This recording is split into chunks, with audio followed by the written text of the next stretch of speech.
Now, today, we're going to see, what if Harry Potter was raised by the god of death and hell? YAMRAJA, this story is written by me. Please comment if you want another part. Join Patreon for early access of super op stories. Also adult and steamy Harry Potter stories too. Please subscribe this channel, because definitely I will try my best to provide a valuable content for you all. Also check the description to support the original author for this beautiful creation. Harry stepped off the scarlet Hogwarts Express with trembling knees, clutching his wand close to his chest, as though it were the only anchor in a vast, uncertain sea. The towering castle loomed ahead, its turrets and spires intimidating rather than comforting. In the past, just the sight of Hogwarts would stir excitement within him, yet now his heart pounded with a strange anxiety. He could feel his legs quiver. He was weaker than he'd ever been, and he couldn't understand why. Footsteps behind him made him spin around too quickly, and he nearly stumbled. Harry, came a tentative voice. It was Hermione, standing on the platform with Ron. She frowned at the way Harry hunched over, hand pressed to his side, as though in pain. Are you all right? You look pale. I'm not sure, Harry replied, voice shaking. He felt an embarrassing flush creep over his cheeks. I don't know. Tired, I guess. Ron glanced at him warily. You sure you don't want to see Madame Pomfrey or something? You look like you're about to keel over. Harry tried to laugh, but it came out weak and hollow. I'll be fine. We should get inside. Don't want to miss the feast. They trudged up the gravel path leading to the enormous oak doors. The other students streamed past in gaggles, excitedly chattering about the new school year. Hermione darted anxious looks at Harry every few steps. It was as if the slightest gust of wind might knock him over. When they finally reached the doors, Neville Longbottom, looking taller and more confident than ever, paused to wave them forward. Go on, Neville, Hermione urged. We'll catch up, but Neville lingered, his eyes flicking between Hermione and Harry. What's wrong with him? Harry swallowed hard, nodding to Neville in acknowledgement. Just a bit weak. Maybe I didn't get enough sleep on the train. He tried for a reassuring grin, but ended up grimacing. The warm glow of the entrance hall did little to ease Harry's nerves. Standing there, surrounded by jostling students and the echo of laughter, Harry realized just how frail he felt. A faint swirl of dizziness forced him to grip Hermione's shoulder. She looked at him with concern etched across her features. Harry, you can't just pretend everything's okay. I'm not pretending, Harry insisted, though his voice wavered. We've got the sorting ceremony, and then we eat, right? I'll feel better once we're settled in. Let's just go. Ron ran a hand through his hair, looking uncertain. If you say so, mate. But if you start fainting in the middle of the Great Hall, don't say we didn't warn you. Inside the Great Hall, floating candles glimmered overhead as usual, and the enchanted ceiling mimicked the sky outside, dark clouds scudding across a blanket of deep violet. Rows of students took their seats, the new first years looking wide-eyed at everything around them. But Harry found his hands shaking as he pulled out a spot on the Gryffindor bench. He had to rest his wand on the table just to keep from dropping it. Beside him, Hermione placed a hand on his shoulder. Harry, she began gently, something is definitely wrong. You're hardly able to hold that wand. Instead of responding, Harry tried to keep his eyes on the sorting hat, currently perched atop a three-legged stool. Professor McGonagall was giving her usual opening remarks, but Harry could barely process the words. His ears rang, and an unsettling sensation fluttered in his chest. Suddenly, the hat's ragged voice boomed across the hall, calling the next name. Harry tried to focus, but his mind wandered. He could have sworn someone behind him whispered, "Potter's not looking good." When he glanced over his shoulder, no one seemed to be there. Ron caught the momentary flicker of fear in Harry's eyes.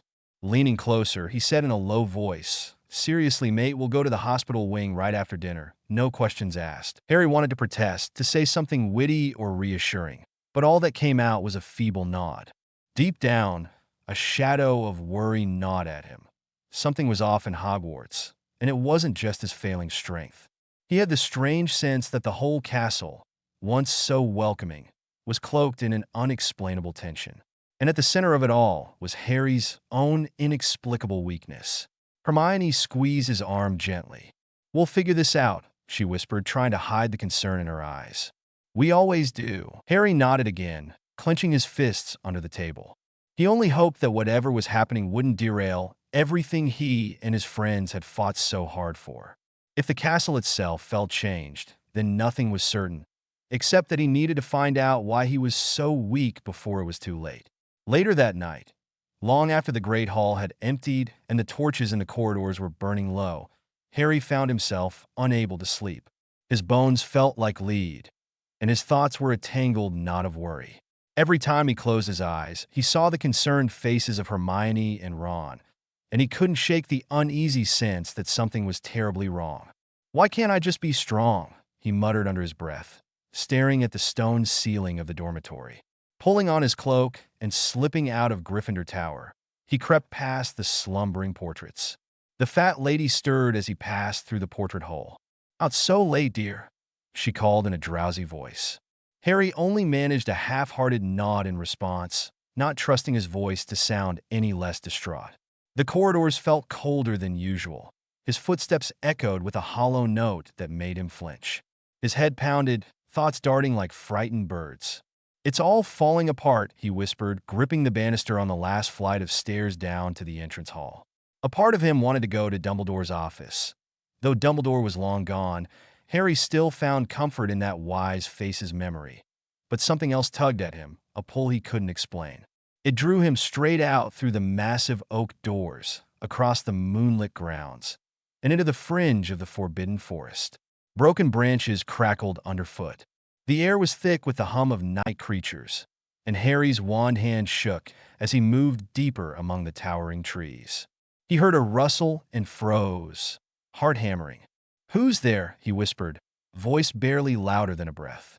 Only silence answered, aside from the chirp of distant crickets and the gentle sway of the canopy in the breeze.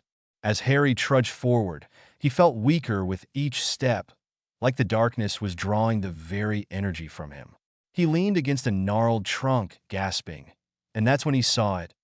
A glimmering light, bright as a diamond, glowing faintly between the tangled roots and thick undergrowth. His heart leaped, a sudden surge of curiosity mixed with an inexplicable dread. Lumos, he whispered, but his wand's tip lit only dimly, confirming just how drained he really was. Cautiously, he moved closer, pushing aside prickly branches that snagged his robes. The shining thing flickered in and out of view, as though beckoning him and taunting him all at once. Ron, Hermione, I wish you were here, Harry murmured under his breath. He was torn between calling out for help and pushing on alone, determined not to appear weaker than he already felt. Finally, he broke through into a tiny clearing, and the moonlight illuminated a strange shape on the ground, a shattered piece of metal, or perhaps crystal, radiating a spectral glow. Harry's breath caught in his throat. What in Merlin's name? He said aloud, his voice echoing eerily. With trembling fingers, he bent down to touch the object, feeling its warmth pulse through his fingertips. A soft murmur drifted through the clearing, almost like a distant chant, but when he looked around, no one was there. Strangely drawn to this mysterious fragment, Harry forced himself to steady his grip on his wand. I have to figure out what you are, he said, addressing the gleaming shard as though it could reply. In that moment, he felt the wind shift. An unseen presence seemed to brush past him, tugging at his weakened limbs. As the moon dipped behind a cloud, the forest plunged into near darkness. Terrified and captivated all at once, Harry realized he might not be alone, and whatever else was out here knew he was fragile, as though it could sense the lack of magic pulsing through his veins. He swallowed hard, glancing back the way he had come. Should I go back? He whispered, but even as he considered it, he knew he was too curious to turn away now. Whatever was shining behind these trees was tied to something bigger, and as scared as he was, Harry couldn't shake the feeling that he needed answers, however perilous finding them might be. Harry could feel every breath rasp in his chest as he stepped gingerly over the twisted roots and damp leaves. The night air clung to him with a cold embrace, wrapping its fingers around his already frayed nerves. He glanced at the shard once more, a pale, silvery glow that beckoned him deeper into the underbrush. Steady, he whispered to himself, forcing one shaky foot in front of the other. His wand, so often a symbol of comfort, felt more like dead weight in his hand. The flicker of its light was pathetically dim, a clear reflection of his own waning strength. He paused for a moment, his heart beating a frantic tattoo against his ribs. "What am I even doing out here?" he muttered, half hoping someone would answer.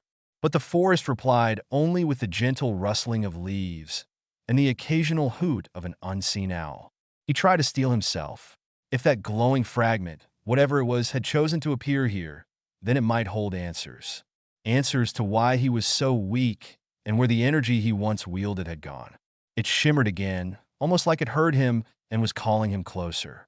His foot caught on a tangle of brambles, causing him to stumble forward with a gasp. Instinctively, he grabbed the nearest trunk to steady himself. "Easy now," he wheezed, gritting his teeth. Straightening up, he pressed on. With each labored step, the sparkling object grew larger and more distinct, as though it pulsed in time with his heartbeat. When he was nearly upon it, he noticed the air around it felt warmer, and a faint whisper, like distant voices, reverberated in the back of his mind. Swallowing hard, Harry drew a shaky breath. "Hello!"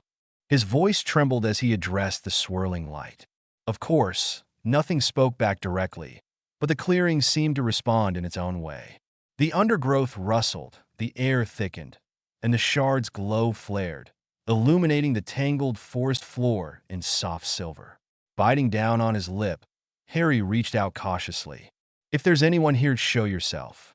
That same hush fell again, pressing in on him with an almost tangible weight. Desperation churned in Harry's stomach. He couldn't afford to keep stumbling around in the dark, physically or metaphorically. Carefully, he knelt beside the fragment, wand at the ready, though it didn't feel at all reassuring in his trembling grip. Could you be a piece of something? He wondered aloud, remembering tales of magical objects broken into hidden shards. He thought of Horcruxes but quickly pushed the memory away. This felt nothing like that vile, pulsing darkness. This was different, mysterious, yes, but somehow not evil. Light-headed from exertion, Harry braced his free hand against the ground and tried to focus. "Merlin, I can barely," he started to say, but before he could complete his thought, the glow surged again, sending a rush of warmth coursing through his veins. For a second, he almost felt strong, the ache in his bones subsiding. He let out a startled cry. What was that? His wide eyes darted from the shard to the trees around him. Although the sensation didn't last, it was enough to leave him breathless and hungry for more. Shakily, Harry reached out again, his fingertips hovering just above the shard's surface. He glanced around one last time, expecting something or someone to interrupt. But the forest remained as silent as ever, the moonlight filtering through the canopy in thin beams. Gathering what little courage he had left, Harry swallowed and whispered, "Whatever you are, I need your help." Then, tentatively, he lowered his hand until his skin brushed the edge of that radiant fragment. It blazed beneath his touch, and a jolt of electrifying energy shot up his arm. Gasping, Harry shut his eyes tight, uncertain whether this was a blessing or a curse. Only that he couldn't turn away now. Harry's heart pounded wildly as he leaned in closer to the glowing shard, trying to make out the faint inscription etched across its surface. His entire body still ached from the strange pulse of energy moments ago, but he couldn't tear his gaze away. The letters, twisting, elegant runes, shimmered with faint silver light. "What does this say?" he muttered, wiping sweat from his brow. He braced one shaking hand against the damp earth. Despite the overwhelming weakness gripping his limbs, a surge of excitement fluttered in his chest. If he could just decipher these words, maybe he'd discover a clue about why his magic felt so frail, or how to get his strength back. But as Harry reached out a trembling finger to trace the runes, the forest around him erupted in motion. A sudden gust of wind whipped through the clearing, carrying with it a low, hollow moan that made the hairs on the back of his neck stand on end. Who's there?" he croaked. Before he could even raise his wand properly, they appeared. Hundreds, no, thousands of twisted, translucent figures billowing out from between the dark trunks. They were unlike any Dementors he had ever seen, purple-tinged specters with elongated jaws and horrifying, claw-like hands. Their ragged cloaks flapped around them like wings of shadow. Dementors? No, they're different, Harry gasped, stumbling backward and nearly falling on top of the glowing shard. The nearest one rushed at him with a terrifying shriek, eyes like burning coals set into its ghostly face. Harry scrambled for his wand, the tip sputtering feebly with the pitiful light of Lumos. "Stay back," he shouted, his voice cracking with fear. He tried to cast a Patronus charm, but all that emerged was a faint wisp of light that vanished instantly against the swarm. Another ghostly shape swooped in, striking Harry's shoulder with bone-crushing force. Pain flared through his arm, and he bit back a cry. In a last, desperate effort, Harry swung his wand in frantic arcs. "Expecto Patronum," he bellowed, but again, only a dim spark flickered. The purple Dementors, or Demeters, as some primal instinct told him they might be called, descended on him in an overwhelming rush. Their presence tugged at the edges of his mind, sucking the warmth and life right out of his body. But unlike normal Dementors, these seemed even more predatory, their howling chorus echoing all around. Harry felt the air force from his lungs as ghostly claws raked across his robes, tearing the fabric. "Please no," he rasped, voice muffled by the swirl of malevolent shapes. Terror saturated his every cell, stealing what little strength he had left. He collapsed to his knees, the glowing shard flickering just beyond his fingertips. More demonic faces converged on him, a torrent of purple swirling cloak and jagged teeth. Helpless and pinned to the cold ground, Harry could only hear his own ragged breathing and the blood roaring in his ears. The forest spun around him, and a dreadful numbness seeped into his thoughts. Before he fully realized what was happening, his eyelids fluttered shut. In the final moment before darkness claimed him, he felt the shard's warmth once more, an odd, comforting pulse that whispered of power and secrets, even as oblivion overtook him. Harry's eyes fluttered open, the world around him blurred in shifting shades of dark gray and purple. Every breath came shallow, and a piercing chill seeped into his bones as though the cold itself had claws. He tried to focus, blinking rapidly, and slowly, shapes began to take form. He realized he was in some kind of cavernous chamber, the walls slick with moisture and illuminated by flickering, eerie torchlight. A ring of hooded, reaper-like figures, faces hidden in deep cowls, stood sentinel around him, their silent presence unnerving him more than any shriek or shout could have. In their midst sat Lord Voldemort upon a twisted, throne-like chair of what seemed to be cold iron. The Dark Lord's pale, serpentine features were cast into unnatural shadows by the torchlight, emphasizing the crimson gleam in his eyes. Harry tried to lift his arms, only to find that his wrists were bound by a dark, sinewy rope that pulsed with strange magic. His wand was nowhere in sight. Where am I?" he croaked, his voice little more than a rasp. Pain flared at the corners of his mind, memories of being attacked in the forest colliding with the surreal horror before him. Voldemort's lips curved into a mockery of a smile. "So, the great Harry Potter finally awakens," he hissed, his voice echoing menacingly off the cavern walls. "Tell me, Harry, does it feel good to be so helpless?" Harry swallowed, forcing his gaze to remain steady. What do you want?" he managed, a flicker of defiance sparking in his chest despite his weakness. One of the hooded figures stepped forward. Its skeletal hands emerged from the folds of its robes, gripping Harry's shoulder with a strength that belied its gaunt form. Harry winced, but refused to cry out. The creature's breath rattled, as if drawing in oxygen through dead lungs. It turned its head to Voldemort, awaiting instruction. Ignoring the creature for the moment, Voldemort rose and paced with unnerving calm. "I have been watching you, Potter, ever since you returned to Hogwarts. You've lost something crucial, haven't you?" His voice dripped with a cruel satisfaction. "Your magic is fading, your body is feeble, your resolve is all but gone." He paused, his gaze flicking dismissively to Harry's bound arms. I can practically smell your desperation." Harry's heart hammered, but he mustered what little courage he had left. "I'm not done yet," he said, though the tremor in his voice betrayed him. A low chuckle rippled through the ring of hooded figures. Voldemort tilted his head, that thin-lipped smile still in place. "A noble lie," he mocked, "but futile. These," he gestured to the silent, reaper-like beings, "are my Death Knights, Potter. They feed on more than just happiness, more than fear. They devour the very essence of one's magical core. And they've been quite hungry." Harry's blood went cold. These were no ordinary Dementors. The memory of their purple-tinged attack still reverberated in his mind. "You can't just," he began, but his sentence trailed off, replaced by a sharp intake of breath as he felt the Death Knight's grip tighten on his shoulder, sapping what little strength he had. Voldemort took another step closer, so near that Harry could see the unnaturally smooth skin stretched across the Dark Lord's noseless face. "I can, and I will." "You see," Voldemort said softly, "Hogwarts has changed since I last walked its halls. There are secrets, deep magic, that even you do not understand yet. And you almost stumbled upon one tonight in the forest." Harry's mind spun with questions about the glowing shard he'd seen, the inscription he never got to read.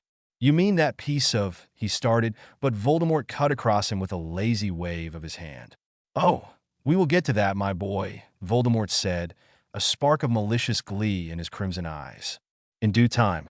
For now, rest assured that you are of particular value to me, especially in your present, weakened state. We have much to discuss, you and I." As if responding to an unspoken command, the circle of Death Knights shifted inward, their ghastly forms closing in around Harry.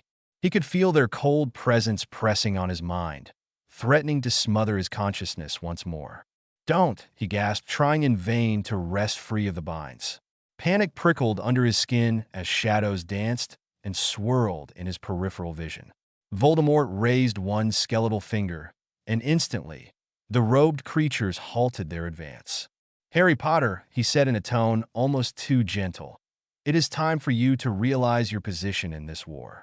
Weak as you are, you still have a role to play. If you'd like to remain intact, you will cooperate." Gritting his teeth, Harry forced himself upright, ignoring the stabbing pain in his ribs. "I'll never join you," he spat, eyes blazing with defiance. A chilling laugh escaped Voldemort's lips, echoing into the shadows. "We shall see, Harry," he purred. "We shall see." And as the torchlight flickered ominously, the Death Knights tightened their circle, waiting hungrily for the Dark Lord's next command. Harry's eyes snapped open, fueled by a sudden surge of anger, so intense it seemed to momentarily numb the pain coursing through his battered limbs. Though the Death Knights pressed in around him, draining his remaining strength, he refused to accept defeat. With a trembling gasp, he pulled against the dark, sinewy ropes binding his wrists. The magic in them hissed like coiled serpents, biting into his flesh, yet Harry kept struggling. "I will not stay here," he growled under his breath, fury lacing every syllable. Across the room, Voldemort sat poised on his iron throne, observing the spectacle with cold amusement. "Keep trying, Potter," he drawled, his crimson gaze flashing. "Show me just how desperate you truly are." The Reaper-like figures closed in at their master's subtle nod, their skeletal hands reaching for Harry's shoulders. Gritting his teeth, Harry forced a focused burst of whatever magic he could muster through his veins. A feeble spark rippled across the rope, momentarily loosening its hold. Seizing the chance, he yanked his hands free, the force of his desperation snapping the binding with a sharp crack. Instantly, the Death Knights lunged, but Harry pivoted, calling on every ounce of willpower left in his weakened body. "Stupefy," he shouted, and though the spell was far from its usual strength, it startled the nearest hooded creature enough to send it reeling back. Another one swiped at him with claw-like fingers, scoring a shallow slash across Harry's forearm. He bit down a cry of pain and raised his wand toward Voldemort, whose face twisted with cold rage. "You dare," the Dark Lord began, but Harry slashed his wand in a wild arc, sending a spray of sparks across the cavern, forcing Voldemort to shield himself. The torchlight flickered ominously as the robed figures flanked the Dark Lord, and Harry knew his window of escape was small. His heart hammered in his chest, his magic nearly depleted. With one last burst of effort, he turned and sprinted for the nearest tunnel leading out of the chamber. "You will not outrun me, Potter." Voldemort's furious shout echoed off the walls. "There will be war at Hogwarts, sooner than you think." The threat reverberated in Harry's ears, but he did not stop. He stumbled through the darkness, the roar of his own blood pounding in his head. Somehow he had escaped for now. Yet even with the flicker of relief came a bone-deep certainty that this was only the beginning, and the specter of Voldemort's warning loomed large in his mind as he forged on into the unknown. Minerva McGonagall's heart pounded so loudly in her ears that she could scarcely hear anything else. The corridors of Hogwarts had been eerily quiet, the night's usual hush amplified by the profound unease that had settled over the castle. She had ventured out after hearing rumors from a passing house elf about a figure crumpled against the massive front gates. At first, she had feared it might be a trick, perhaps some dark ruse to lure unsuspecting staff outside. Nevertheless, she had tightened her cloak, drawn her wand, and proceeded with caution into the open air. A chill autumn wind whipped at her hair and the hem of her robes. That was when she spotted him, Harry Potter, lying prone on the cobblestones that led from the front gates into Hogwarts grounds. Moonlight bathed his unconscious form in silver. Her mind scrambled to understand. Harry was supposed to be in bed, or at least inside the castle. Yet here he was, battered and bruised, one sleeve nearly torn from his robes. Panting softly from the sprint she'd taken, McGonagall crouched beside him. Her voice trembled. "Mr. Potter?" She pressed a hand to his forehead, checking for fever. His skin felt uncomfortably cold, covered in a thin sheen of sweat. Worry tightened around her heart.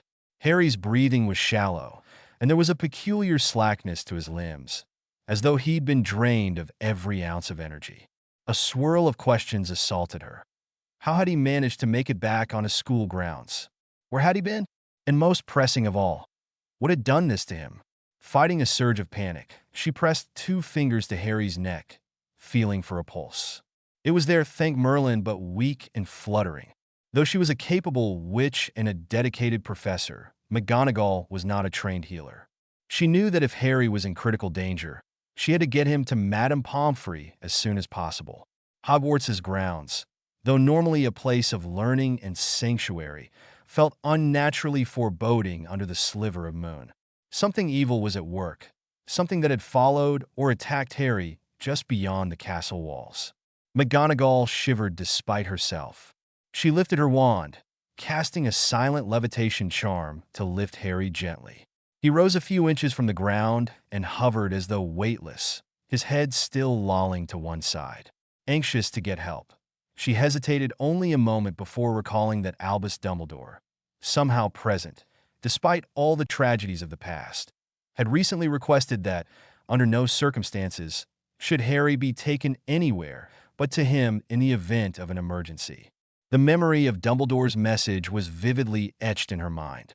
He had said Harry would be safer with him than with anyone else if something unforeseen happened. Though uncertain, McGonagall felt compelled to honor that.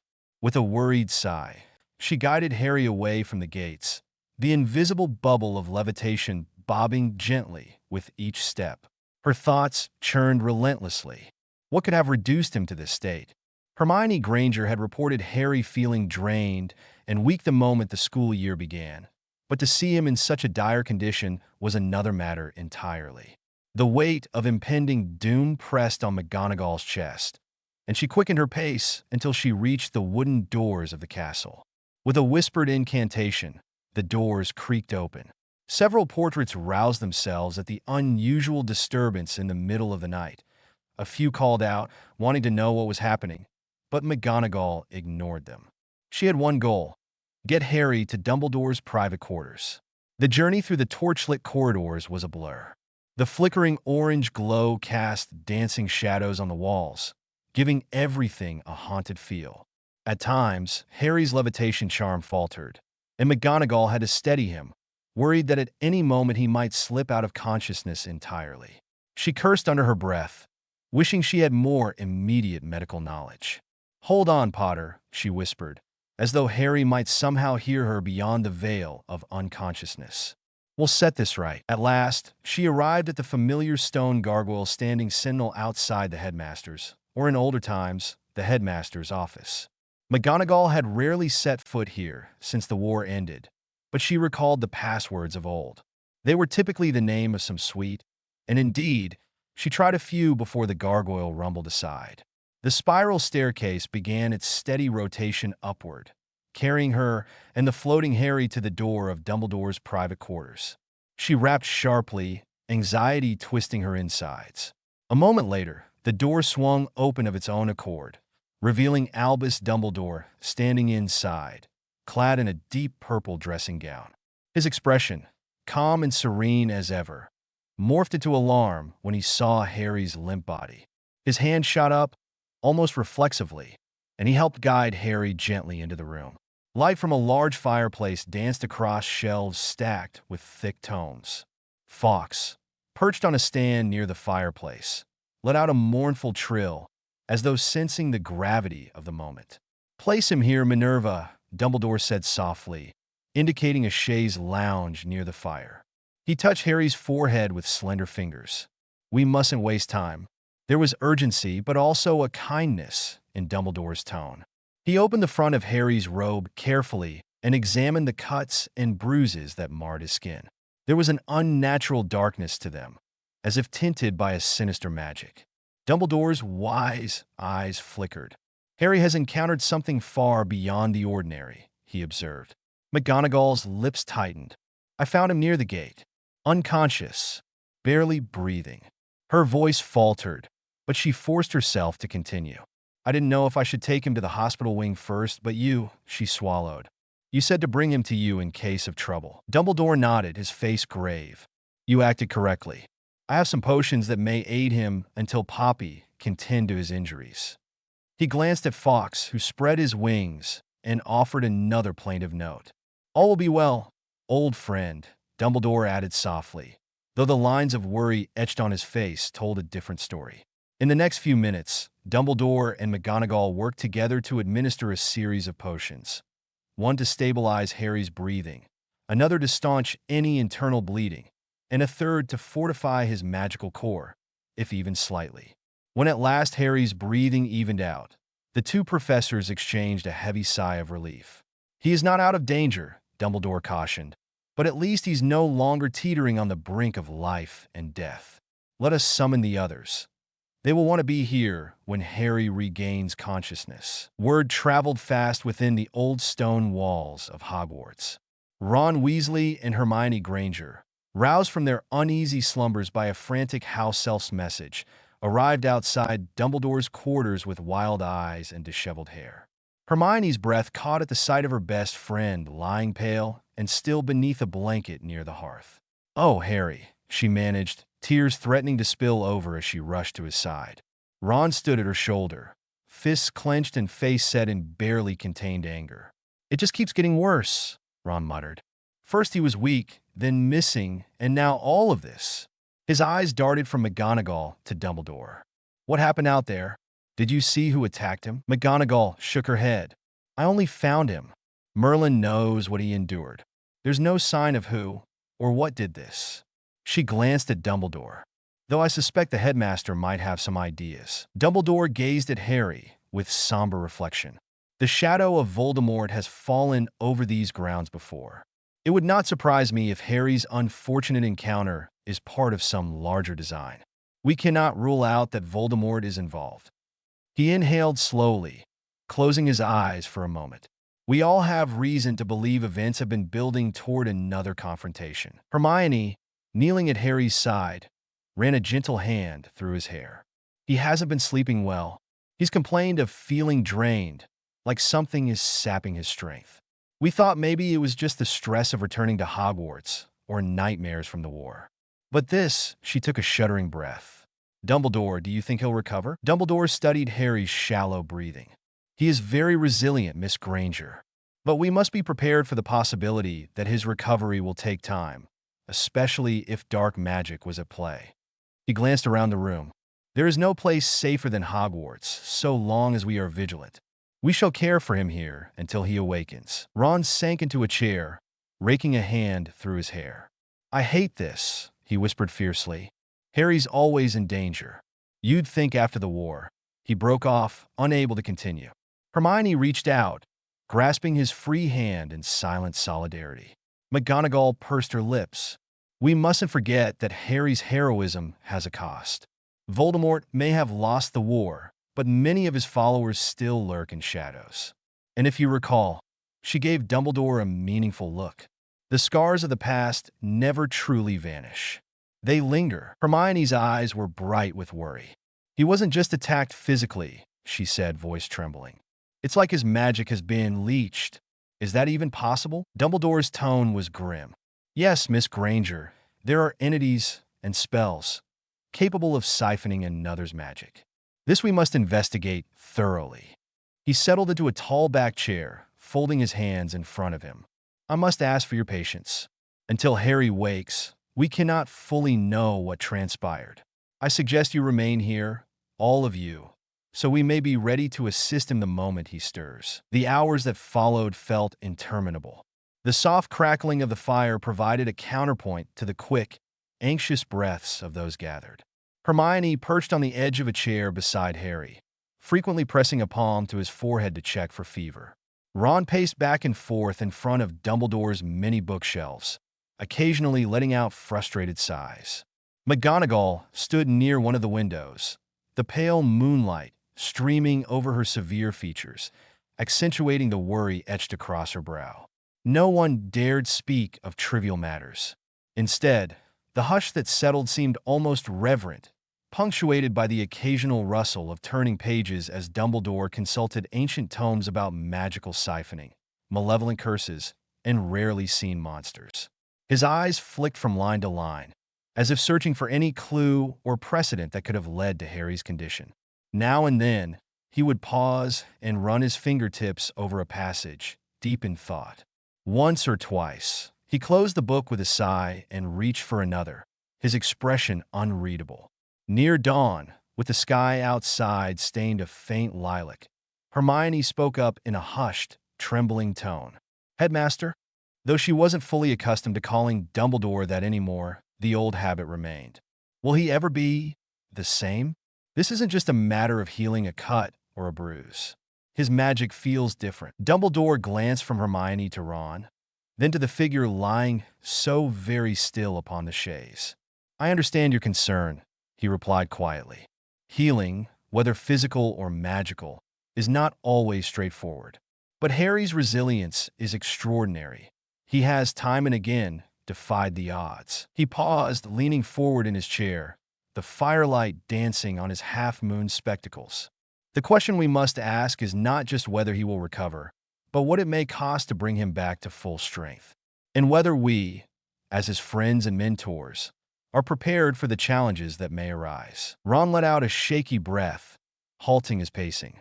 I just can't stand here doing nothing. Can't we at least try some healing spells? McGonagall frowned gently. We have Mr. Weasley.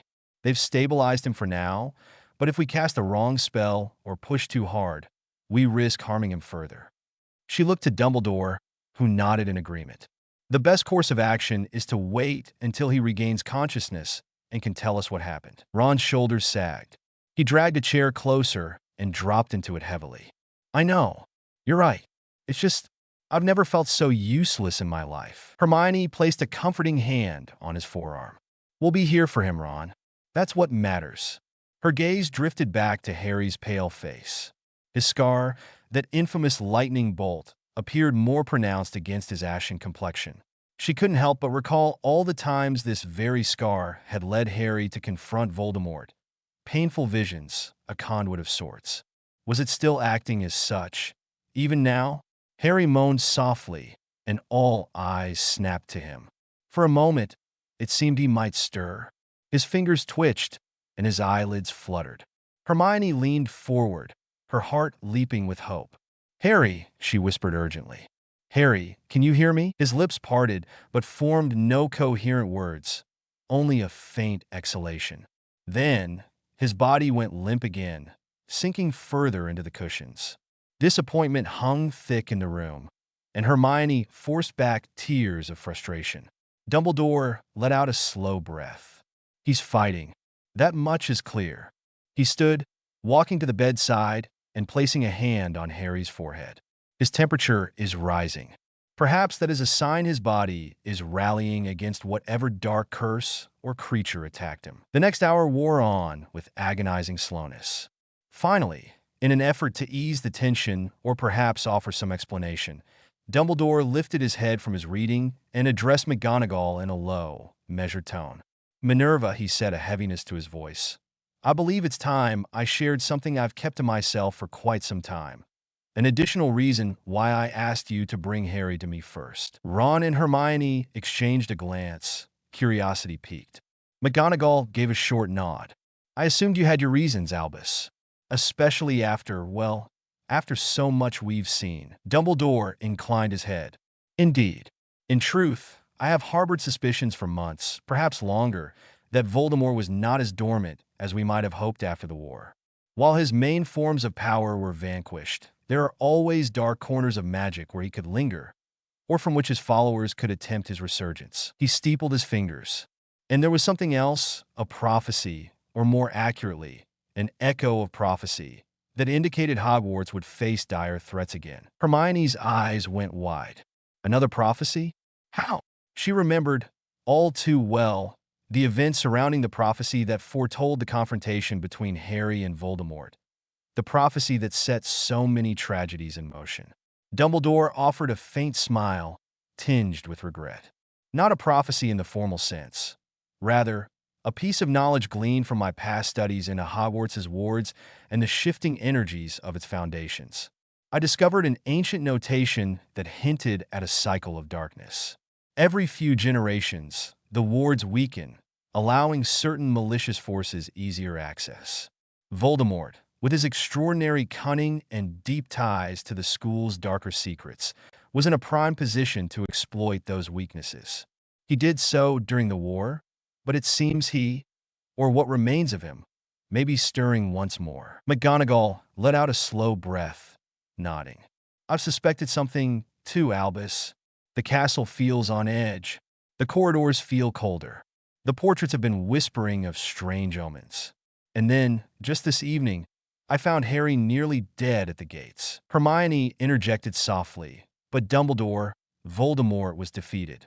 We saw to that." She paused, cringing at the memory of that final confrontation. "How can he be back?" Dumbledore's gaze dropped to his clasped hands. "People can leave remnants, Miss Granger, shadows of themselves. Often, it is an act of sacrificial magic or a curse that binds a fragment of a soul or magical essence to a place. I believe Tom Riddle, with his unmatched obsession for immortality, may have left behind an echo of his will within the deeper wards of the school." He looked up, eyes glinting. "If that is indeed the case, this echo might be influencing or outright commanding malignant entities to reawaken. Dementors, or some twisted variant of them. For instance." Ron's face went pale. "We saw Dementors turn purple like some kind of mutated version. Harry mentioned them before." Hermione nodded fervently. "They attacked him in the forest. He was telling us how they seem to suck not only happiness, but magic as well." McGonagall looked stricken. "And the only one I've known who had a strong enough bond with such creatures is Voldemort." Dumbledore stood and paced slowly, his hand lightly resting on the spines of the books that lined the walls. "Yes, if these Demeters, as Harry called them once, or perhaps the rumor is they are a sort of advanced Dementor, are tied to Voldemort, we could be facing an assault unlike any we have prepared for. The wards must be reinforced and the students guarded." Hermione's gaze flicked anxiously to Harry. "But how does Harry fit into all of this? Why is he the one being singled out for these attacks?" Dumbledore stopped pacing and faced her with a sorrowful expression. "Because, Miss Granger, Harry Potter is not only Voldemort's greatest adversary in living memory, but also magically entwined with him in ways that stretch beyond the war. The scar, the wand connections, the prophecy. Though many of those ties were severed when Voldemort was defeated, enough of a link remains that he might sense Harry. He might attempt to draw from Harry's life force or magic to strengthen his echo. Ron inhaled sharply. So, in other words, you know who might be trying to resurrect himself again, using Harry as some sort of battery? Dumbledore frowned at the crude analogy, but nodded nonetheless. A grim thought, but yes, possible. If Harry was lured or cornered into a situation where these twisted Dementors could feast upon his magic, it could explain his exhaustion and injuries. He turned solemn eyes to the figure on the bed. This is precisely why he must remain under close watch. The mention of the war unleashed a flood of memories for the four individuals in that room. Though they had each played a role, some more central than others, the mental scars remained. Dumbledore, stroking his long silver beard thoughtfully, allowed his mind to wander back to the earliest signs of Tom Riddle's cunning. He recalled finding Tom's diary, investigating rumors of the Chamber of Secrets, and ultimately uncovering the Horcruxes. He recalled how, even then, the castle itself seemed to respond to Tom in an uncanny manner, a synergy of darkness.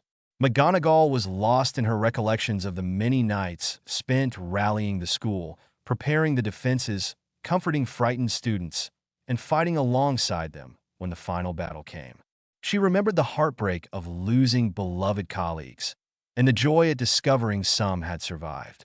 The tapestry of Hogwarts' history was woven with triumph and tragedy alike. Ron, seated close to the fireplace, stared at the flickering flames and felt the old ache of that last confrontation in the Great Hall. He could still see the bodies of the fallen lined up in the corridors, the haunting silence broken only by sobs. He clenched his jaw, reminding himself that it had been worth it, worth everything, to rid the world of Voldemort. Yet here they were again, on the precipice of renewed conflict. It made him feel sick, furious, and terrified all at once. Hermione's gaze remained locked on Harry, a swirl of guilt and helplessness tightening in her chest. She remembered so many moments when Harry was at his bravest, at his loneliest, at his most desperate. And now, he lay here once more, fighting an invisible battle. If only she could do something more than wait. If only there was a spell, a potion, a ritual to wake him. But she knew better than to act rashly. Dumbledore cleared his throat softly, pulling them back to the present. "This may be an apt time," he said, glancing at McGonagall, "to share one more piece of the puzzle. A recollection from my earliest days investigating Tom Riddle's ties to Hogwarts' wards." He paused, seeming to weigh the gravity of his words. "I uncovered a hidden antechamber beneath the foundations, an old storage area for arcane relics that the founders once used. There, I discovered runes indicating that Hogwarts possesses an ancient failsafe. If ever a wizard of exceptional darkness threatened the school, the wards could redirect that wizard's power back against him. The catch, however, was that the wards needed a catalyst, someone who was magically linked to the threat." Ron's eyes flicked to Harry. "You're not saying?" Dumbledore inclined his head, sighing. "Indeed, Ronald. Harry, by virtue of his connection to Voldemort, may be the only one who can fully activate Hogwarts' failsafe. But that would require him to be, well, not in this state." He gestured toward Harry's prone form. "There is a ceremony, an archaic one, that can only be performed by an individual touched by the same dark magic that birthed the threat.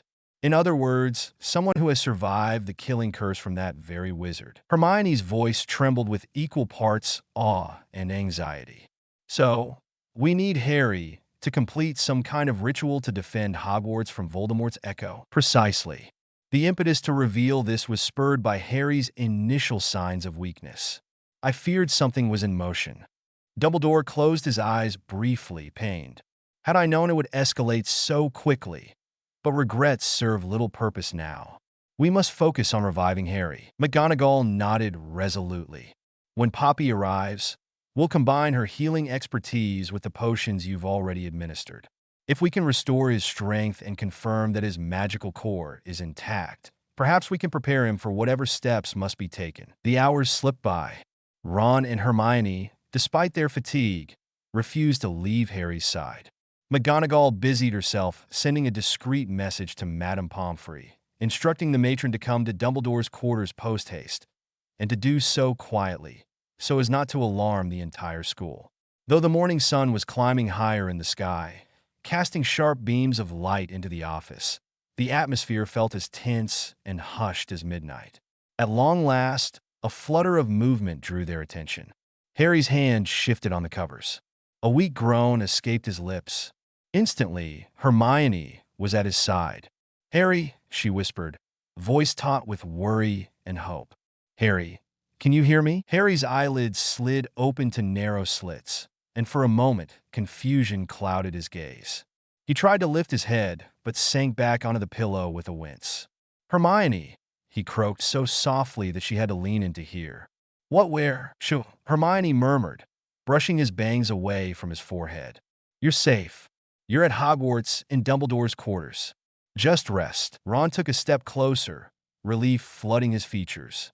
"Mate, you gave us quite a scare. How are you feeling?" Harry inhaled carefully, as though every breath pained him. "Like I've been trampled by a herd of centaurs," he managed, offering a tiny, wry smile that vanished just as quickly. He squeezed his eyes shut, recollection flickering across his face. "Voldemort and those creatures." His voice cracked. "I tried to fight them, but—" "It's all right, Harry," McGonagall said gently, stepping forward. "You're here now, and you're safe." Harry's eyes drifted to Dumbledore, who watched him with a mixture of concern and gentle pride. "Professor," Harry rasped, "I was in the forest. Something attacked me, purple dementors or something like that. Then I saw him. Voldemort was there." His voice shook on the last few words, haunted. "He's planning an assault on Hogwarts. He said something about war." Dumbledore inclined his head solemnly. "We have deduced as much. Voldemort's echo, or some fragment of his power, has returned to threaten the school. We are relieved that you escaped, though you suffered greatly in the process." Harry tried to push himself upright, but the effort sent a spasm of pain through his limbs, and he sank back with a gasp. Hermione's hands hovered anxiously, ready to steady him. "Don't move too fast," she warned, her voice quavering. "You're in no shape to do anything reckless." He gave a curt nod, frustration etched on his sweat-beaded brow. "But I have to warn everyone." Ron and Hermione exchanged worried glances. "Harry, you can barely lift your head," Ron said softly. "We'll handle the warning. Dumbledore and McGonagall already know, and they're planning the defense of the school." A flash of guilt flared in Harry's eyes, as though he felt responsible for everything that was happening. "I'm sorry," he whispered, his voice thick with exhaustion. I thought maybe I could figure it out on my own, why I was so weak, and I walked into a trap." Hermione reached for Harry's hand. "You're not alone, Harry. You never have to face any of this alone." With Harry at least partially alert, Dumbledore took a seat beside him. The old wizard's expression was grave, yet kind. "Harry, you must know that you are indispensable in the struggle ahead. Voldemort, whatever remains of him, will likely attempt to exploit your weakened state. We need you strong again." Harry swallowed, breathing shakily. "I want that too, Professor. But I feel like my magic has been torn apart." He glanced at his hands, as though expecting to see them trembling with new vigor, but they lay still, pale and clammy. "Those Dementors or Demeters or whatever they are, it's like they pulled the power right out of me." Dumbledore nodded. "It is a phenomenon known in ancient texts, malignant spirits that feed not only on joy, but on magical essences. We suspect they are under Voldemort's influence." The old wizard paused, choosing his words carefully. "There is a way to restore some of what was taken from you, Harry, but it will require a delicate process. That is why I asked Minerva to bring you here, to keep you stable until we could enact that process." Harry's eyes flickered with uncertainty. "What kind of process?" Dumbledore leaned forward, his gaze intent. "A ritual that reattunes you to Hogwarts' wards. Think of it as reconnecting your magical signature with the castle's protective enchantments. Once done, Hogwarts itself can lend you some measure of support, helping replenish what was stolen." McGonagall cut in gently. "It's not without risk, but the alternative, leaving you as you are, would give Voldemort a significant advantage." Hermione exhaled slowly, glancing at Harry. "Do you trust this ritual, Harry?" she asked, searching his face. Harry hesitated, eyes drifting around the room. Despite his pain and fatigue, He mustered a flicker of his familiar determination. If it's our best shot at stopping Voldemort from starting another war, then yes. I'll do it. Ron nodded, placing a hand lightly on Harry's shoulder. We'll be right here with you, mate. You won't go through any of this alone. Dumbledore offered a small smile. That at least is comforting. We will proceed with caution. But for now, rest, Harry. Madame Pomfrey will be here shortly to ensure you are well enough. Once she gives her approval, we will discuss how to implement the ritual. Harry closed his eyes, relief mingling with apprehension. The tension in the room remained, thick and heavy with the knowledge of what lay ahead. A gentle rapping at the door announced Madame Pomfrey's arrival. McGonagall let her in, and the Hogwarts matron wasted no time bustling to Harry's side. She was a middle-aged witch with a brisk manner, but her eyes softened at the sight of Harry's condition. "My word, Potter, you do insist on giving me heart palpitations." She set down a medical satchel with a faint huff of exasperation. "What have you gotten yourself into this time?" Harry tried for a wry smile, but managed only a weak twitch of the lips. "Sorry, Madame Pomfrey." She assessed him with a critical eye, drawing her wand to cast several diagnostic spells in quick succession. Tiny motes of light glimmered in the air above Harry's chest, forming a pattern of lines that seemed to mirror his heartbeat. Madame Pomfrey frowned as she interpreted the results. "You've been exposed to some manner of draining curse or creature. Your magical core is at about half its usual capacity, maybe less." She raised a concerned glance at Dumbledore. "Albus, this is serious. If this sort of attack continues, he could be permanently damaged." Dumbledore dipped his head in acknowledgement. "We are aware, Poppy. That is why we intend to re-establish his link with the wards. If done properly, he may recover much of what he's lost." The matron pressed her lips into a tight line. "I see. Well, in the meantime, he needs rest, potions, and plenty of it. I won't have him gallivanting around, doing anything strenuous." She cast Harry a stern look. "That includes midnight escapades, Mr. Potter." Harry flushed slightly, though he was too weak to offer more than a half-hearted nod. "I promise to follow instructions for once." Pomfrey grunted softly, though a hint of a smile tugged at her lips. She turned to Hermione. "Miss Granger, you seem to be the only one of this bunch I can consistently count on to maintain decorum. Ensure he remains in bed, hydrated, and calm until we see signs of improvement." Hermione, relieved to have a tangible role, nodded vigorously. Of course. When Madame Pomfrey finished her examination, she conjured a small table laden with steaming cups of herbal brew and nutrient-rich potions. "Drink these throughout the day, Potter," she instructed, placing a mug in Harry's unsteady hand. "Slow sips, don't rush." She also offered the same brew to Ron and Hermione, insisting they keep up their strength as well. As Harry took a tentative sip, wincing at the potion's bitter tang, he noticed Dumbledore standing by the fireplace, staring into the flames as though lost in deep thought. "Professor," Harry said quietly, summoning what little energy he had, "Voldemort said there would be a war at Hogwarts soon." He sounded confident. Dumbledore's response was measured. "Yes, Harry. That is why we must act quickly. If indeed Voldemort has harnessed these mutated Dementors, these Demeters, and if he has managed to rally other dark forces, Hogwarts could be under siege before we know it." McGonagall's eyes flared with resolve. "We must begin preparations at once, then. The staff must be informed, security must be tightened. Perhaps we should consider sending the younger students home. There is a precedent for that in times of crisis." Ron stood, nearly knocking his chair over in his haste. "But that would tip Voldemort off that we're onto him, and it might even cause panic." Hermione placed her mug down carefully. "Maybe we can fortify the castle before announcing anything. We don't want a full-blown panic, but we also don't want the students defenseless. A carefully planned measure of extra security might do." Dumbledore raised a hand, signaling for calm. "We'll do this systematically. Minerva, gather the staff later this evening for a discreet meeting. We will inform them of the potential threat and instruct them to quietly strengthen the usual protective measures. As for the students, let us not alarm them prematurely. Only the prefects and heads of houses should know the specifics." Harry listened, a slow burn of determination igniting in his chest. Though still weak, he felt the old spark, a need to protect the place that was more of a home to him than anywhere else. Hogwarts had sheltered him, taught him, and given him lifelong friends. The thought that Voldemort would once again desecrate its walls made his blood boil. "I'll be ready, Professor," he murmured, though his own frailty contradicted the statement. Dumbledore glanced at him kindly. "Your spirit is admirable, Harry, but we must first restore you to health.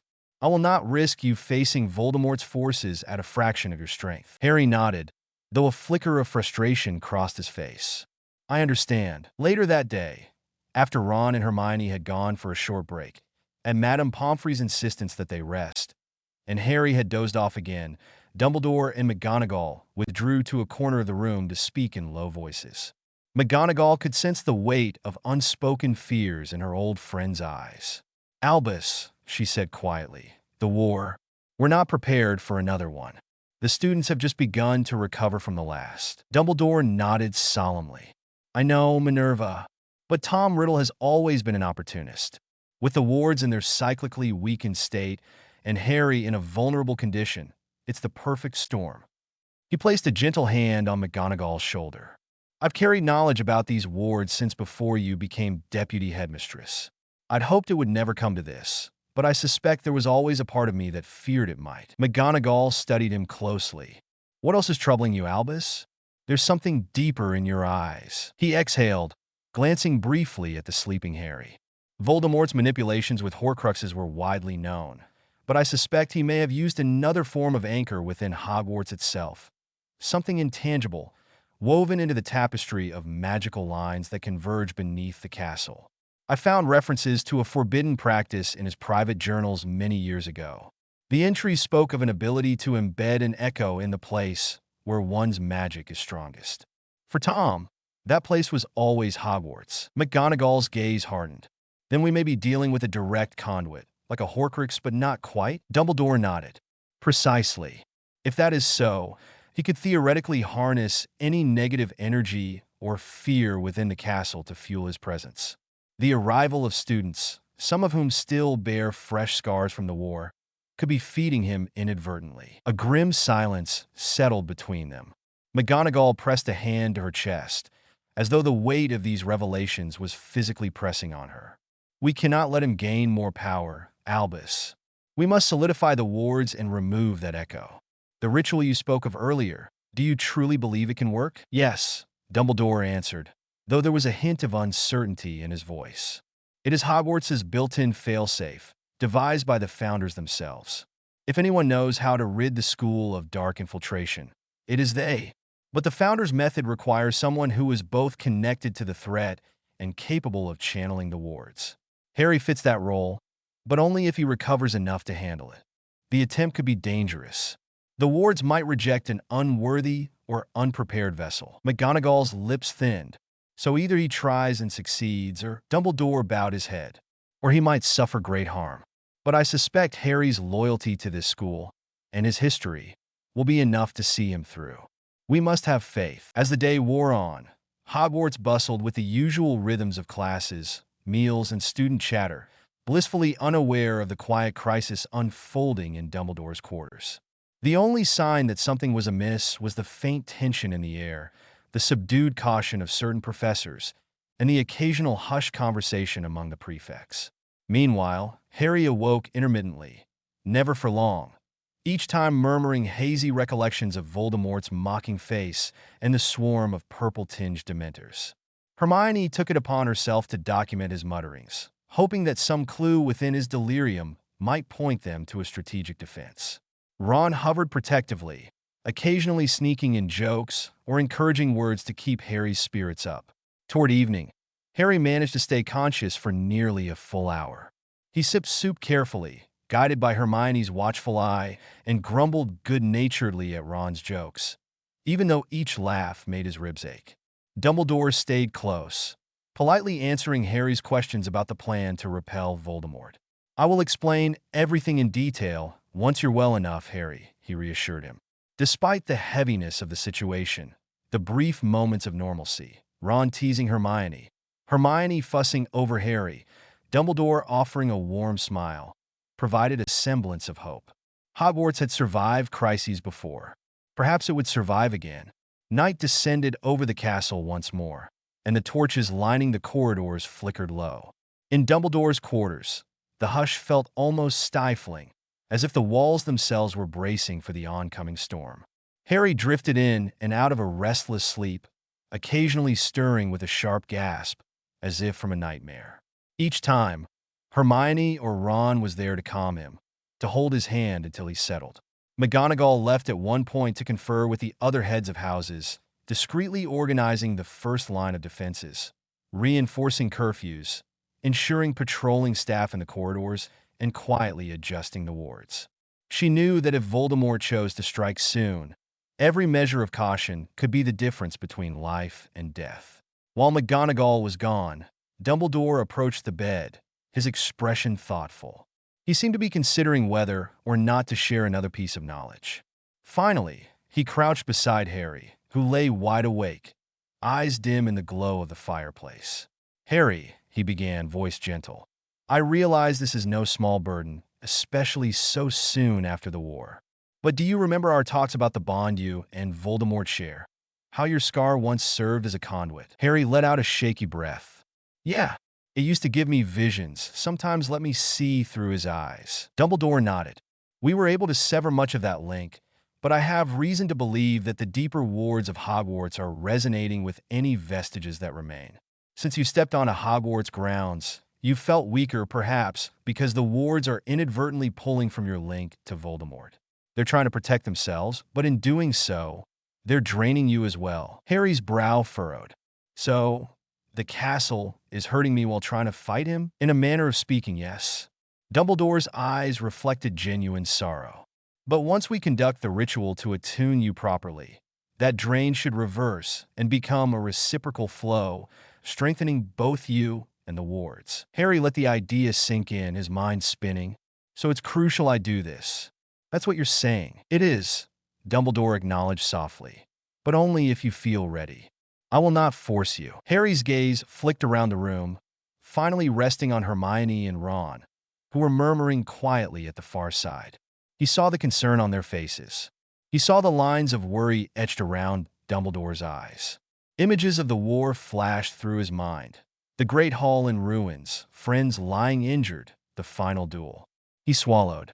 "I may not be at my best," he said, voice trembling slightly, "but I won't let Voldemort tear Hogwarts apart again. If I can help stop him." Dumbledore nodded once, solemnly. "We will do everything in our power to ensure your safety in this, Harry. You have my word." Shortly after, McGonagall returned, her robes rustling as she stepped inside with a brisk stride. She exchanged a meaningful look with Dumbledore. "The staff is aware of the potential threat," she reported. "We've double patrols, and the secret passages are being watched. No one is to leave their dormitories after nightfall without a valid reason." Dumbledore allowed a small nod of approval. "Well done, Minerva. Let us hope that's sufficient for now.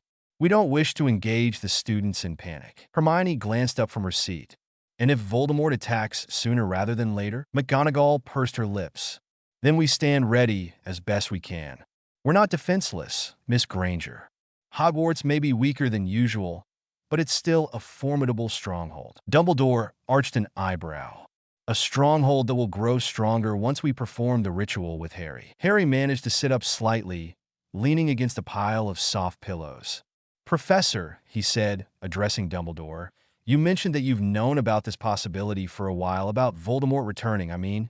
Why didn't you act on it sooner?" A shadow passed across Dumbledore's features.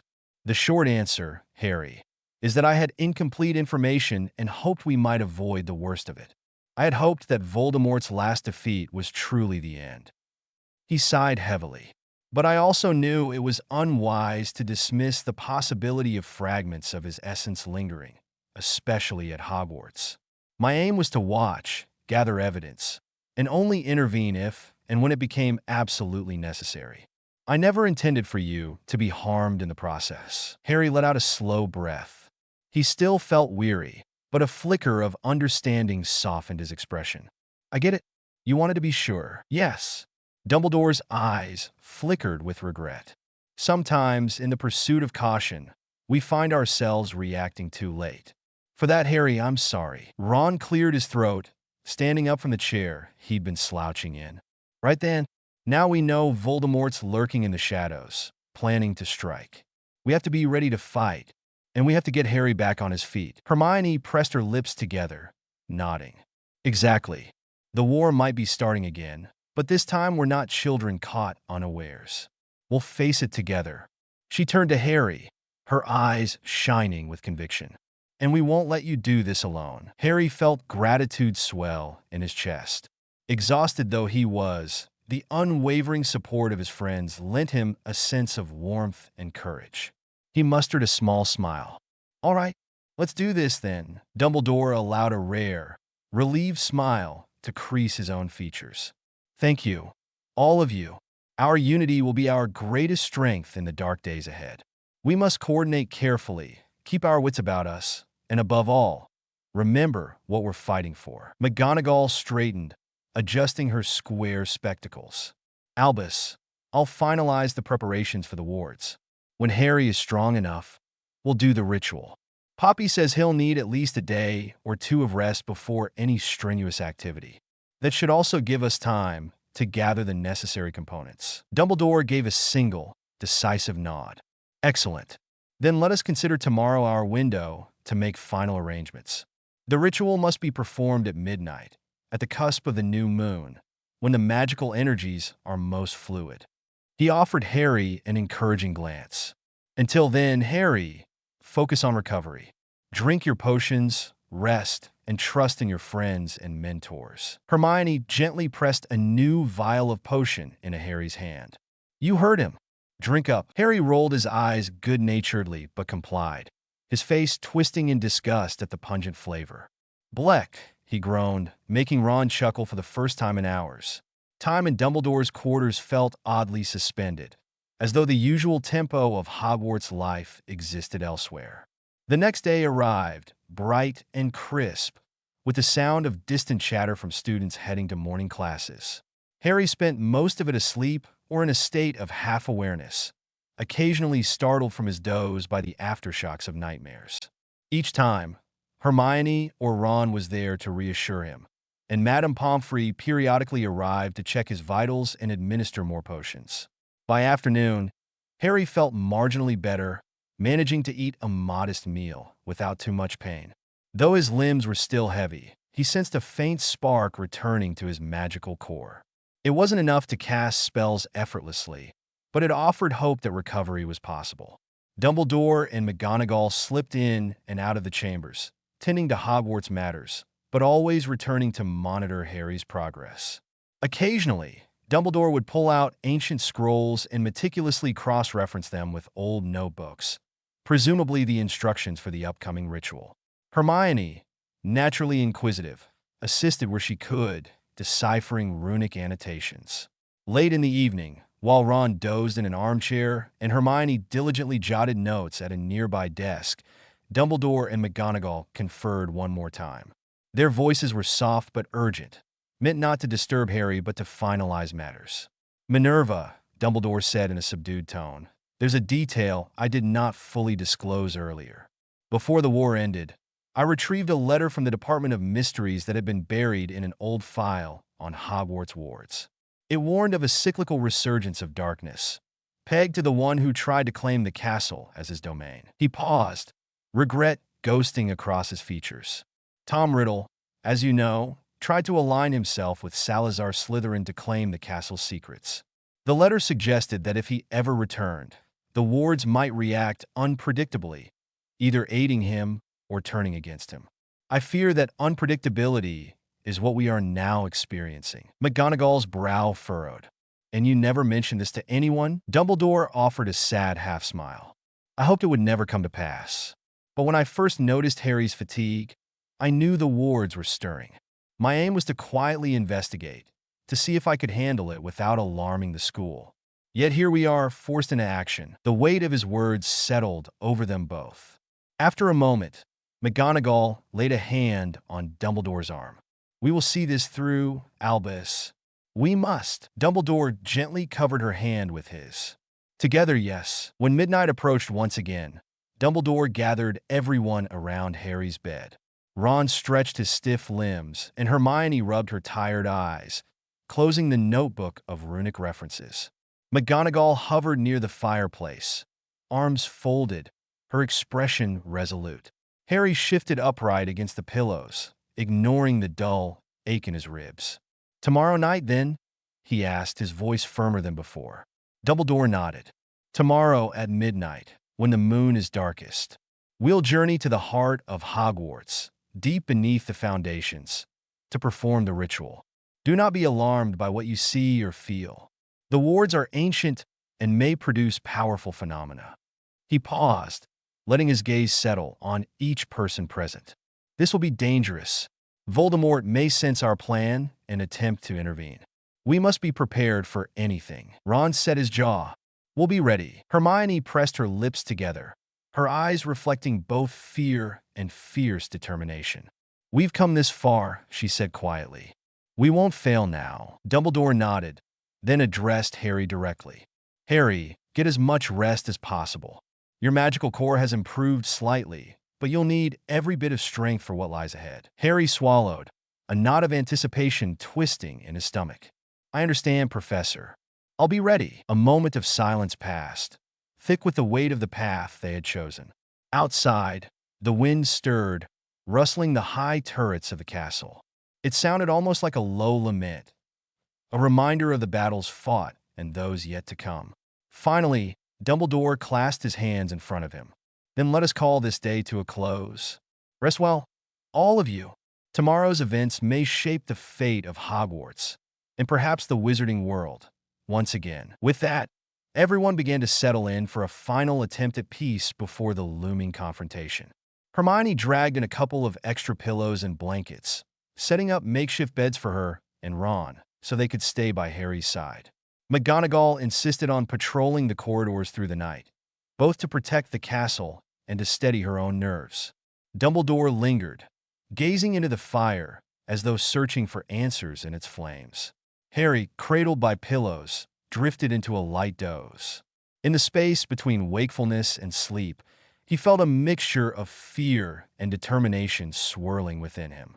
Memories danced at the edges of his consciousness. Faces of loved ones lost, battles won, and the unwavering faith of those he cared about. He saw Voldemort's face too, sneering with contempt, promising yet another war. "I won't let him take Hogwarts," Harry thought fiercely. Not this time. Outside the protective cocoon of Dumbledore's chambers, Hogwarts remained watchful.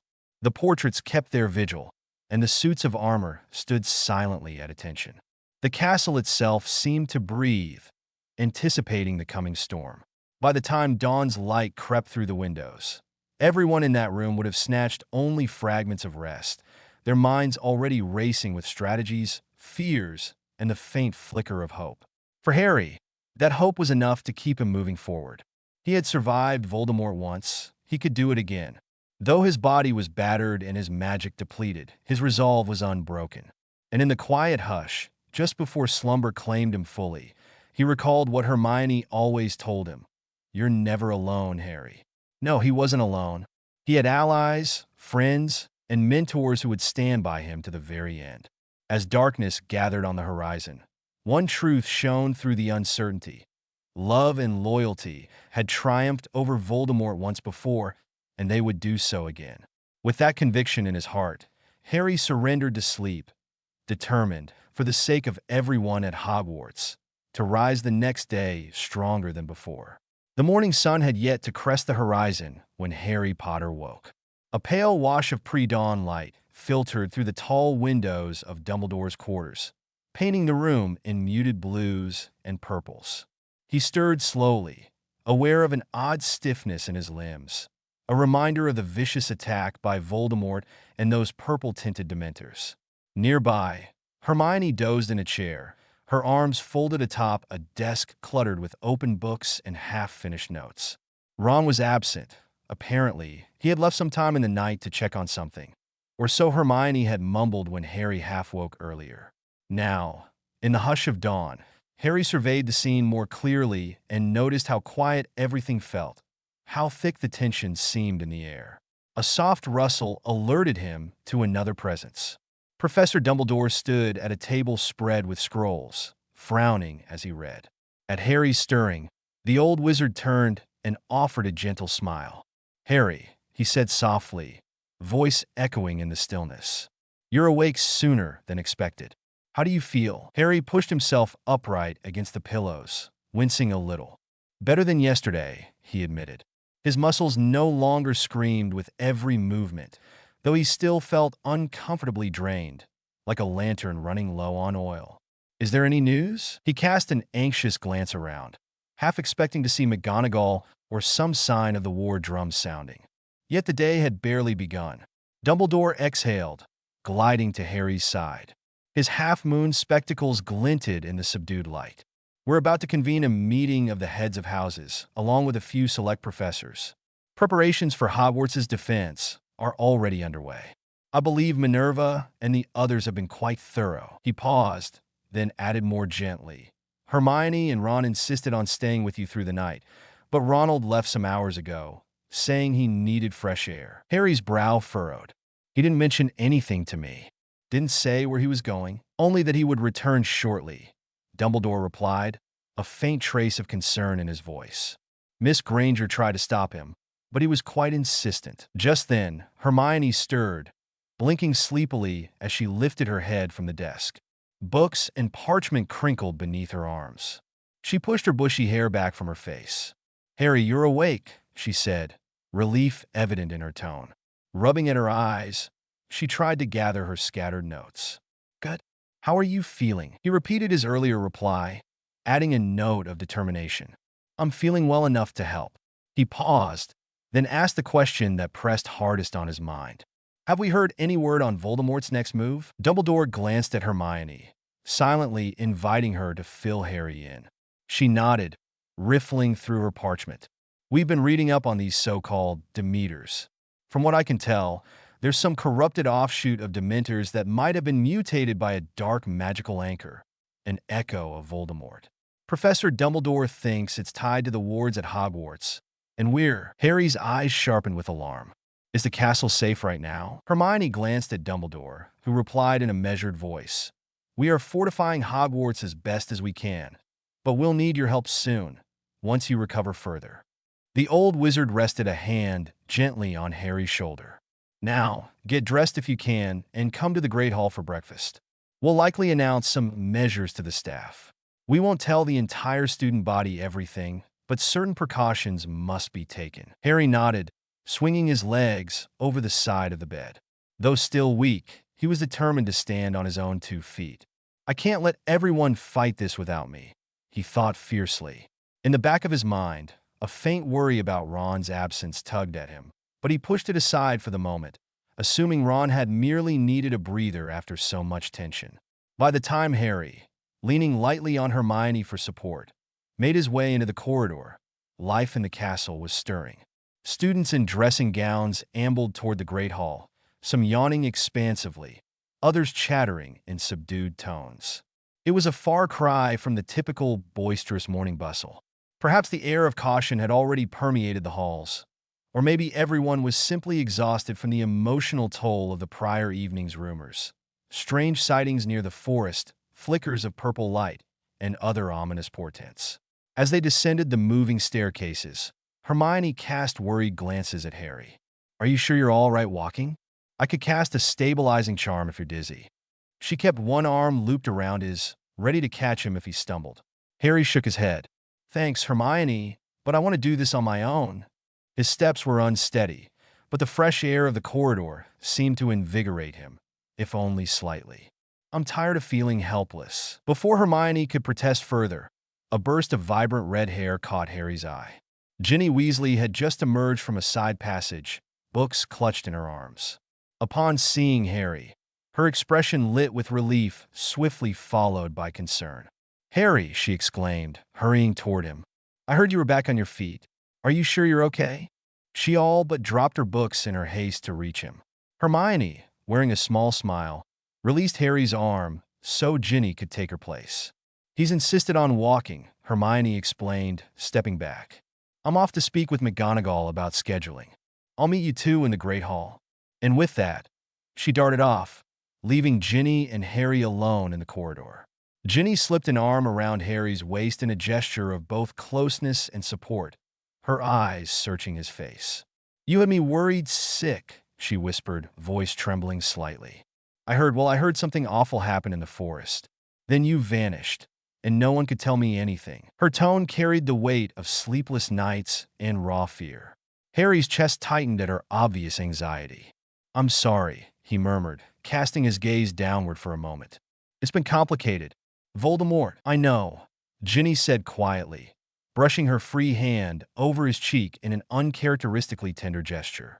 "I overheard enough to realize he's not as gone as we hoped. But the important thing is that you're here now." She hesitated, then continued, "I want to help Harry. If there's a fight coming, I'm not going to sit by and watch from the sidelines." He felt a mixture of gratitude and protectiveness surge in him. "I know you're capable. Merlin knows you fought bravely in the last war. But I'd rather keep you out of harm's way if I can. You've been through enough, especially with the diary in your first year." And Ginny's eyes flashed. "Stop right there. I'm not the same kid I was then. You can't shield me from everything, Harry." She softened, her grip around his waist gentling. "Besides, didn't we promise we'd stand by each other no matter what?" Emotion twisted in Harry's chest. He nodded, lifting a shaky hand to tuck a stray strand of hair behind her ear. "I remember," he said, a faint smile ghosting his lips, even as the weight of the impending war pressed down on him. "I do appreciate it, Jin." Her response was a swift, determined kiss, brief but warm, on his cheek, something that both startled and comforted him in equal measure. "Then let's face this together," she whispered, gazing up at him. "Now, come on. We don't want to make a scene in the hallway." With that, they continued onward, side by side, each lending the other a silent kind of courage as they headed for the Great Hall. Harry's heart felt both heavy with dread and strangely light with hope. He couldn't help but sense that in moments like these, he and Ginny had a bond forged through trials no one else could truly comprehend. The Great Hall was awash with whispers when Harry and Ginny arrived. Students craned their necks to watch him walk, some with concern, others with barely concealed curiosity. Hermione sat at the Gryffindor table, waving them over to a pair of empty seats. Platters of eggs, toast, and pumpkin juice lay before them, but the usual lively chatter was subdued. Even Seamus and Dean, typically talkative at breakfast, offered only quiet greetings. Neville Longbottom, who'd grown into a confident young wizard in the aftermath of the war, glanced between Harry and Ginny. "Morning," he said, voice hushed. Things seem a bit tense today. Any idea why the staff are all meeting behind closed doors?" Harry traded a look with Ginny and Hermione. Hermione, ever the diplomat, cleared her throat and spoke in a low murmur so the other students wouldn't overhear. "We might be facing a situation similar to what happened before. Maybe not exactly the same, but it involves a threat from outside." She paused, noticing Neville's face blanch slightly. "We're doing everything we can to keep Hogwarts safe." Neville swallowed, nodding slowly. "I see. Let me know if you need any help. You know I'm always willing." His gaze flicked to Harry's bandaged forearm. Madame Pomfrey had insisted on wrapping it after discovering some lingering traces of the creature's drain. Neville didn't press for details, but his concern was evident. "Just don't keep us in the dark too long." "We won't," Harry promised, feeling guilt stir within him. So much of Hogwarts' student body had endured horror during the final battle of the war. They deserved peace, not another siege. He forced a small, reassuring grin. "But for now, focus on your classes. Keep an eye out for anything unusual." Neville nodded, returning to his plate, though his expression remained clouded. A hush settled briefly, broken by the low murmur of the rest of the hall. Across the table, Ginny gave Harry's hand a quick squeeze under the table, a silent show of support. Suddenly, a commanding voice rose from the staff table, McGonagall. She stood, cutting an imposing figure in her emerald green robes, and raised her hands to call for silence. "Students," she began, her gaze sweeping across the hall, "I have an important announcement. As of today, we will be implementing enhanced security measures. Please do not be alarmed if you see additional wards in place or find certain areas of the castle temporarily off-limits. Prefects, please ensure your houses are informed of curfew changes by this evening. A buzz of whispered speculation rippled through the students. McGonagall continued, "These measures are precautionary. We trust that if we all remain vigilant, Hogwarts will continue to be a sanctuary for learning and growth." Harry exchanged looks with Hermione and Ginny. The staff was moving fast. Likely, Dumbledore had shared the specifics in private with McGonagall, who now masked the dire truth behind words like precaution and enhanced security. It was probably the best approach. No need to incite mass panic just yet. As McGonagall sat down, Dumbledore caught Harry's gaze from across the hall and offered a subtle nod. The message was clear. We're moving forward. Harry drew a slow breath and sipped his pumpkin juice, ignoring the flutter of nerves in his stomach. Notably missing from the Gryffindor table was Ron Weasley. Harry couldn't help scanning the hall for that distinctive shock of red hair, but he saw only Fred and George chatting with Lee Jordan near the Ravenclaw corner. Visitors to the school for a special demonstration of joke products, it seemed. Ron was nowhere in sight.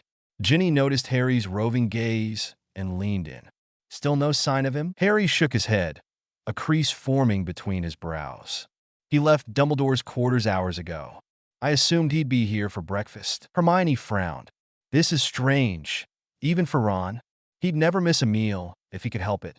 Did he mention needing to check the Quidditch pitch or something? She was trying to find any logical explanation.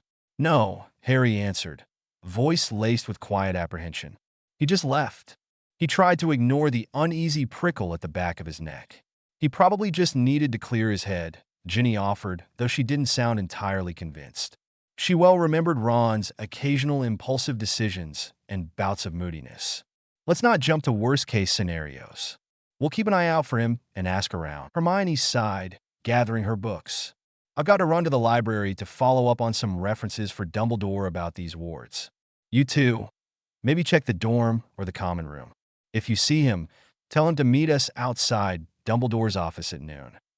She rose from the table, casting another worried look around the hall before hurrying off.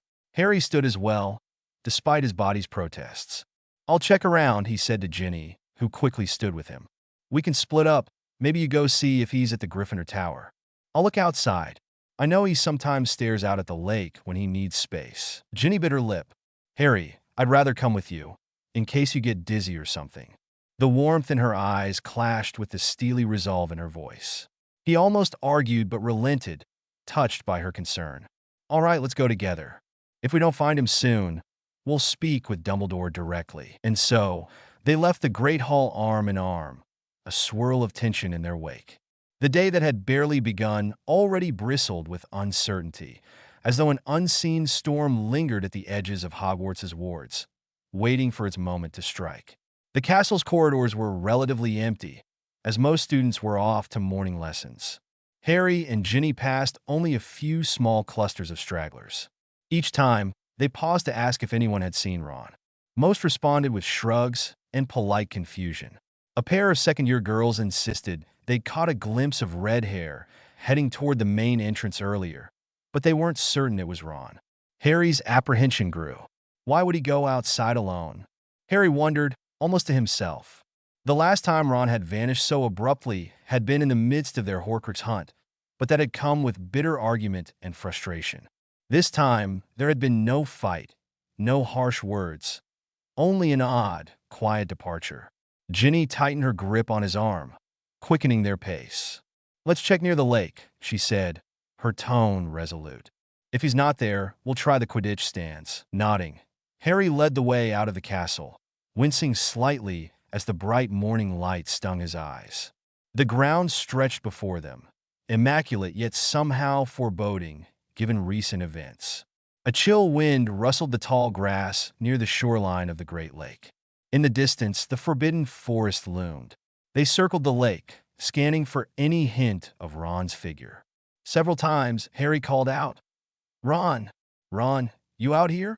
But only echoes answered, dancing mockingly across the surface of the water. Ginny pursed her lips, worry creasing her forehead. He's not here.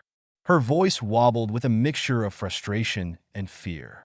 What if something's happened to him? Harry recalled how Ron had once been manipulated by the Horcrux locket's negative energy. Could something similar be affecting him now? The thought sent a shiver coursing through Harry's already tense muscles. Calm down, he warned himself. Ron's probably fine. Still, he couldn't quell the sense of foreboding. Let's check the Quidditch pitch, he said, squaring his shoulders. He might be. Suddenly, from behind a nearby copse of trees, they heard a faint scuffling sound. Without hesitation, they headed in that direction, wands out. When they rounded the bend, they found only an empty expanse of lawn. However, Harry's sharp eye spotted footprints in the soft earth. Footprints leading away from the castle, deeper into the wooded area that preceded the forest. Ginny sucked in a sharp breath. "Is he mad?" she whispered, eyes darting to the ominous line of the forbidden forest. "After what happened to you last time, why would Ron go anywhere near there?" Fear and anger warred in her expression. Harry's hand tightened around his wand. "I don't know," he said, voice grim. "But we're not going in there alone, not with my magic still iffy. Let's go back, find Dumbledore, and mount a proper search." Ginny bit her lip but nodded. "Right? Let's go." They turned on their heels, leaving the footprints behind. A swirl of dread clutched at Harry's stomach. "Ron, where are you?" he wondered, the question echoing in his mind as they hurried back toward the castle. He tried to quell the rising terror that something far more sinister than a simple walk was afoot. Meanwhile, deeper into the outskirts of the Forbidden Forest, Ron Weasley stood with his back against a knotted tree trunk, chest heaving, eyes wide with fear and something else, confusion perhaps.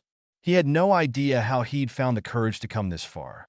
Yet here he was, the thick canopy of the forest blocking out the sun's rays. A heavy silence blanketed everything, broken only by the occasional snap of a twig underfoot. Before him, shrouded in shadows and a faint purple haze, hovered the shape of Voldemort, an echo, a twisted figure of the once fearsome Dark Lord. The face, serpentine and pale, studied Ron with an unsettling intensity. Around them, flickers of dark energy crackled.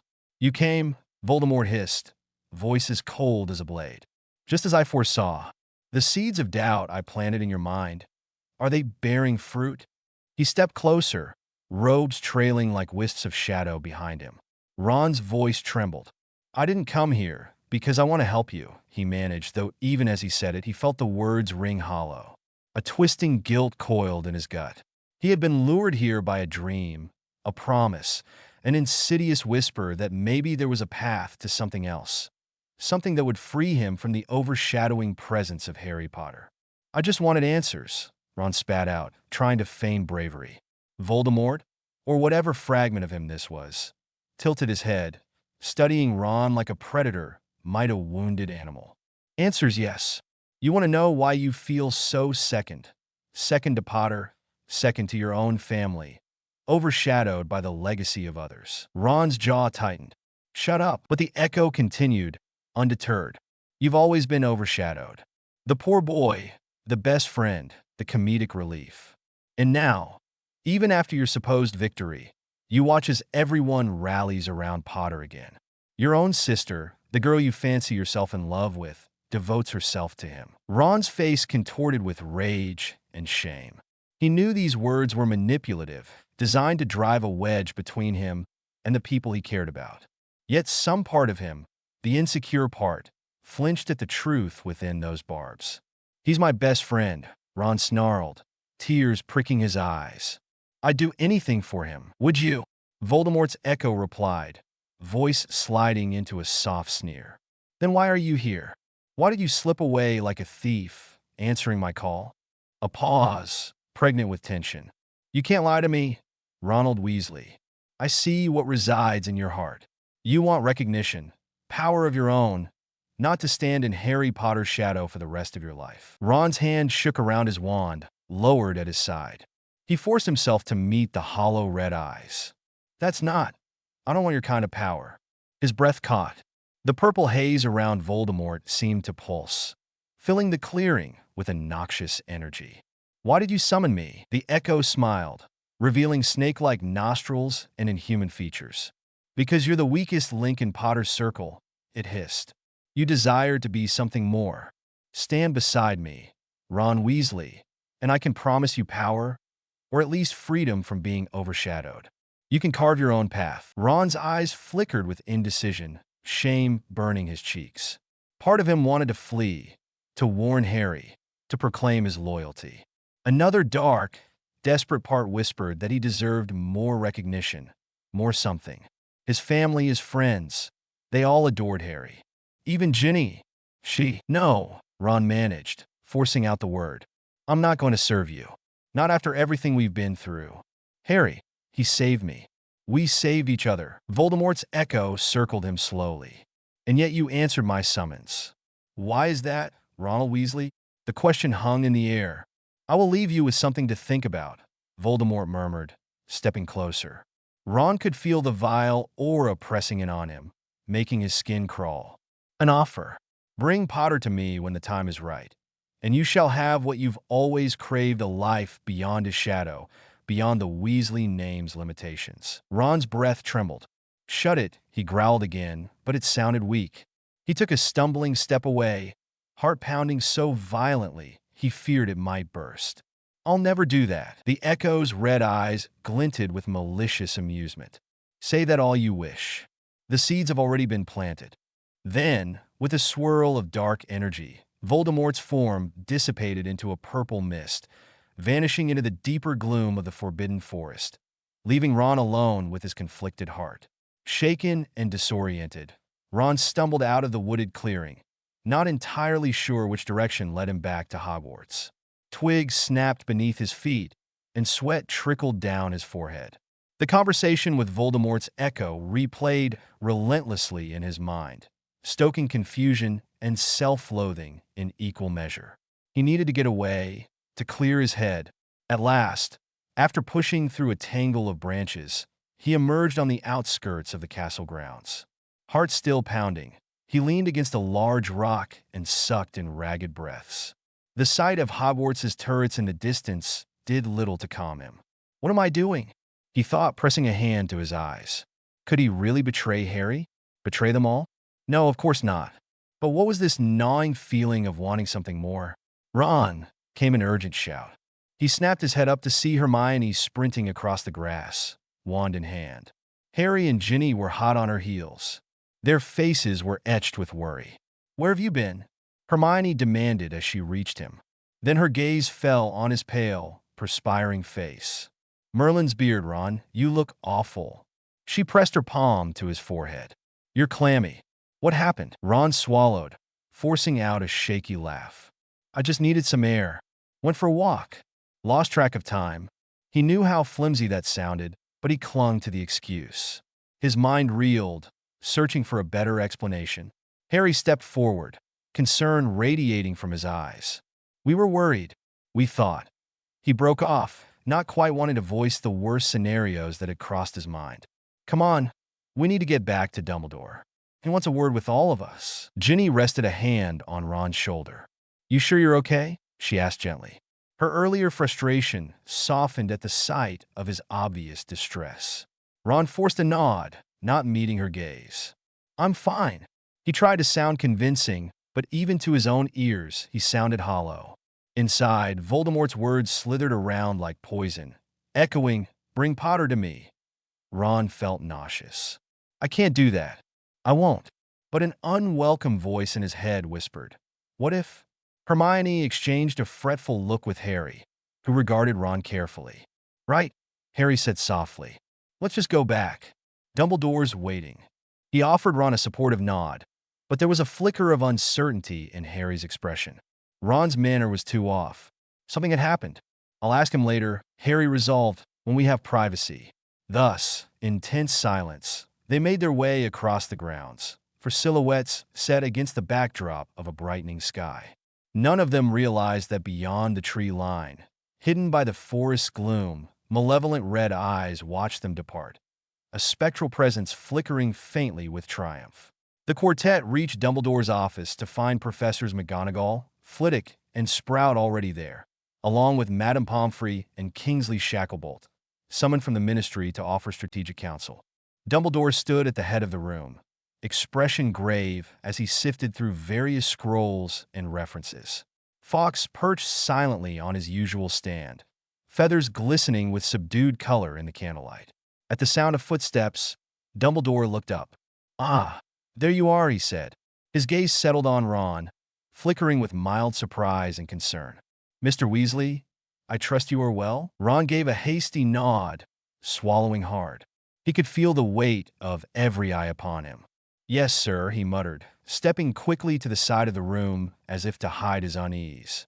Harry positioned himself near the center, leaning slightly on Ginny for support. Hermione stood close by, setting a protective hand on his forearm. McGonagall cleared her throat. "We've begun strengthening the wards, but the staff agrees we need a more direct measure, something to repel these new Dementor variants more effectively." Kingsley nodded. "I've brought word from the Oro office that a small detachment can be spared to help guard the castle. With everything else going on, resources are stretched thin, but we won't leave Hogwarts undefended." Dumbledore offered a grateful tilt of his head. "Thank you, Kingsley. Your assistance is most welcome." He paused, sweeping his gaze around the room. "I trust we all know the significance of the next midnight. The wards are at a crucial juncture, and Harry has bravely agreed to undertake the reattunement ritual. If we are successful, Hogwarts itself will become a powerful bulwark against Voldemort's echo." His voice quivered slightly with the weight of that gamble. Hermione cleared her throat softly. "Professor, I found references to an older version of that ritual in a chronicle of Founder spells. It mentioned that the caster, Harry in this case, might face illusions or manifestations of the castle's memories. Is that true?" Dumbledore nodded gravely. "Yes. The wards may well subject Harry to visions or challenges drawn from both Hogwarts' history and the caster's own mind. You recall how the Mirror of Erist can project desires, or how the Boggart reveals fear. This is of a similar nature, but on a grander scale. If Harry is not prepared, or if his magical core is too weakened, he could be overwhelmed." The color drained from Ginny's face, and she reached for Harry's hand, lacing their fingers together. "Then we won't let him face it alone," she declared, casting a determined glance around. "If there's some part of the ritual that allows others to support him, we'll do it." A small smile touched Dumbledore's lips.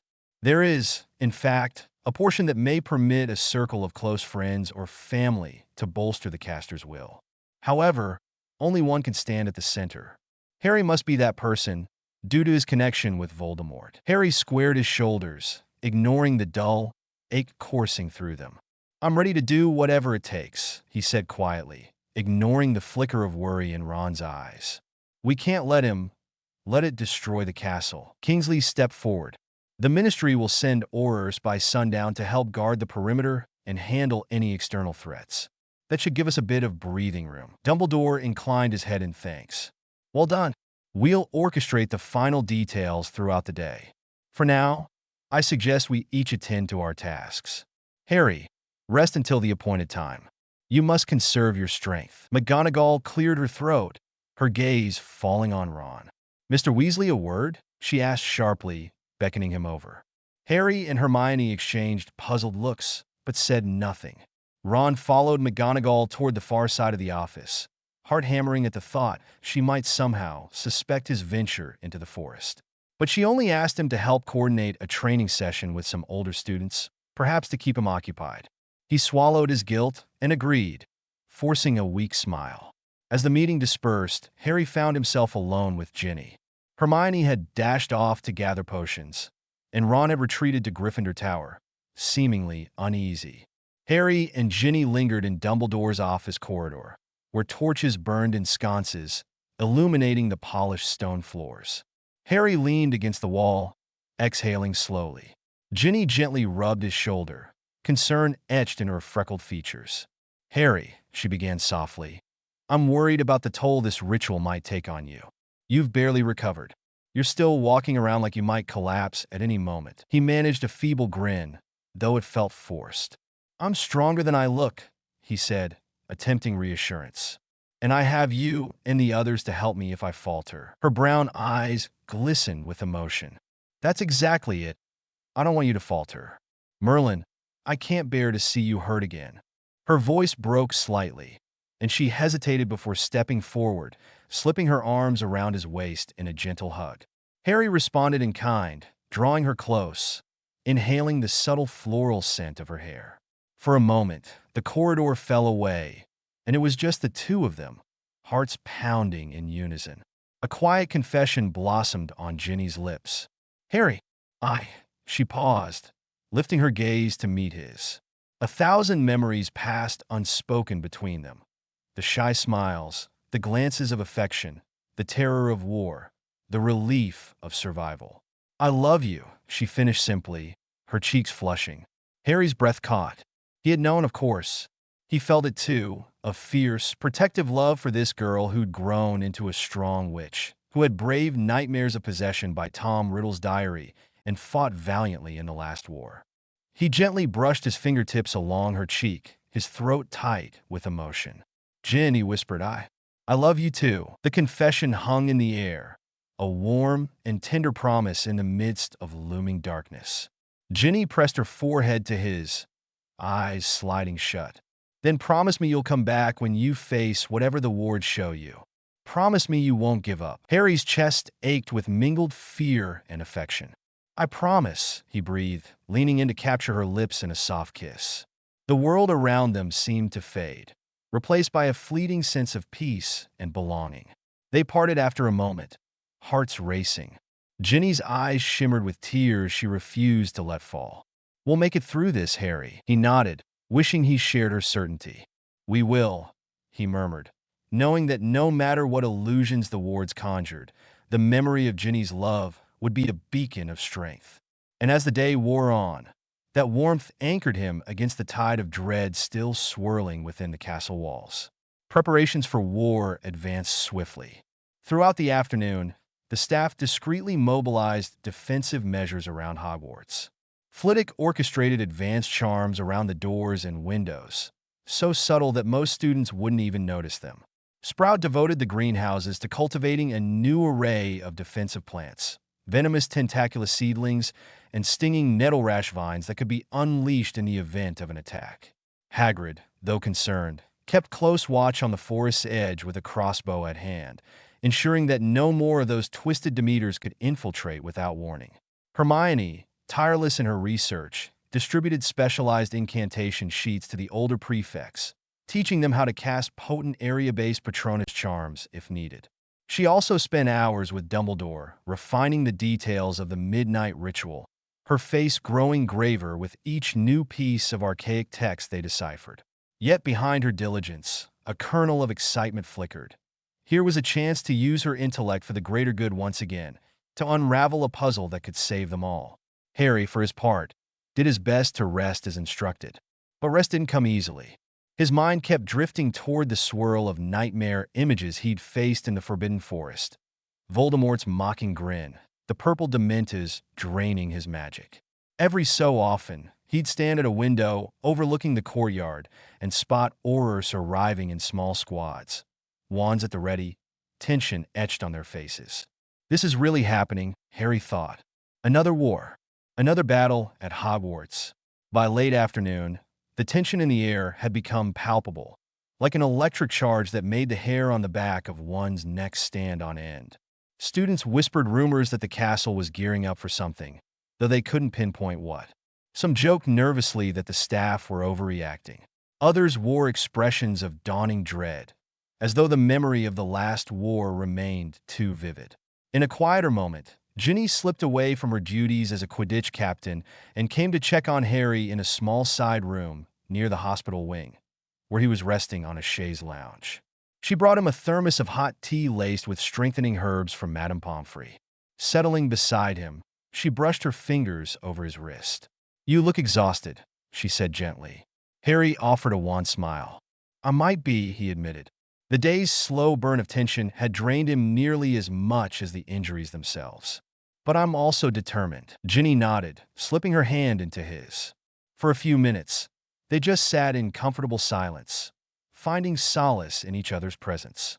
The knowledge that the night loomed, bringing with it an ancient ritual and an imminent threat, was overshadowed, for a breath, by the small respite of simply being together.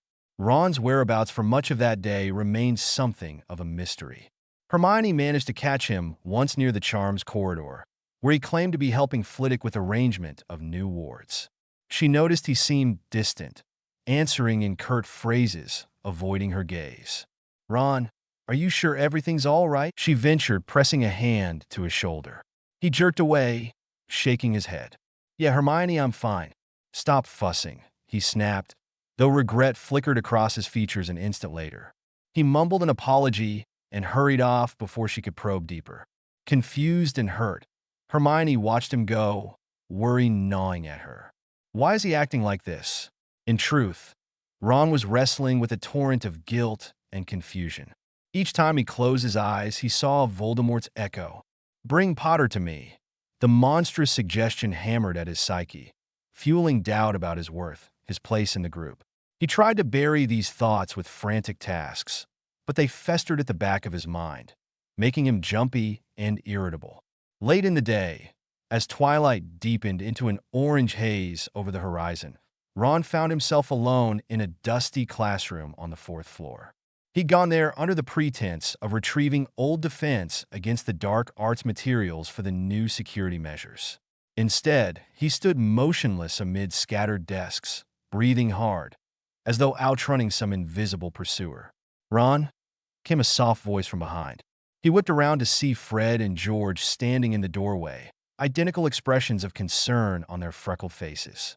They had remained at Hogwarts to offer comedic relief to the students, but had apparently picked up on the tension swirling around their younger brother. "What do you want?" Ron asked, voice cracking slightly. He tried to sound annoyed, but the words emerged more desperate than anything else. George exchanged a look with Fred. "We could ask you the same question," George said gently. "You've been acting off, little brother, and that's saying something coming from us." Fred nodded, stepping forward. "We know the place is tense, but usually you come to us if you're in a real bind. Did something happen?" Ron hesitated, glancing at the floor.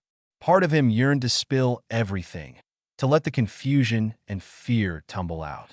Yet the thought of telling them Voldemort offered me power, and I can't stop thinking about it, felt impossible to voice. Instead, he shook his head.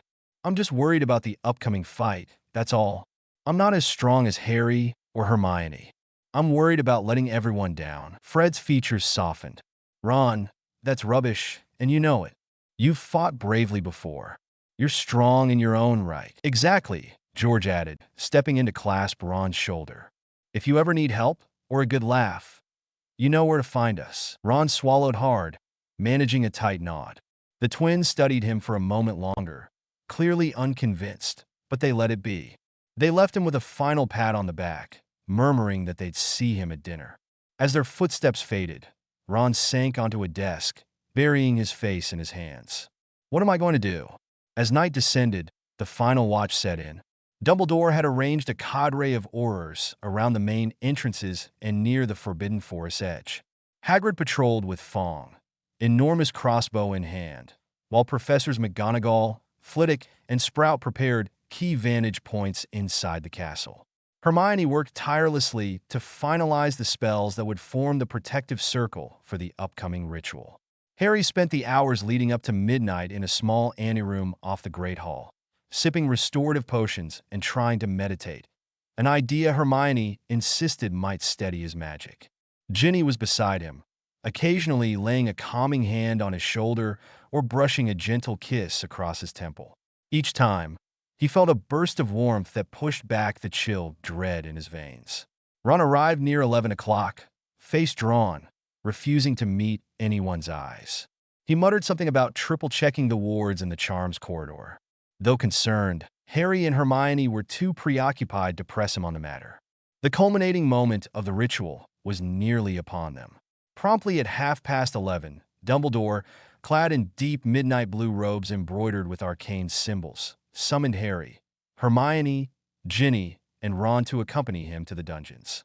The flickering torchlight cast dancing shadows on the stone walls as they descended. Every step echoed ominously, the tension in the air thick enough to choke on. At the bottom of a winding stair, they reached a heavy iron door etched with runic circles. Dumbledore paused, pressing his palm against the largest circle. A faint shimmer rippled over the metal. "This passage leads to the heart of Hogwarts's wards," he said in a hushed tone. "We must be cautious. This place is rarely accessed, and the magic is older than any living soul." Harry, bracing himself, exchanged looks with Ginny, Hermione, and Ron. He couldn't miss the sheen of sweat on Ron's brow, or the way Hermione clutched her wand with white-knuckled tension. Ginny managed a brave smile that wavered only slightly. "All together now," Dumbledore instructed. "Extend your wand tips to the door's surface." The four complied, and with a resonant hum, the ancient door swung open. A swirl of cold air escaped, carrying a faint whisper of centuries-old enchantments. Harry's pulse pounded as they stepped through into the darkness beyond. They emerged into a vast chamber carved of polished stone, illuminated by floating orbs of pale blue light. Massive arches supported the ceiling overhead, and along the walls, elaborate depictions of the four Hogwarts founders, Gryffindor, Slytherin, Hufflepuff, and Ravenclaw, were carved in bas-relief. The air felt thick, almost alive, tingling with latent power. In the center of the chamber lay a raised dais, circular and inscribed with a swirling pattern of runes. This dais, Dumbledore explained, was the heart of the wards. Typically, the wards maintained themselves unconsciously, fed by the castle's magic. But tonight, they required direct intervention. Hermione drew in a sharp breath, eyes scanning the runes. "They match the patterns we found in the Founder's Scroll," she whispered, awed. "This is older than everything else in the castle combined." Dumbledore turned to Harry, expression gentle yet grave. "Harry, I will guide you, but you must stand on the dais alone. Hermione, Ginny, and Ron may form a support circle around you, each at a cardinal point, if you will. This is how they can lend you their willpower if the ward's illusions become overwhelming." He paused, eyes lingering on Ron, who stood stiff and silent. "If all are ready, we must begin." Harry nodded, stepping cautiously onto the dais. A flutter of nerves churned in his stomach. He tightened his grip on his wand, momentarily letting his gaze settle on Ginny's face for courage. She offered him an encouraging nod, though her eyes shone with tears threatening to surface. One by one, Hermione, Ron, and Ginny took their positions at the dais's circumference, wands raised. Dumbledore began to chant softly in a language older than Latin, a melodic, resonant incantation that echoed off the chamber walls. The runes on the floor glowed faintly, swirling with azure luminescence. As the chant grew in volume, Harry felt a rising hum beneath his feet, as though the stone itself were vibrating with ancient power. A pulse of light throbbed outward from the dais, flickering in rhythm with his heartbeat. At first, it was almost soothing, like slipping into a warm bath. Then, without warning, the temperature dropped drastically, and the chamber dimmed. A strange, pulling sensation tugged at Harry's core, as if the wards were reaching into him. From the corners of his vision, he saw Hermione, Ginny, and Ron tense, wands trembling slightly in their hands. Dumbledore's incantation shifted, the tone more urgent. Harry tried to keep his mind focused, to remain calm and open as the ward's magic converged on him. Suddenly, an intense flash of light momentarily blinded him. When his vision cleared, he realized he was no longer in the chamber. Instead, he stood in the middle of the Great Hall, but it wasn't the hall as it was now. It looked older, with decorations that seemed centuries out of date. Candles flickered overhead, and a single man stood at the far end, Salazar Slytherin, if Harry guessed correctly from the historical likeness. The founder's eyes were cold, and in his hand rested a twisted staff. The figure beckoned Harry closer. "You are the interloper," the phantom intoned, voice echoing with layered timbers. "You seek to command Hogwarts's wards. Prove yourself worthy." Confusion rippled through Harry. He recalled Dumbledore's warning that illusions, manifestations of Hogwarts's history, might test him. Steeling himself, he lifted his wand. "I don't wish to command them. I want to protect Hogwarts." Slytherin's ghostly visage curled into a sneer. "Are you so pure of heart? I see darkness in you, fear, doubt, pride. With a wave of the staff, the illusions shifted, revealing a swirl of memories. Harry's life, his failures and insecurities, the times he had allowed anger to guide him. Do you think you can stand against the cunning of the serpent? Heart pounding, Harry closed his eyes briefly, remembering Ginny's face, Hermione's unwavering support, Ron's loyalty, or once it had been loyalty. Summoning courage, he opened his eyes. Yes, he said firmly. I may not be perfect, but I stand for Hogwarts. The illusion tested him, conjuring shapes of snakes writhing around his feet, hissing. He cast a Patronus, albeit weakly, and the shapes scattered, letting out shrieks that echoed through the illusion. Then, the vision fractured like shattered glass, dissolving around him. Back in the real chamber, mere seconds had passed, yet Harry felt as though he'd spent minutes, perhaps hours, battling Slytherin's specter. His pulse thudded in his ears, and he gasped for breath. He could see Hermione flinching at her station, as if restraining herself from rushing forward to help him. Ginny, tears brimming, steadied her wand, face taut with concern. Ron stared fixedly at Harry, his expression unreadable. Dumbledore's chant crescendoed, the runes flaring brighter. Stay strong, Harry. His voice called through the swirling energy. Face whatever the wards show you. Almost immediately, another flash consumed Harry's vision. The dais vanished again. This time he stood in the astronomy tower, or a memory of it. The night sky overhead was tinged with red, and the figure before him was none other than Albus Dumbledore himself, but a Dumbledore in his moment of greatest vulnerability. The illusions replicated that fateful scene, but twisted. Snape was not the one raising the wand. Harry was. Shocked and revolted, Harry stumbled backward. No, he breathed. That wasn't me. The illusory Dumbledore spoke, voice quavering in betrayal. You let me die, Harry. You weren't strong enough, just like you won't be strong enough to save Hogwarts now. Stop it, Harry cried, trembling with guilt and fury. This is a lie. I did everything I could. You made your own choices, and I'm not going to fail this time. Summoning his courage, he aimed his wand at the illusion. Finite incantum, the astronomy tower flickered and vanished. Suddenly, the real Dumbledore's voice cut through, relief evident in his tone. Yes, Harry, you're doing well. The wards are testing your resolve. In the circle, Hermione exchanged a hopeful glance with Ginny. Harry was succeeding. Now, if only the final test didn't break him. The runes blazed, momentarily forcing everyone to shield their eyes. Harry felt an acute pain lance through his scar, though it had long since lost its direct connection to Voldemort. An echo of that link flared painfully. A new vision took hold, pulling him deeper into memory. He was back in the Forbidden Forest. The trees loomed tall, menacing. Voldemort himself, fully restored as he had been in the final battle, stood just ahead, wand in hand. But behind Voldemort stood countless robed figures, and among them, Ron Weasley, face twisted in agony and shame. The sight sent a cold stab of dread into Harry's heart. Ron, Harry whispered, tears threatening to form. No, this isn't real. The illusory Ron locked eyes with him, lips trembling. I'm sorry, Harry, he said, voice hollow. Voldemort reached over and draped an arm around Ron's shoulders, a mocking grin stretching across the serpentine features. Harry's mind reeled. It's just a vision, he told himself. It's just the wards. Yet something about it felt disturbingly plausible. He recalled Ron's strange behavior, his disappearance. A wave of sorrow and anger roared through him. This is not how it ends, he bellowed, pointing his wand at the false Voldemort. The forest scene exploded in a burst of scarlet light, and the vision collapsed. Gasping, Harry returned to the dais once more, nearly dropping to one knee from the strain. He glanced around wildly.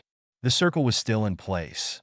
Hermione's brow shone with sweat, but her eyes were fierce. Ginny called his name, voice trembling. Harry, are you? Before she could finish, the runes flared again, but this time their color shifted from blue to a pulsing purple. A low rumble shook the chamber. Harry's eyes widened. This must be the real threat. Something was interfering. A sudden swirl of that sickly purple mist manifested at the perimeter of the dais. The wards themselves seemed to be warping. Dumbledore's chant faltered. "No," he murmured, alarmed. "Voldemort's echo is attempting to breach the heart of the wards." Harry struggled to remain upright as the stone beneath his feet trembled.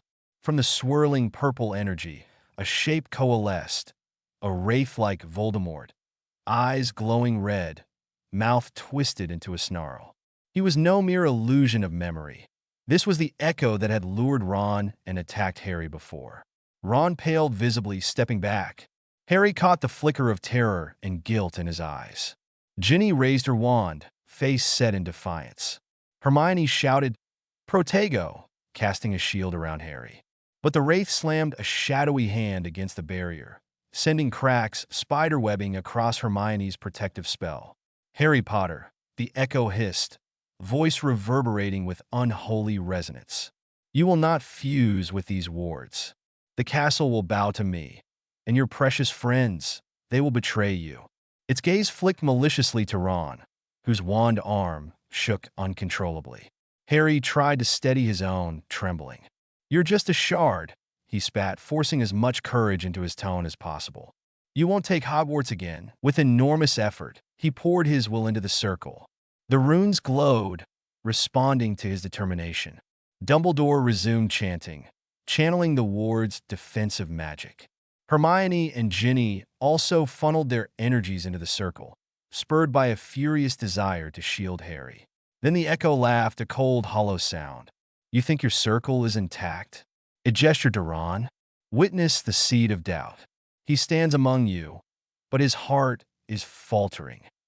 The wraith turned its blazing eyes on Ron. "Remember my promise, Weasley. Bring me Potter, and all that you've ever desired, recognition, autonomy, shall be yours." Ron staggered, wand slipping from his grip and clattering to the stone floor. Everyone's eyes pivoted to him. Hermione shouted, "Ron, don't listen to him." Ginny cried out, voice cracking with desperation, "Ron, we're your family." Harry felt his stomach plummet. He recalled the illusion he'd just faced in the wards. "Please no." The echo's laughter grew. "Yes, that's it. Show him how little you trust him. Show him his place." Tears pricked Ron's eyes as he sank to his knees, wrestling with the swirling emotions. Harry forced his voice into a calm, urgent plea. "Ron, you've always stood by me. We might have had fights, but we're friends, brothers in arms. Don't let him twist your mind." For a heartbeat, it seemed uncertain what Ron would do. Then, letting out a guttural sob, he clasped the wandless hand over his face. The swirling purple energy licked around him, as if beckoning him forward. "I'm sorry," Ron whimpered, voice muffled by his hand. I'm so tired of being second best." He withdrew his hand, revealing red-rimmed eyes. "But I'm not giving you Harry," he snarled, turning toward the wraith. "I'm not yours to command." With a convulsive motion, he grabbed his wand from the floor and aimed it at Voldemort's echo. "Reducto!" he cried. A blast of light surged out, striking the swirling form. The wraith screeched, recoiling as purple mist roiled around it. Hermione let out a sob of relief. "Ron!" She rushed forward to brace him, helping him stand. Ginny's face crumpled briefly with thankful tears, then hardened as she turned her wand on the echo, adding her own volley of spells. Dumbledore's chant rose to a fevered pitch. Harry, buoyed by this turn of events, felt a renewed surge of strength. He stepped forward on the dais, pointing his wand at Voldemort's echo. "You're finished here," he declared, voice trembling with a blend of rage and determination. Expecto Patronum, a silver stag burst forth, luminous even in the gloom of the chamber. It charged the echo head-on, antlers lowered. The wraith howled in fury as the Patronus struck, cracking the purple haze that formed its shape. Dumbledore's chanting peaked, and the runes flared a brilliant white. The energy converged on Harry, who felt a sudden rush of warmth, as though the entire castle's protective magic surged into him. In a final shriek, the echo disintegrated, purple smoke dissipating into thin air. For a moment, the chamber fell silent. Then the swirling glow of the wards stabilized, turning a soft, reassuring gold. The dais's patterns shimmered faintly, sealing the new bond. When the echoes of the final incantation died, Harry dropped to his knees, spent. Hermione and Ginny rushed in from their positions around the circle, while Dumbledore placed a steadying hand on Harry's shoulder. The lingering warmth from the wards began to fade, leaving an afterglow of magical synergy. Hogwarts felt calmer, safer, as though a malignant presence had been exorcised. Ron stood a few feet away, breathing hard, tears staining his cheeks. His wand was still raised, trembling. Hermione hesitated, then stepped toward him, placing her arms around his shoulders in a fierce hug. "Ron, you nearly gave me a heart attack," she whispered. He let out a shaky laugh. "Me too." Without warning, he sank against Hermione, sobbing quietly. Ginny, tears still glinting in her eyes, hurried over to join them, wrapping her arms around her brother. The trio formed a tight knot of relief and apology. Harry, meanwhile, struggled to catch his breath. His entire body felt like lead, but he managed a tired grin as he looked at Ron. "You came through," he said, voice full of gratitude. "Thank you." Ron swallowed, guilt flashing in his eyes. "I'm sorry. Harry. He nearly got to me. I just felt so overshadowed. But I couldn't do it. I couldn't betray you." Harry nodded, exhaustion warring with relief. "We'll talk later," he promised softly. There would be time to sort through the tangled emotions of what nearly happened, to heal the wounds that might linger. For now, they were alive. They had won this round. Dumbledore's voice broke through the sobs and murmured reassurances. "We have succeeded in the ritual," he announced, wiping sweat from his brow. "Hogwarts's wards are restored and, I believe, fortified against Voldemort's echo. This chamber is purged of his influence." The old wizard's voice rang with quiet triumph. Gradually, they made their way back out of the hidden ward chamber, supporting each other as they climbed the stairs. Dumbledore led, guiding the group with a soft lumos from his wand. Harry stumbled at one point, and Ginny quickly caught him, pressing a worried hand to his back. "You did it," she said quietly, her gaze shining with admiration and love. "Harry, you're incredible." He huffed out a breathless laugh. "Couldn't have done it without all of you," he countered, voice laced with exhaustion. "Especially you," he added silently, thinking of that one crucial moment where her presence had sustained him. Behind them, Ron remained uncharacteristically quiet, likely grappling with the enormity of what he'd nearly been drawn into. Hermione stayed close, whispering quiet words of reassurance. None of them ignored the reality that, for a moment, the Dark Lord's echo had nearly claimed a key ally. But in the end, Ron had chosen loyalty. "That's what matters now," Harry told himself. When they reached the top of the stairs, they emerged into a corridor where McGonagall and Kingsley Shacklebolt waited anxiously. At the sight of the group intact and conscious, McGonagall's stern features relaxed in relief. "Merlin be praised," she breathed, stepping forward. Did it succeed?" Dumbledore offered her a weary nod, something like a smile tugging at the corners of his mouth. "I believe it has. Hogwarts is safe once more, or at least far safer than it was this morning." Kingsley let out a long exhale. "Glad to hear it." He eyed Harry, noting his disheveled state, the bruises under his eyes. "You look like you need a week's worth of rest, Potter." Harry managed a grin. "Sounds like a plan, sir." They made their way back to the main floors, where Dumbledore insisted Harry go straight to the hospital wing for a full checkup. Madame Pomfrey, who was waiting just outside the Great Hall, took one look at Harry's drained form and began a barrage of scolding. "You can't keep doing this, Mr. Potter. One day, your body will decide enough is enough." Ginny hovered protectively, helping Harry onto a hospital bed behind the curtains in the infirmary. "He'll rest, Madame Pomfrey," she promised, voice taking on a fierce edge. "I'll make sure of it." Hermione, Ron, and Dumbledore filed in behind them, though Pomfrey threatened to banish them if they caused too much commotion. She handed Harry a steaming goblet of deep green potion. "Drink every drop," she ordered. "It'll replenish your magical reserves." Harry obeyed, grimacing at the bitter taste.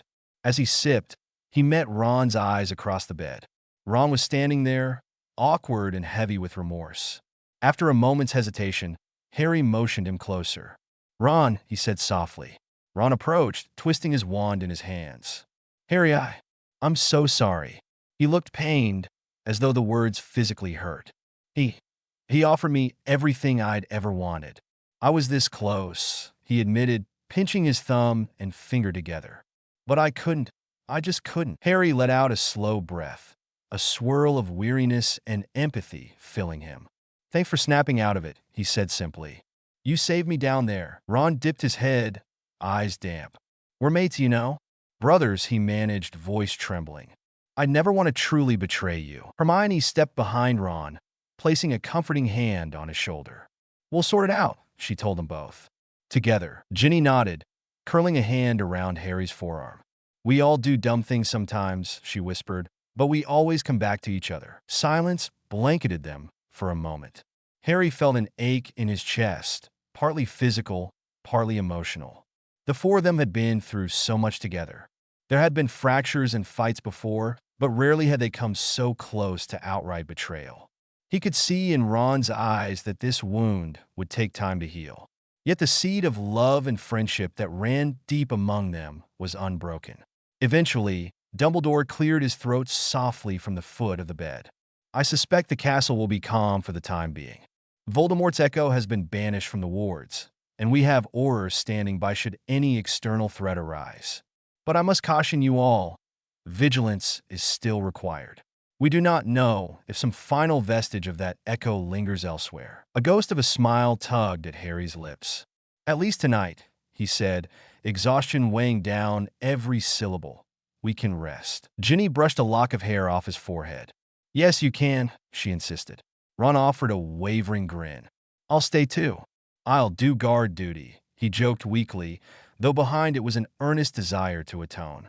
Madame Pomfrey shooed them all, though not too aggressively, giving Harry strict orders to remain in bed for the night. Hermione helped rearrange some chairs, so they could all keep watch if they wished.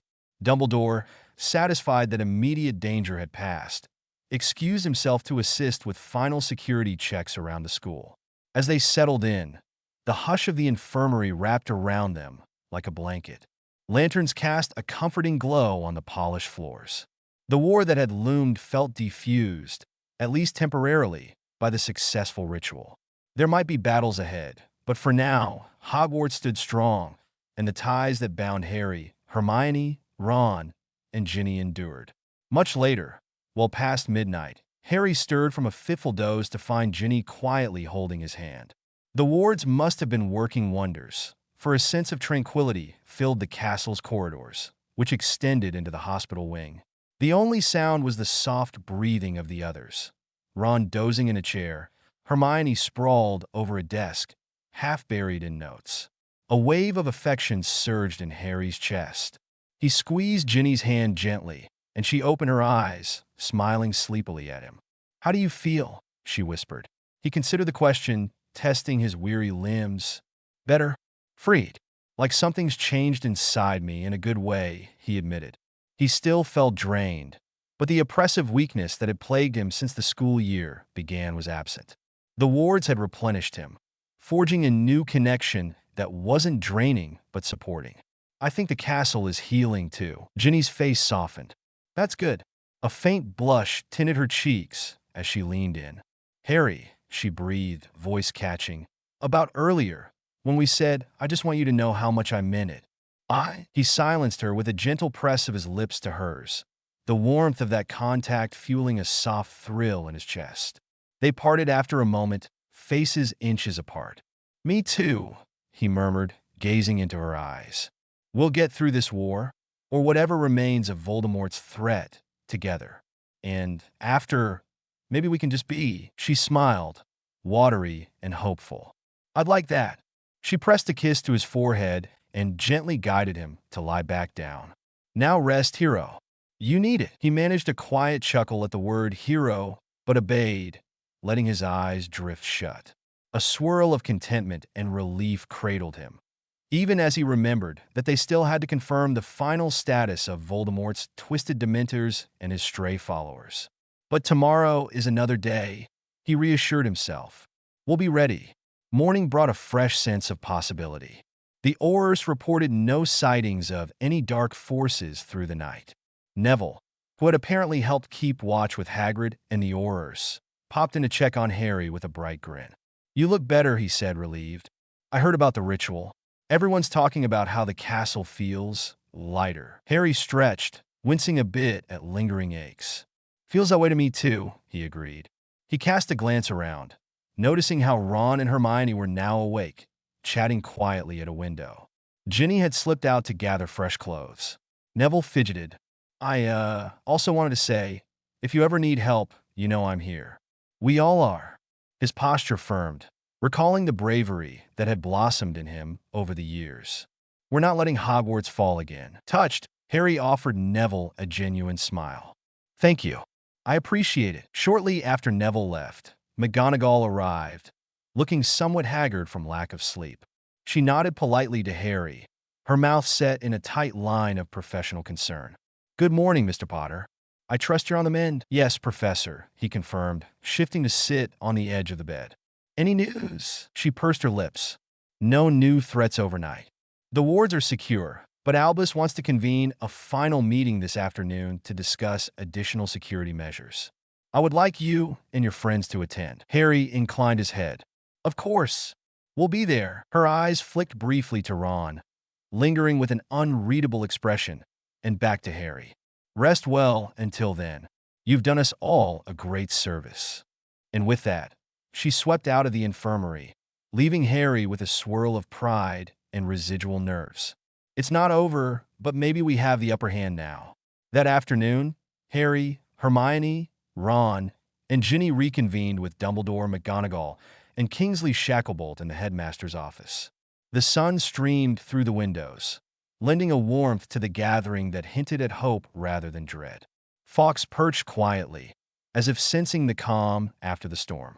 Dumbledore sat at his desk, fingers steepled. "First and foremost, allow me to commend you for your unity during the ritual was critical. Harry, you have formed a stable connection with Hogwarts' wards."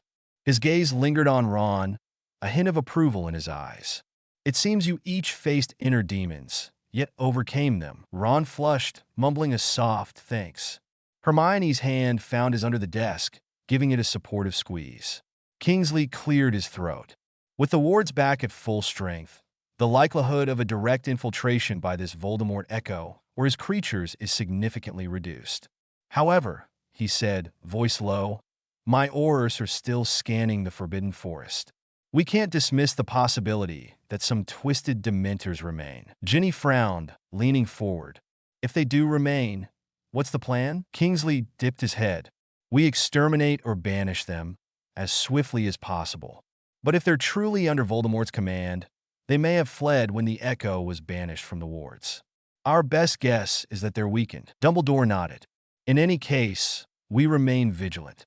Meanwhile, Hogwarts can return to some semblance of normalcy. Classes will continue, though we'll maintain enhanced security and curfews." Harry exhaled, shoulders easing. It wasn't an absolute end to Voldemort's dark influence, but it was a significant victory. "So, what do we do next?" he asked. Dumbledore's eyes twinkled, his voice tinged with warmth. "You do as all students should, Harry. Rest, study, and heal. Your strength will be needed again if any threat resurfaces.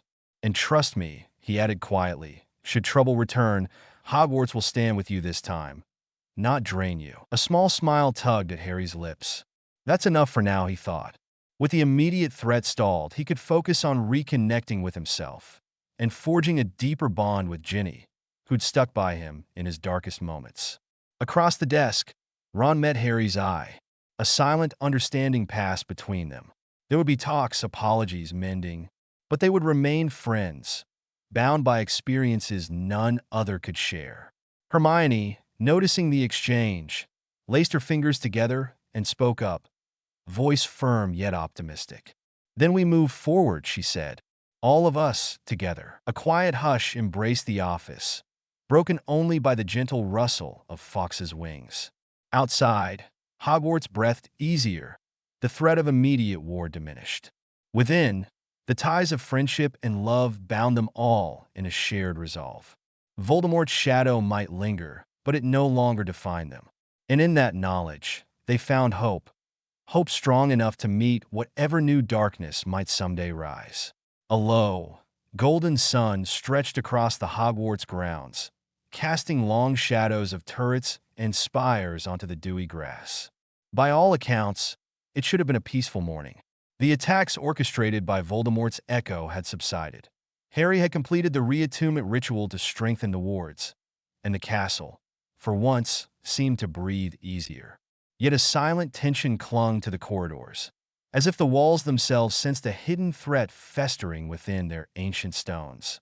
Harry Potter stood at the top of the grand marble staircase, stretching the stiffness from his arms.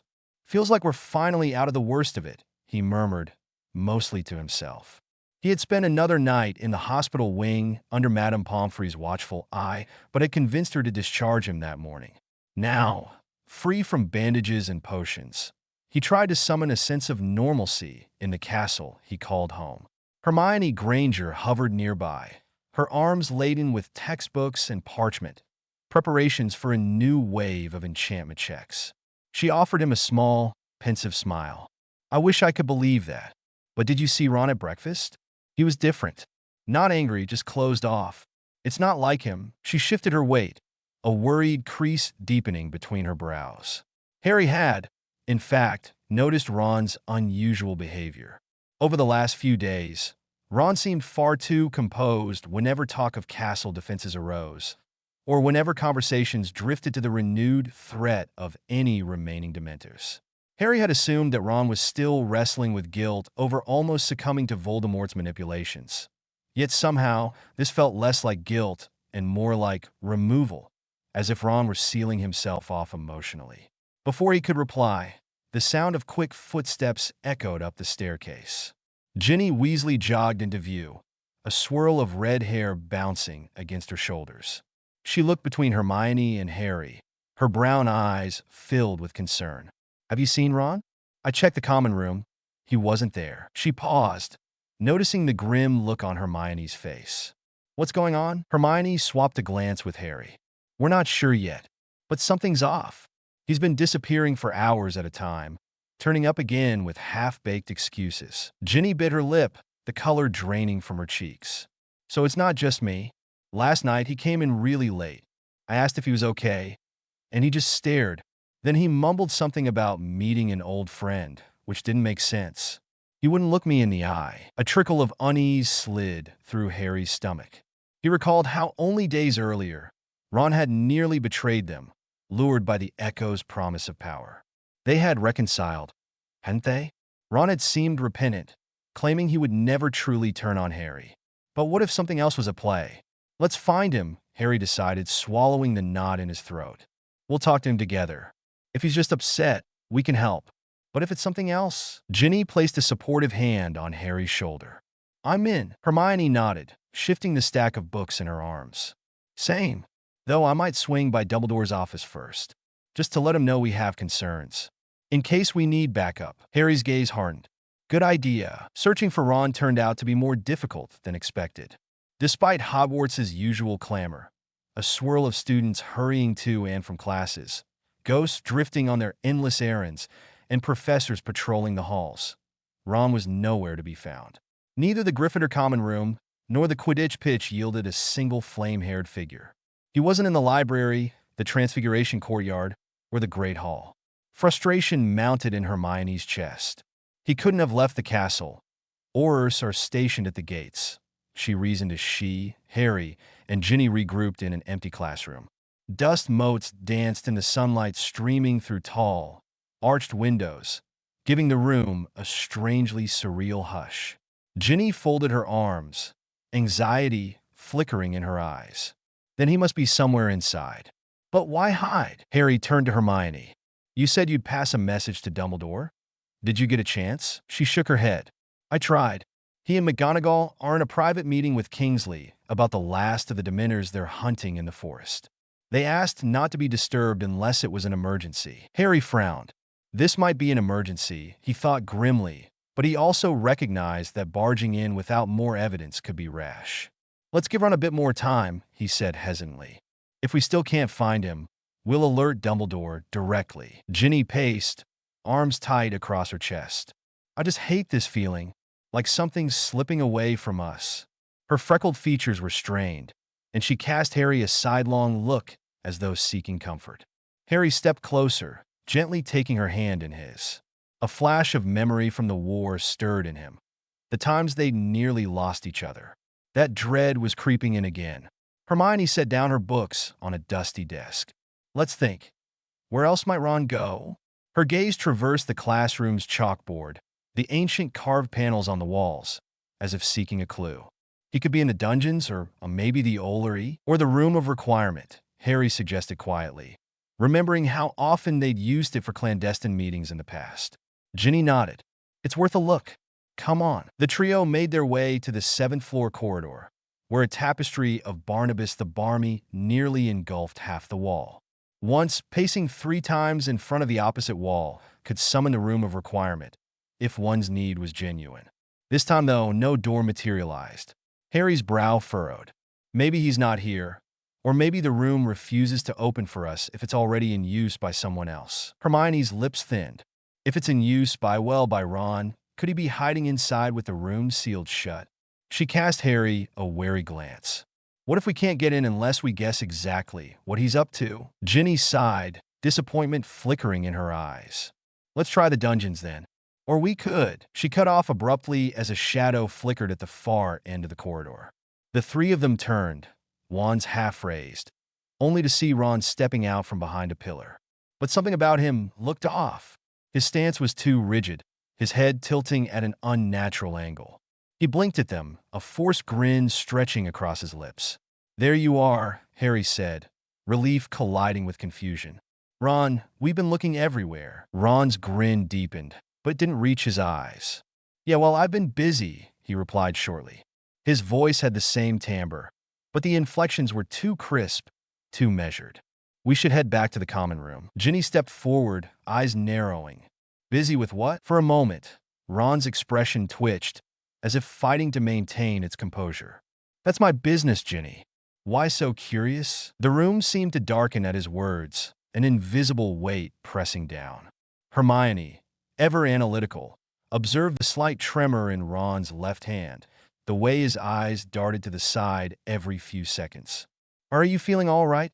She asked carefully. Never better, Ron replied, gaze flicking between them. Though if you really must know, I've been double-checking wards in the basement levels. You know, making sure we're secure from any more Dementors. His tone was dismissive, as if annoyed they would question him. Harry exchanged a look with Hermione. All right, then let's go talk to Dumbledore about it, he said, doing his best to sound casual. He'd be happy to hear your updates. Something in Ron's posture stiffened. No need. I've already spoken to him, he said quickly, too quickly. He said everything's fine. Ginny's voice wavered as she pressed. Ron, you've been acting so weird lately. If something's bothering you, please tell us. A flash of irritation twisted Ron's features. Stop crowding me, he snapped, stepping back. His voice took on an undercurrent of menace. I said I'm fine. Now leave it. All 3 recoiled slightly, stunned by his vehemence. In the silence that followed, Ron seemed to realize he'd gone too far because he forced a laugh. I just need some space. That's all. We're mates, right? The final phrase hung, hollow and unconvincing. Harry's stomach churned with dread. Something was deeply wrong. Before any of them could respond, Ron turned on his heel and stalked away, footsteps echoing in the corridor. Hermione started to follow, but Harry caught her arm. Let him go, he whispered. He's too on edge. We'll watch from a distance. Ginny was trembling. Harry, that wasn't Ron. Not really. Not the Ron I know. Harry nodded grimly. I know. They regrouped in an alcove near a suit of armor, hearts pounding. Hermione pressed a hand to her temple. Do you think he's under the Imperious curse again? Or that maybe he's not Ron at all? Her eyes darted to Harry, full of worry. During the war, we saw polyjuice users. We saw shapeshifters. It wouldn't be impossible. Ginny pale swallowed. Don't say that. But if that's true, we need to act. Tears pricked the corners of her eyes. What if something happened to my real brother? Harry raked a hand through his messy hair, a headache forming behind his scar. Let's not jump to the worst-case scenario. though it's definitely possible. Impostor, imperious, polyjuice, any of it could be happening. We have to find proof. He paused, thinking quickly. One way is to cast specialized revealing spells. Or even simpler, we can check the Marauder's map. Hermione's face brightened slightly. The map. If that person we saw is truly Ron, the dot on the map will say Ronald Weasley. If it's an imposter, maybe the name will appear differently. Ginny exhaled shakily. We just have to find the map, then. Where is it? It's in my trunk, I think, Harry said, already moving. Come on. They sped back toward Gryffindor Tower, ignoring the confused stares of younger students they passed. The winding staircases seemed interminable, each step echoing with their urgent footfalls. Upon finally reaching Harry's dorm, they slammed the door shut and rummaged through his battered trunk. Harry's hands shook with adrenaline as he finally lifted the familiar parchment. I solemnly swear that I am up to no good, he muttered, tapping the Marauder's map with his wand. Ink lines sprawled across the surface, forming the complex blueprint of Hogwarts. Hermione peered over his shoulder, scanning the names. Where is he? Where is he? Ginny let out a sharp inhale. Look, there's a dot labeled Ron Weasley. She paused, eyes narrowing. But it's in the hospital wing? Harry exchanged a baffled look with Hermione. The hospital wing? That can't be right. We just spoke to Ron on the 7th floor? Hermione's hand covered her mouth, a tremor in her voice. That means, oh, Merlin, that means the real Ron might be in the hospital wing, and whoever we just saw is an imposter using his appearance. Ginny's eyes brimmed with tears, but her voice turned steely. We're going to the hospital wing. Now! They raced through the corridors, the map still clutched in Harry's hand. A few times, they nearly bowled over startled students, but none dared to scold them. The trio's urgent expressions clearly signaled a crisis. Upon arriving at the hospital wing, they found Madame Pomfrey attending to a second-year student who'd scalded his arm in a potions accident. Before they could even say anything, Hermione's gaze snagged on a drawn curtain near the back of the ward. She glanced at the map again, confirming the dot labeled Ron Weasley. With hearts pounding, they parted the curtain to see Ron, pale, unconscious, and hooked up to a series of strange, rune-etched monitoring charms. Ginny gasped sharply. Oh my God, Ron! She rushed forward, tears spilling as she reached for his hand. Madame Pomfrey, noticing their intrusion, hurried over. What is all this fuss? This patient needs rest. Rest from what? Harry demanded, though fear twisted his insides. What happened to him? Pomfrey's stern demeanor cracked slightly at their distress. He was found this morning, collapsed in an old storage room near the potions classroom. He'd been stunned, most likely. I suspect it happened late last night. The poor boy's been in a coma-like state since we brought him in. She shook her head, glancing sadly at Ron's motionless form. I was going to inform Professor Dumbledore as soon as he and McGonagall finished their meeting. Ginny squeezed Ron's fingers, heartbreak etched on her face. He's not waking up? Pomfrey sighed, patting Ginny's shoulder.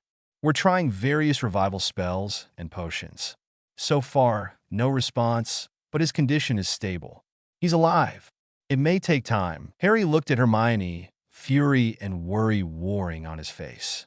So the one we saw, definitely not Ron. Madame Pomfrey's eyes widened in alarm. What are you saying?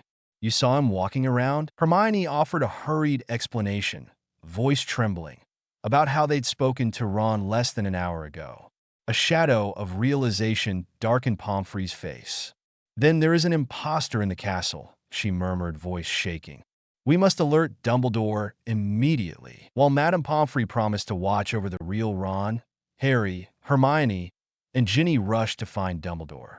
They located him at last in a small antechamber off the main corridor, deep in conversation with McGonagall and Kingsley Shacklebolt about the final Demenahunts.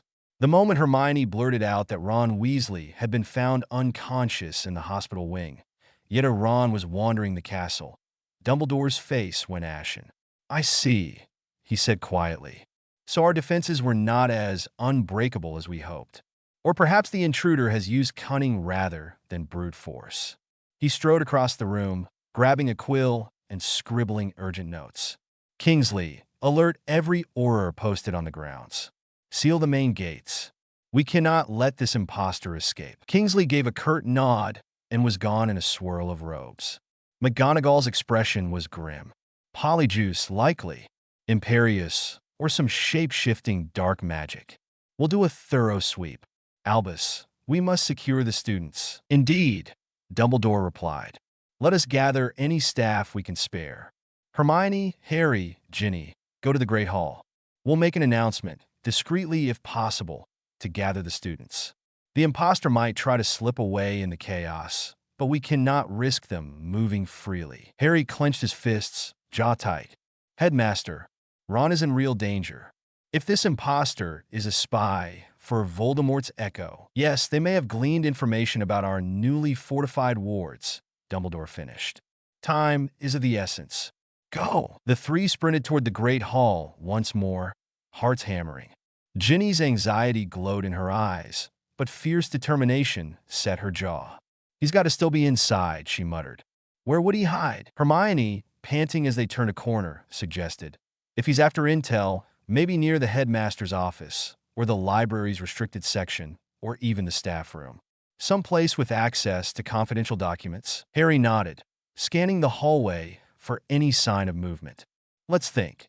If you were an imposter trying to sabotage Hogwarts, where would you go for the most valuable secrets? Dumbledore's personal study? Ginny offered. Or the room of requirement again, if it can conjure hidden knowledge. But the staff has probably locked down or warded those places by now. Suddenly, a flash of movement caught their eyes. A figure with red hair ducked behind a suit of armor at the far end of the corridor. Harry hissed, there, and the three broke into a sprint. Their footsteps thundered, echoing off the old stones. They skidded to a halt at the spot, only to find emptiness and an open window. A gust of cool afternoon breeze ruffled their robes. Hermione peeked out of the window, seeing a precarious ledge running around the castle's exterior. He can't have gotten far, she breathed, scanning for any sign of the impostor scaling the walls. Ginny aimed her wand at the open air. No sense in trying to climb after him. Fear glinted in her eyes. We need a different tactic. Harry's mind raced. He whipped out the Marauder's map once more, tapping it with his wand. Mischief managed. Show me, he froze, recalling he had never ended the map's enchantment last time. The annotated footprints reappeared, swirling across the parchment. Wait, there's a dot labeled Barty Crouch Jr. near the astronomy tower. His blood ran cold at the name of the Death Eater who had once impersonated Moody at Hogwarts. But that can't be right. He was taken by Dementors, and we thought he was gone for good. Polyjuice again, Hermione whispered, eyes widening. He's done it before. Maybe he escaped Azkaban somehow. Merlin's beard, it's the same Death Eater who tricked us during the Triwizard Tournament. Ginny's breath caught.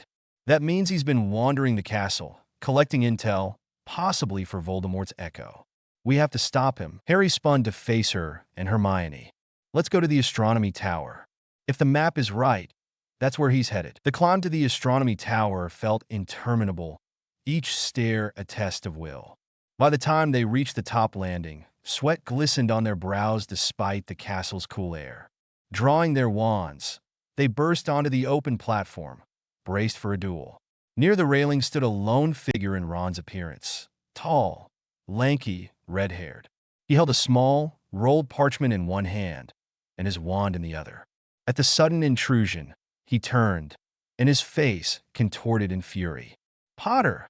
he hissed, voice too sneering, too clipped to belong to Ron. Ginny and Hermione spread out to flank him, wands leveled.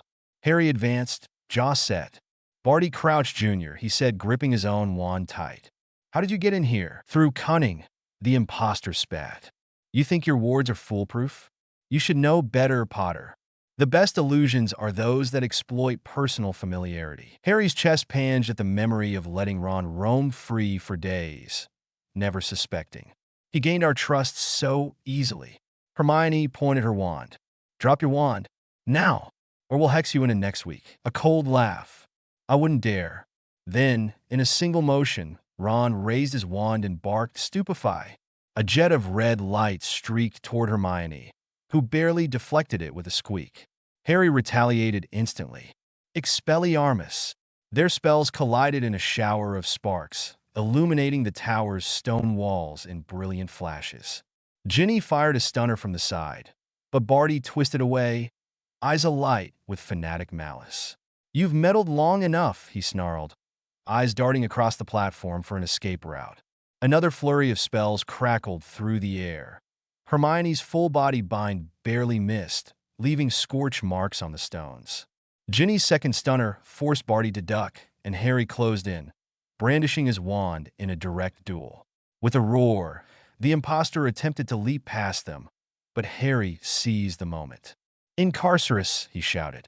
Thick ropes erupted from his wand, tangling around Barty's arms and torso. He fell hard against the platform floor, wand clattering out of reach. Panting, Harry approached, wand still trained. Hermione and Ginny hurried to his side, both trembling with adrenaline. The false Ron glared up at them, a twisted sneer on his lips. And then, before their eyes, a sickening transformation began. His hair receded from red to a sandy brown, the freckles fading from his face, which elongated into Barty Crouch Jr.'s gaunt, haunted features. Ginny let out a shuddering breath. Heartbreak etched on her face.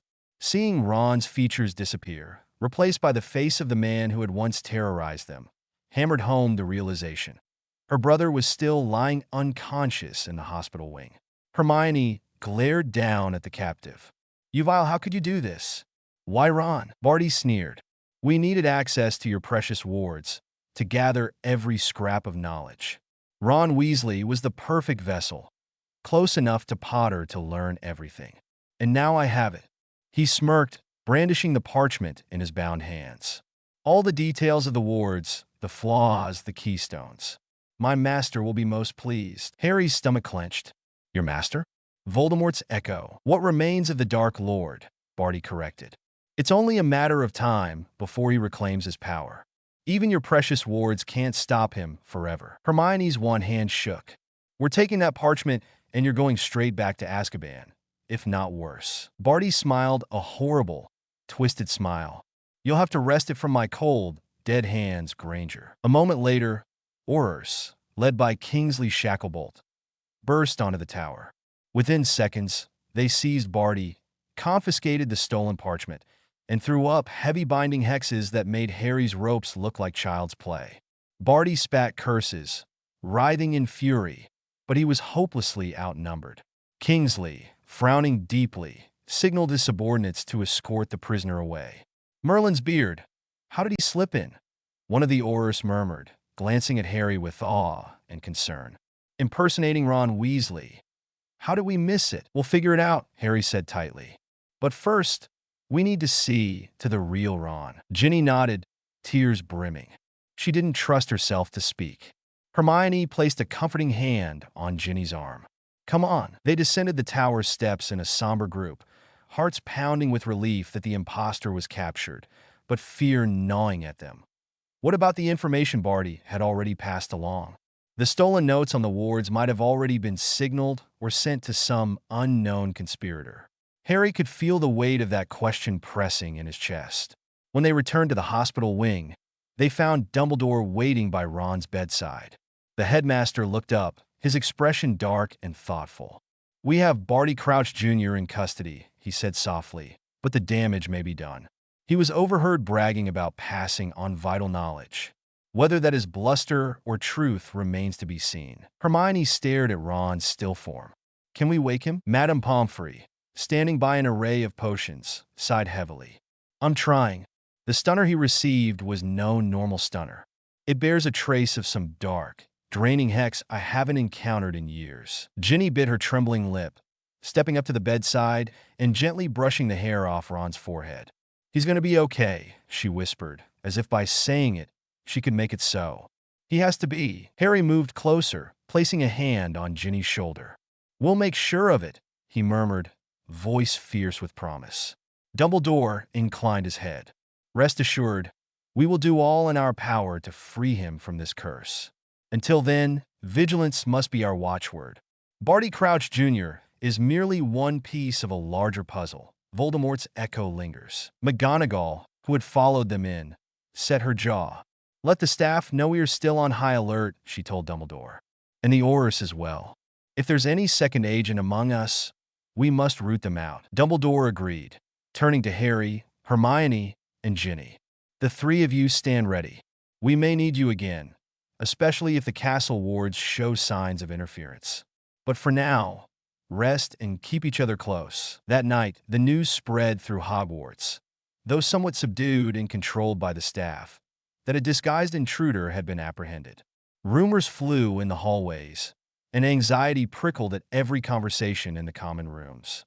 Students whispered questions of whether the war had truly ended or if another wave of darkness threatened to engulf them all. Harry, exhausted, found a small measure of comfort in Ginny's presence. After a grim dinner in the Great Hall, they returned to the hospital wing, where Hermione was already stationed by Ron's bed, reading out loud from Hogwarts, a history, as though her voice alone might guide him back to consciousness. Madame Pomfrey hadn't objected. She seemed to believe the more warmth and familiarity surrounding Ron, the better his chances. Ginny sat on the edge of a spare cot, her eyes never leaving her brother's pale face. She clutched Harry's hand, a silent plea for the strength she needed to stay composed. Harry placed an arm around her shoulders, pressing his cheek against her temple in a gesture of solidarity. A hush settled over them, broken only by the gentle rustle of Hermione turning pages. At last, Hermione paused. If Barty was able to gather so much information, she said, voice tight with anger, he might have found a weakness in the wards. We should talk to Dumbledore about double-checking every line of defense. Harry agreed wearily. First thing in the morning. For now, let's just be here for Ron. Ginny nodded, wiping a stray tear from her cheek. You're right. She squeezed Harry's hand. In that moment, she felt a surge of gratitude that at least the impostor was unmasked, however terrifying the thought that they had unknowingly harbored an enemy for days. We'll protect each other, she whispered, more to herself than anyone else. Harry's gaze flicked to Ron's unconscious form. We will, he repeated softly. Then his eyes swept the quiet ward, mind racing with questions. Where does this leave us in the looming fight against Voldemort's Echo? Barty Crouch Jr. had hinted that the war was far from over, that the Echo would strike again. And given the infiltration that had just occurred, Harry suspected that a storm still brewed on the horizon, darker and more cunning than ever. Yet for that night, with the star-dappled sky arching over the silent turrets of Hogwarts, the four friends, three conscious, one comatose, found solace in their unity. The castle had endured infiltration. Their trust had been violated. But the bond between them remained unbroken. If anything, the shock of betrayal only tempered their resolve, forging them closer in the face of whatever dark days still lurked ahead. A hush lay over the grounds of Hogwarts, far heavier than any quiet that had settled there in years. Though the sun rose in a radiant wash of pinks and oranges, it seemed not to drive away the darkness, so much as highlight the tension simmering just beyond the horizon. The brittle morning air whispered of doom and desperation, and an odd stillness draped itself across every stone, turret, and field. For once, the usual bustle of students was absent. Most had been sent home or confined to the castle's innermost dormitories for safety. What remained were the defenders, an eclectic legion of professors, alumni, a small contingent of Aurors, and volunteers from around the wizarding world. Their voices, lowered to urgent murmurs, converged in the great courtyard just outside the main entrance. Harry Potter, standing by a stone bench that overlooked the still waters of the Black Lake, swallowed hard. He could feel the swirl of fear in his stomach. He wore a practical set of black robes, and a battered wand holster was strapped to his forearm. He glanced up as Hermione Granger approached, her face drawn and pale. "Harry," she said, voice trembling a little, "I've just come from Dumbledore's meeting with the heads of houses. It's worse than we thought." Harry's throat felt dry. "Worse how?" She took a shaky breath. "You know those purple Demeters we faced before? The ones that drained your magic? We suspected there might be a few dozen left, but intelligence from the forest suggests the number is in the hundreds now. Possibly more." He closed his eyes, remembering that terrifying swirl of purple cloaks and scabbed, claw-like hands. Merlin's beard. Hermione continued, voice tight. That's not all. Word is that Bellatrix Lestrange, who we thought was gone, has developed some new power. McGonagall said the scouts reported seeing her manipulate time in short bursts, reversing injuries on herself and accelerating them on her opponents. I've never even heard of such magic. Harry rubbed the back of his neck, a headache threatening to bloom. Bellatrix with time manipulation? That's impossible. We know how tightly regulated time turners were and how they were destroyed, but maybe she's discovered a lost variant. Or maybe it's dark magic. Either way, it's lethal. Hermione set her jaw. And if that wasn't enough, we have the biggest threat of all, Voldemort's echo, or rather, this new form of him. The wards and watchers are all saying the same thing. He's changed, become more than an echo, possibly regained a horrifying measure of his old power. A chill coursed through Harry. The remains of Voldemort had plagued them, but they'd held on a hope that he was only an echo, a shadow. If he was truly returning in full potency, or beyond it, does anyone have a plan? He asked softly, wincing as the question left his lips. Hermione pressed her fingertips to her temples. Dumbledore and McGonagall do. Or at least they're forming one. They want everyone to gather in the courtyard soon. They're going to address us. Harry nodded numbly, exhaling. He tried not to recall the last time Hogwarts stood on the brink of total war. The castle's battered stones had seen too much blood, too many tears. A swirl of anger rose within him. Why couldn't they just have peace? Let's go, he murmured, voice thick with resolve. We need to hear what they have to say.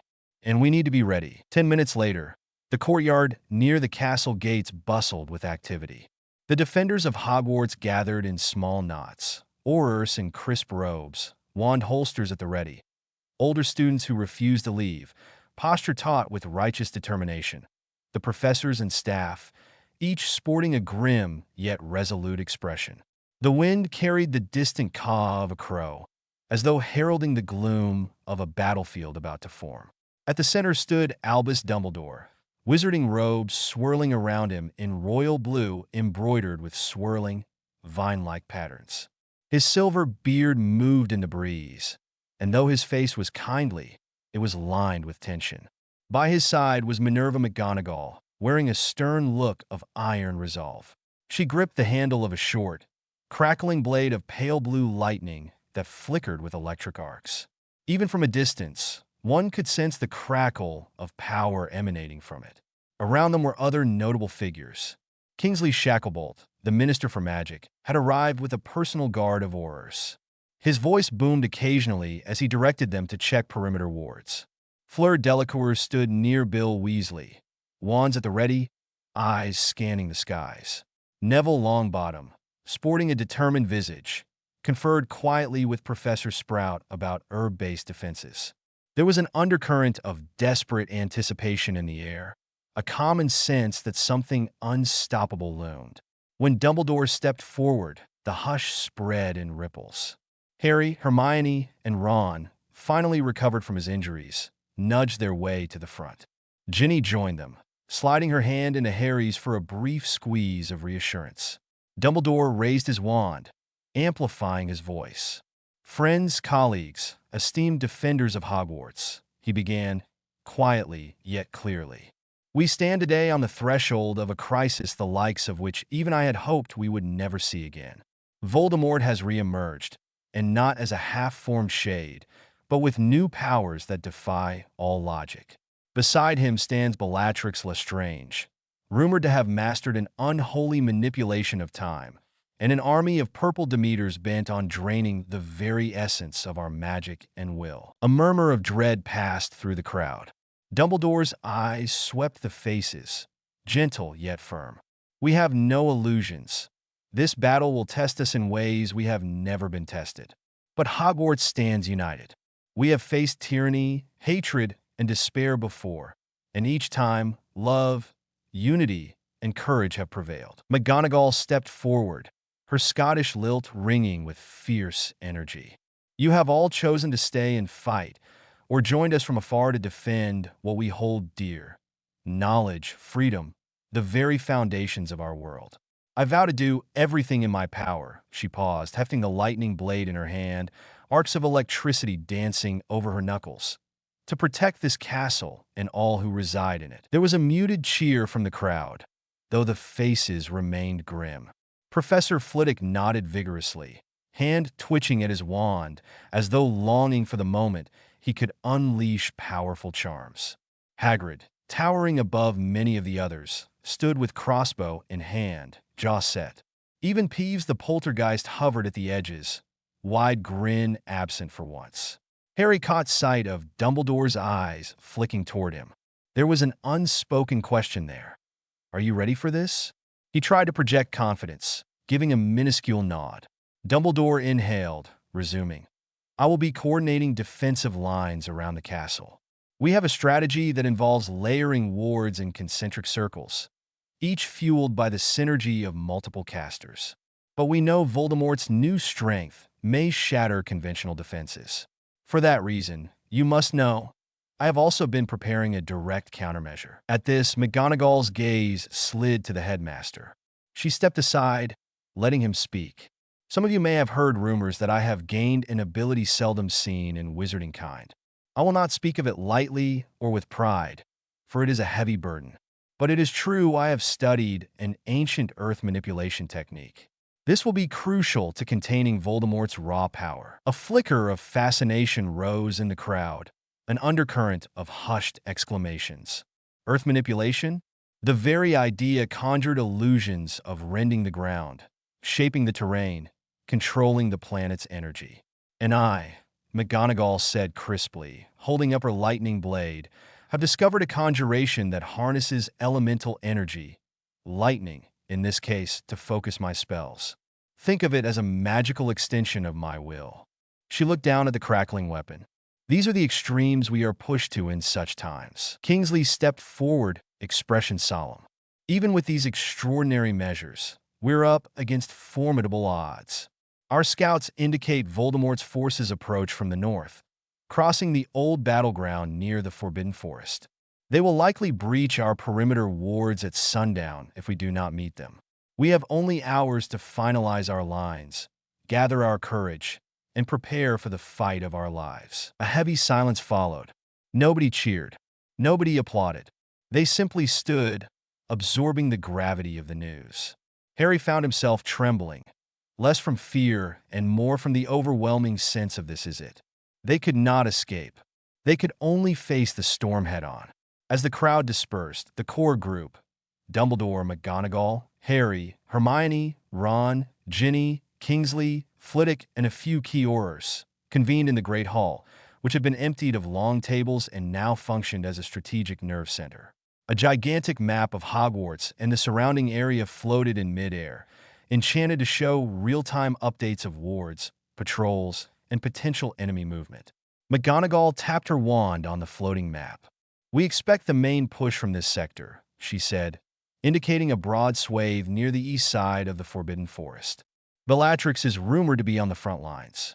The Purple Demeters are likely there, too, as they prefer forested cover." An Auror, a stern-faced witch named Chrysanna, spoke up. "We'll station crossfire teams along the parapets. Our vantage points will let us pummel them with ranged spells before they get close. The Demeters might be more vulnerable at a distance, assuming they can't feed on us from afar." Hermione raised a hand. "In previous encounters, they needed to be within about 20 feet to drain magic. We suspect some can do it from a bit farther, but their main advantage is a swarm tactic. We must keep them at bay, or they'll devour our front line's magical energy." Flitwick tugged at his beard. "Might we consider illusions or advanced shield charms to corral them into certain choke points? Then we can drop wards that neutralize or at least hamper their draining." McGonagall exchanged a look with Dumbledore. "Yes, we can. Filch. Where is Filch? He's been distributing items around the perimeter." Auror Filch, I should say," she corrected with a rare smile. Argus Filch had found a surprising second calling assisting the Ministry after the previous war. He's placing devices that generate confusion illusions. We can funnel the Demeters away from crucial spots. Ron, though still pale, stepped forward. He'd recovered from his captivity by Barty Crouch Jr., but was haunted by nightmares of betrayal. Now, though, determination glowed in his eyes. "What about capturing any high-value targets like Bellatrix? If she's messing with time, I don't fancy chasing her around. But if we can isolate her somehow, maybe corner her, she might be forced to revert time only for herself. She can't possibly manage it on a large scale. Kingsley let out a slow breath. Easier said than done, Mr. Weasley. But you're right. She's top priority.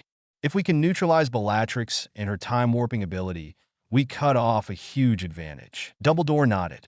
I will handle Voldemort. Minerva will see to Bellatrix if she can, though I suspect we'll need all hands to restrain that sort of power. The rest of you, coordinate your strengths. Remus, he paused. Then sadness flashed across his face, remembering Lupin had died in the previous war.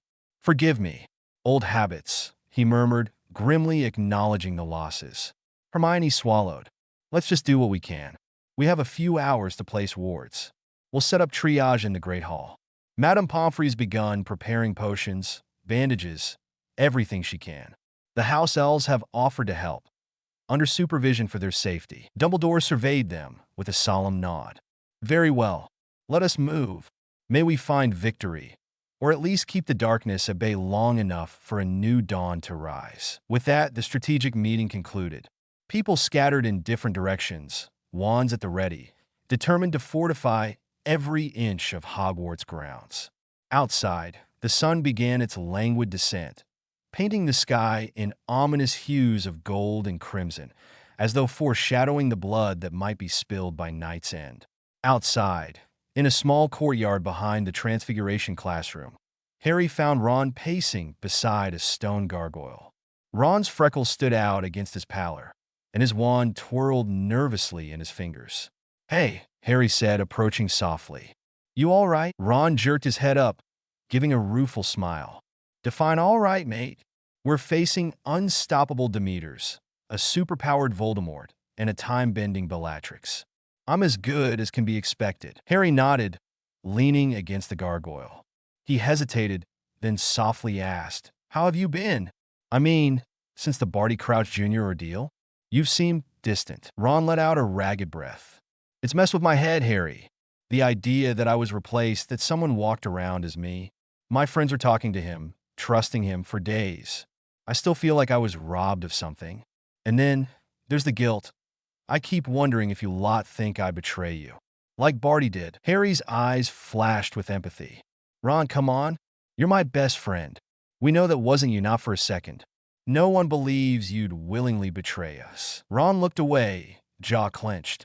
Maybe so, but the memory haunts me. He paused, knuckles turning white around his wand. Now, with this war about to start, I can't help thinking, what if I freeze up out there? What if I'm not strong enough? Or if I do something stupid again? Harry reached out, gripping Ron's shoulder. That was never you. You were strong enough. We've faced impossible odds together before, and every time you came through. We need you. I need you. A faint flicker of relief passed over Ron's face, though insecurity still shadowed his expression. I want to prove myself. To prove I'm more than just the psychic or the one who cracks jokes. You already have, Harry assured him. You're essential, Ron. Honestly. And if it helps, Hermione's been worried sick about you, asking me if you're okay every 5 minutes. Ron's cheeks tinged pink, though he forced a shaky laugh. I'll have to talk to her. Properly, I mean. Harry nodded. Just don't wait too long. We might not get many quiet moments. He exhaled. We'd better keep placing wards. Are you ready? Ron squared his shoulders. Yeah, let's do it. In that moment, a glimmer of the old camaraderie returned. The two friends, battered by war and betrayal, found a renewed sense of unity. They turned and headed to the next set of wards, hearts heavy but resolute. In the corridor leading to the second-floor library annex, Hermione double-checked a line of runes carved into the stone floor. She carefully adjusted them with her wand, ensuring the illusions would activate properly. Footsteps behind her caused her to spin, expecting perhaps an Auror or a professor. Instead, she found herself face-to-face with an old friend, Victor Crumb. "Victor!" she exclaimed, heart giving a small leap. "What are you? When did you get here?" He gave a curt, polite bow. His face was stoic, though a flicker of warmth reached his dark eyes. "I was invited by Professor Dumbledore. He told me Hogwarts might face great danger, and I could not stay AV. His accent, thick and familiar, filled Hermione with a swirl of nostalgia. She smiled, relief mingling with surprise. We need all the help we can get, that's for sure. She finished the rune, then stood. Thank you for coming. Victor shifted his stance, glancing at the wards. I do not know how much help I will be, but I will fight. This Voldemort, I remember you telling me stories years ago. I do not want to see him bring chaos to your world again. Hermione's gaze softened. Our world, she corrected gently. You're part of it too. He inclined his head. Perhaps. So, how is everyone else? Harry? Weasley? Hermione's lips curved in a ghost of a smile at his old habit of calling Ron Weasley. They're preparing the defenses. We're about to face an army in just a few hours. It's terrifying, to be honest. Victor stepped closer, voice low. You are strong, Hermione. Stronger than you know. The last time I was here during the Treves, the Triwizard Tournament, I saw how you faced every challenge. You will find a way to endure. A flush of warmth colored Hermione's cheeks. She reached out and briefly touched his arm in thanks. It's not just me. We've all grown since then. She hesitated. Please be careful out there and coordinate with the others. We don't want to lose you. His eyes flashed with determination. I shall do my best to survive, if only to see Hogwarts free from this menace. Just if you need me, call. If you call me. Hermione nodded, offering him a grateful smile. Thank you. That means a lot. They stood in companionable silence for a moment, each fully aware that any pleasantries could be their last in these halls. Then, with a final look, Victor turned to join the Auror squads, cloak billowing behind him, leaving Hermione to reflect on how war forged alliances that transcended time and distance. Far beyond Hogwarts' wards, on the outskirts of the Forbidden Forest, a gathering gloom signaled the approach of Voldemort's forces. The once lush expanse of forest seemed to recoil from the mass of swirling purple cloaks that advanced, rustling through the underbrush without making a sound. Their presence felt like a hole in the world, an absence of warmth and vitality. These were the purple Demeters, nightmarish creatures with elongated, hollow eyes and elongated fingers that twitched an unholy hunger for magic. In their midst, Bellatrix Lestrange stood with a commanding presence. Time had been kind to her in ways unnatural. She looked neither older nor frail, but rather more intense, eyes crackling with mania. Around her neck hung a small, intricately wrought hourglass on a delicate chain, glimmering with what seemed to be twisting arcs of raw energy. She raised a hand. Demeters, she shrieked, her voice echoing with a maddening lilt. You shall feed soon. Feed on the hope and magic of those sniveling defenders. Show them despair. The creatures responded with a chorus of low hisses that made the hairs on the back of the neck prickle. Bellatrix laughed, the sound high-pitched and unnerving. Then she half-turned. Another figure emerged from the shadows of a gnarled oak. Voldemort, no longer the wraith-like presence they had encountered months ago, strode forth with a confidence that emanated raw terror.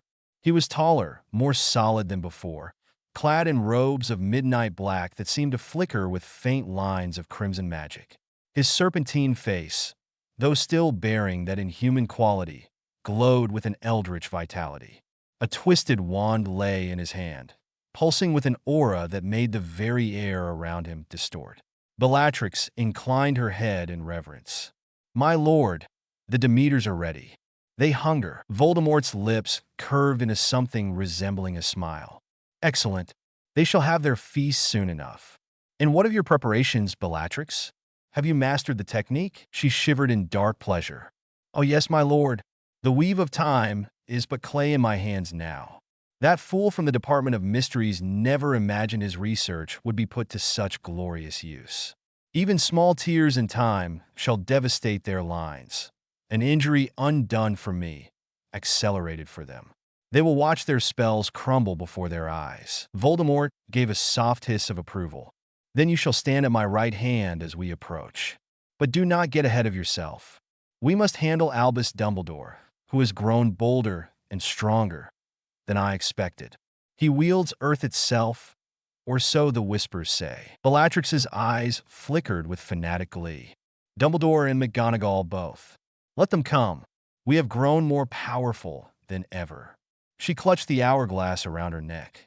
I can't wait to see them crumble under the weight of their own illusions of victory. Patience, my dear, Voldemort intoned, voice silky with menace. First we march. Nightfall approaches, and soon the wards of Hogwarts will be tested as never before. We shall break them. He turned to the hundreds of purple Demeters clustered in the gloom, hands raised in silent command. Advance, he hissed slowly. Let them see us come, so fear may seep into their bones. Thus, with measured steps, the Legion of Nightmares began its final approach toward Hogwarts. In the dying light of day, they resembled an unstoppable wave of darkness, cresting in malicious intention. The forest rustled around them, shadows bending in submission. Anyone witnessing that march from the castle walls would feel their heart constrict in dread, for it was plain, Voldemort was truly back, and more powerful than ever. In the castle courtyard, McGonagall and Dumbledore stood side by side, surveying the line of defenders. The tension in the air was almost tactile, each wizard and witch fidgeting or adjusting their robes as the final minutes ticked by. McGonagall lifted her lightning blade, swirling it in a small, practiced motion. The electric arcs crackled, dancing with contained fury. She noticed Dumbledore regarding her with a solemn, introspective gaze. Albus, she said quietly, you've hardly spoken of your new gift. Earth manipulation, that is. Are you certain you can control it fully? Dumbledore stroked his beard, eyes distant. Control is always tenuous, Minerva. This magic, this bond with the earth, it's older than most wand lore. I gleaned fragments of it from ancient runic texts in the Department of Mysteries. I have practiced enough to shift small sections of terrain, conjure barriers of stone, but in a battle of this magnitude, who can say if I'll be overwhelmed? She nodded gravely. I share your concerns. This lightning blade, it's exhilarating, but also terrifying. It's as though I can feel the storm in my bones. I fear losing control, harming friend instead of foe. Dumbledore placed a reassuring hand on her shoulder. I trust in your skill, Minerva, and you must trust in mine. We shall stand together, as always. McGonagall gazed at him with something close to fond exasperation. You always did have a taste for the dramatic, Albus. Let's just hope our combined efforts can stave off what's coming. At that moment, a runner, a seventh-year student named Josephine, approached breathless. Headmaster, Professor, the watchers on the ramparts say they can see movement in the distance, figures approaching the edge of the forest. It might be them. Dumbledore nodded, jaw tightening.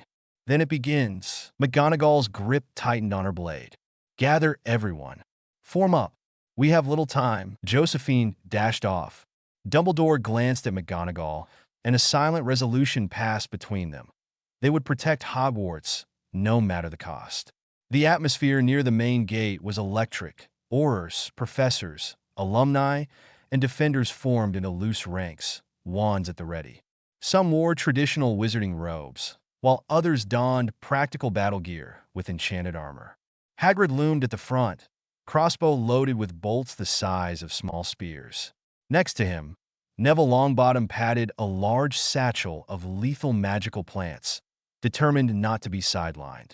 Dean Thomas, Seamus Finnegan, and Luna Lovegood huddled together, discussing last-minute spells.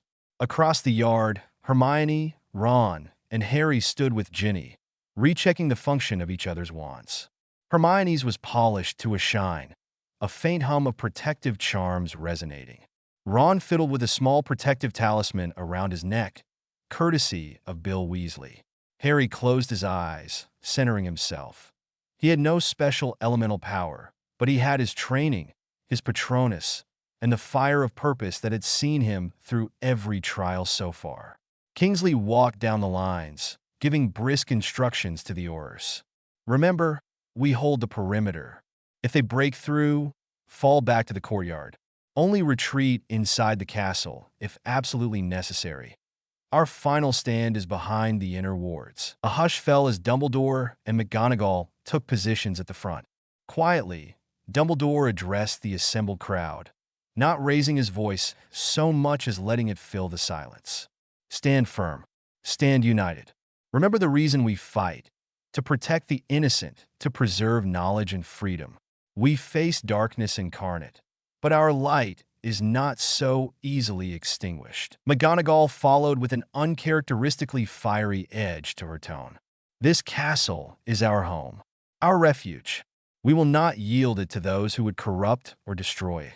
When the time comes, do not hesitate. Cast your spells with conviction. Let them know we are not afraid. In the back, a wizard brandishing a staff embroidered with runes called Professor Dumbledore. Do we have any last confirmation on the enemy's approach? As if on cue, a voice from the ramparts shouted, "They're coming. The forest line is moving." A surge of adrenaline rippled through the defenders. Harry felt Ginny's hand slip into his, and he squeezed it, meeting her gaze for just a moment. An unspoken pledge that they would fight side by side. Dumbledore and McGonagall exchanged glances, each releasing a slow breath. Then Dumbledore lifted his arm, and with a subtle flick of his wand, the gates groaned open. Beyond them stretched the rolling lawns, shadowed by the approach of twilight.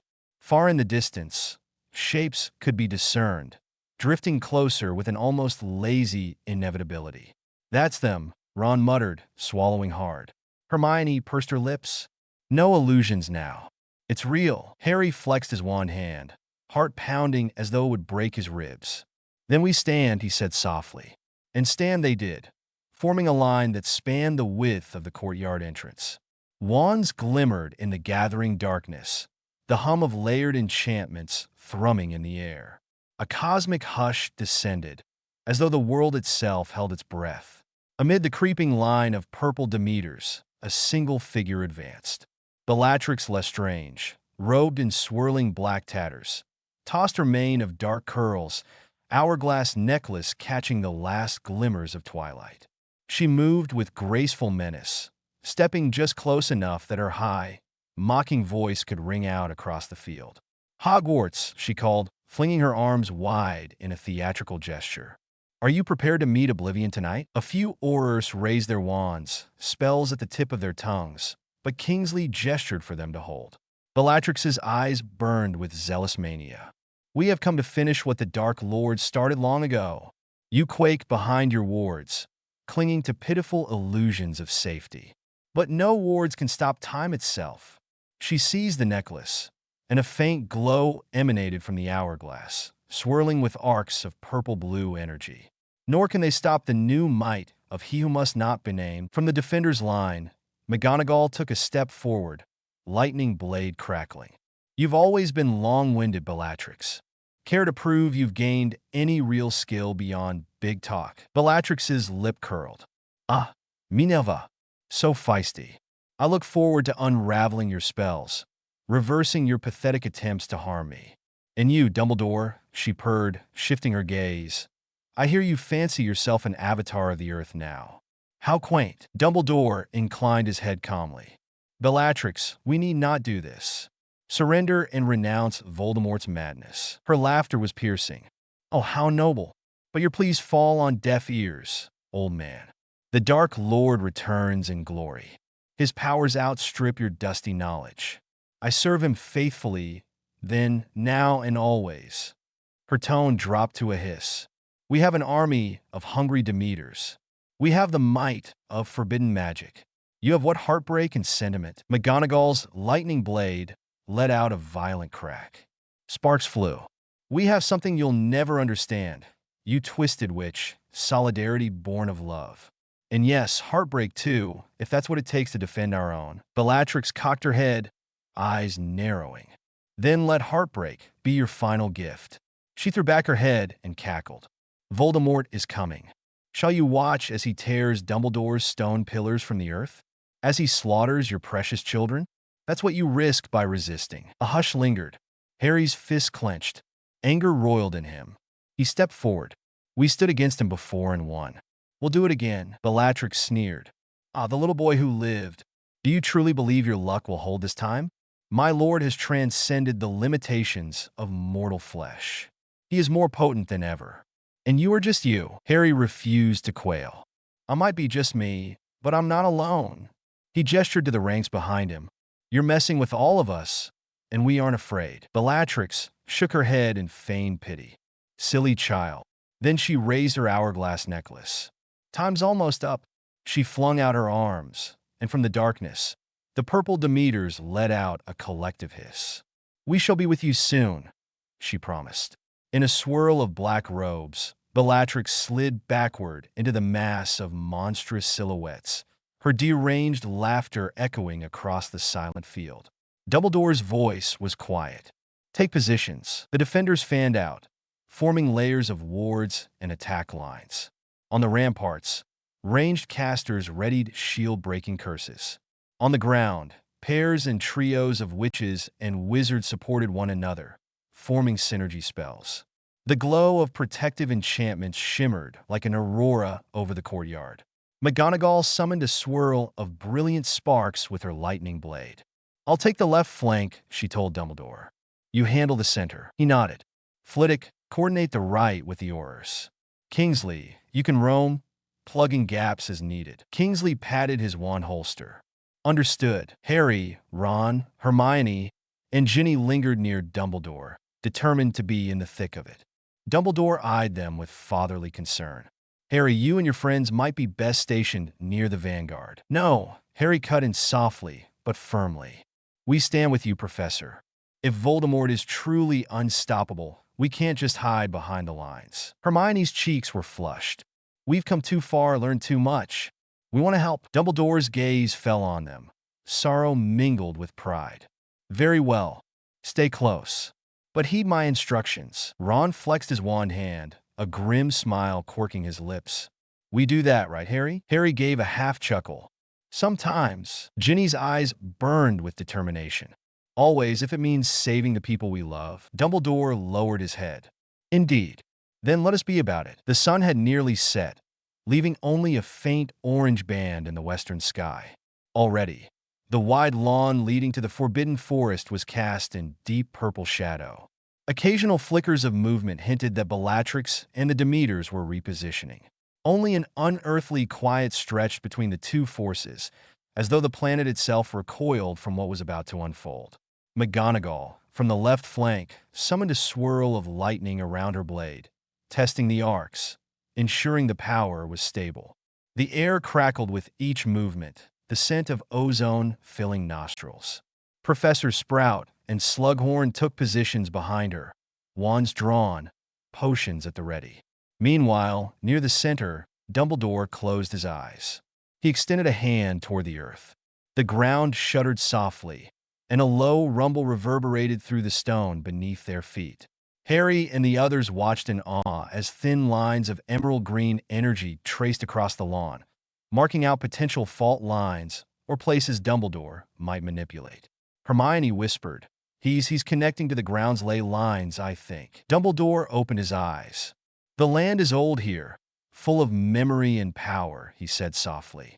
We shall see if it grants us its aid. A hush fell again, broken only by the occasional cough or the shuffle of feet. Above, the first stars of night began to glimmer. The watchers on the ramparts peered through binocular-like enchantments, scanning for movement. Every sense bristled with tension. At last, an Auror shouted from the vantage tower. They're on the move. All eyes snapped to the horizon. Sure enough, flickers of purple and black began to trickle out of the forest's edge like a swelling tide. A monstrous tide, a hiss, faint but chilling, wafted across the fields. The defenders raised their wands, hearts pounding. This was it. The final confrontation was at hand. Seconds stretched into an eternity, as if the world paused to take one deep breath before plunging into chaos. The purple Demeters, guided by some silent command, formed a ragged line across the darkened lawn, swaying like tall grass in a foul wind. Behind them, silhouettes of robed Death Eaters, though fewer than in the old wars, stood in scattered clusters. And overshadowing them all, flanked by Bellatrix, was Voldemort. He exuded a presence that felt like stepping into an icy void. Even at this distance, Harry sensed the oppressive aura. Lightning flickered on the horizon, perhaps the conjured remains of McGonagall's experiments, or just nature trembling at the energies in play. Dumbledore looked at the assembled defenders. There may be a parley, though I doubt it.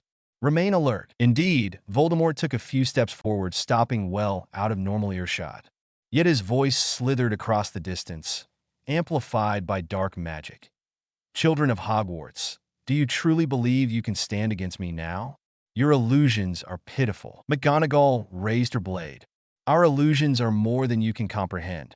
You will not take this castle again. A low, humorless laugh echoed. Bravado. Very well. Let this be your final stand, then. When next we speak, I shall speak to your corpses. Bellatrix hissed. Your corpses or your broken minds, should you survive long enough to witness the unraveling of time. She lifted her hourglass, letting the last vestiges of twilight glint off its cursed glass. A hush. In that hush, Dumbledore said quietly, there is nothing left to say. Voldemort raised his wand high. The air pulsed with a scarlet aura, throbbing like a diseased heartbeat. Then come, Albus. Let us see what your earth can do against my darkness. Harry's breath caught.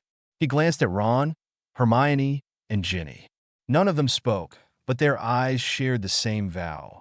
We stand together, no matter what. Kingsley's voice rang out. Battle lines, ready yourselves. He motioned for the archers, rather, the wizards who specialized in range hexes, to prime their spells. Flitwick, perched behind them, began chanting a unison charm to strengthen projectile curses. Auror Chrysanna and her squad formed a blockade near the gate, layering shield charms that interlocked like scales. From behind those shields, other defenders aimed their wands, adrenaline spiking with every second. Near the castle walls, students who had insisted on fighting stood in smaller formations, hearts pounding. Among them was young Dennis Creevey, determined to honor his brother's memory by defending Hogwarts. He clutched his wand, shoulders trembling but eyes fierce. The tension was so thick, it felt as though a single errant spark might ignite the battle. And that spark was sure to come. McGonagall's knuckles whitened on the handle of her lightning blade. She took in a slow breath, then turned to Dumbledore, voice low. We're all in position. Dumbledore inclined his head. They are too, he replied.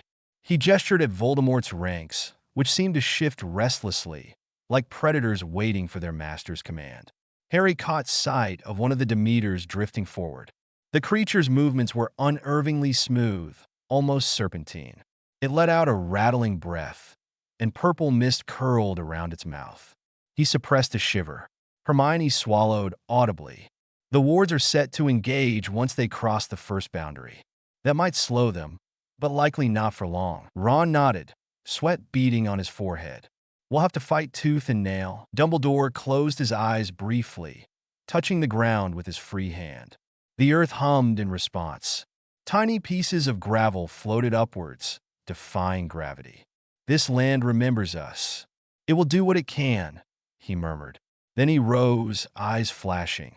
All that remains is the final muster. Throughout the line of defenders, hurried whispers passed between friends, lovers, mentors, and students in these final moments.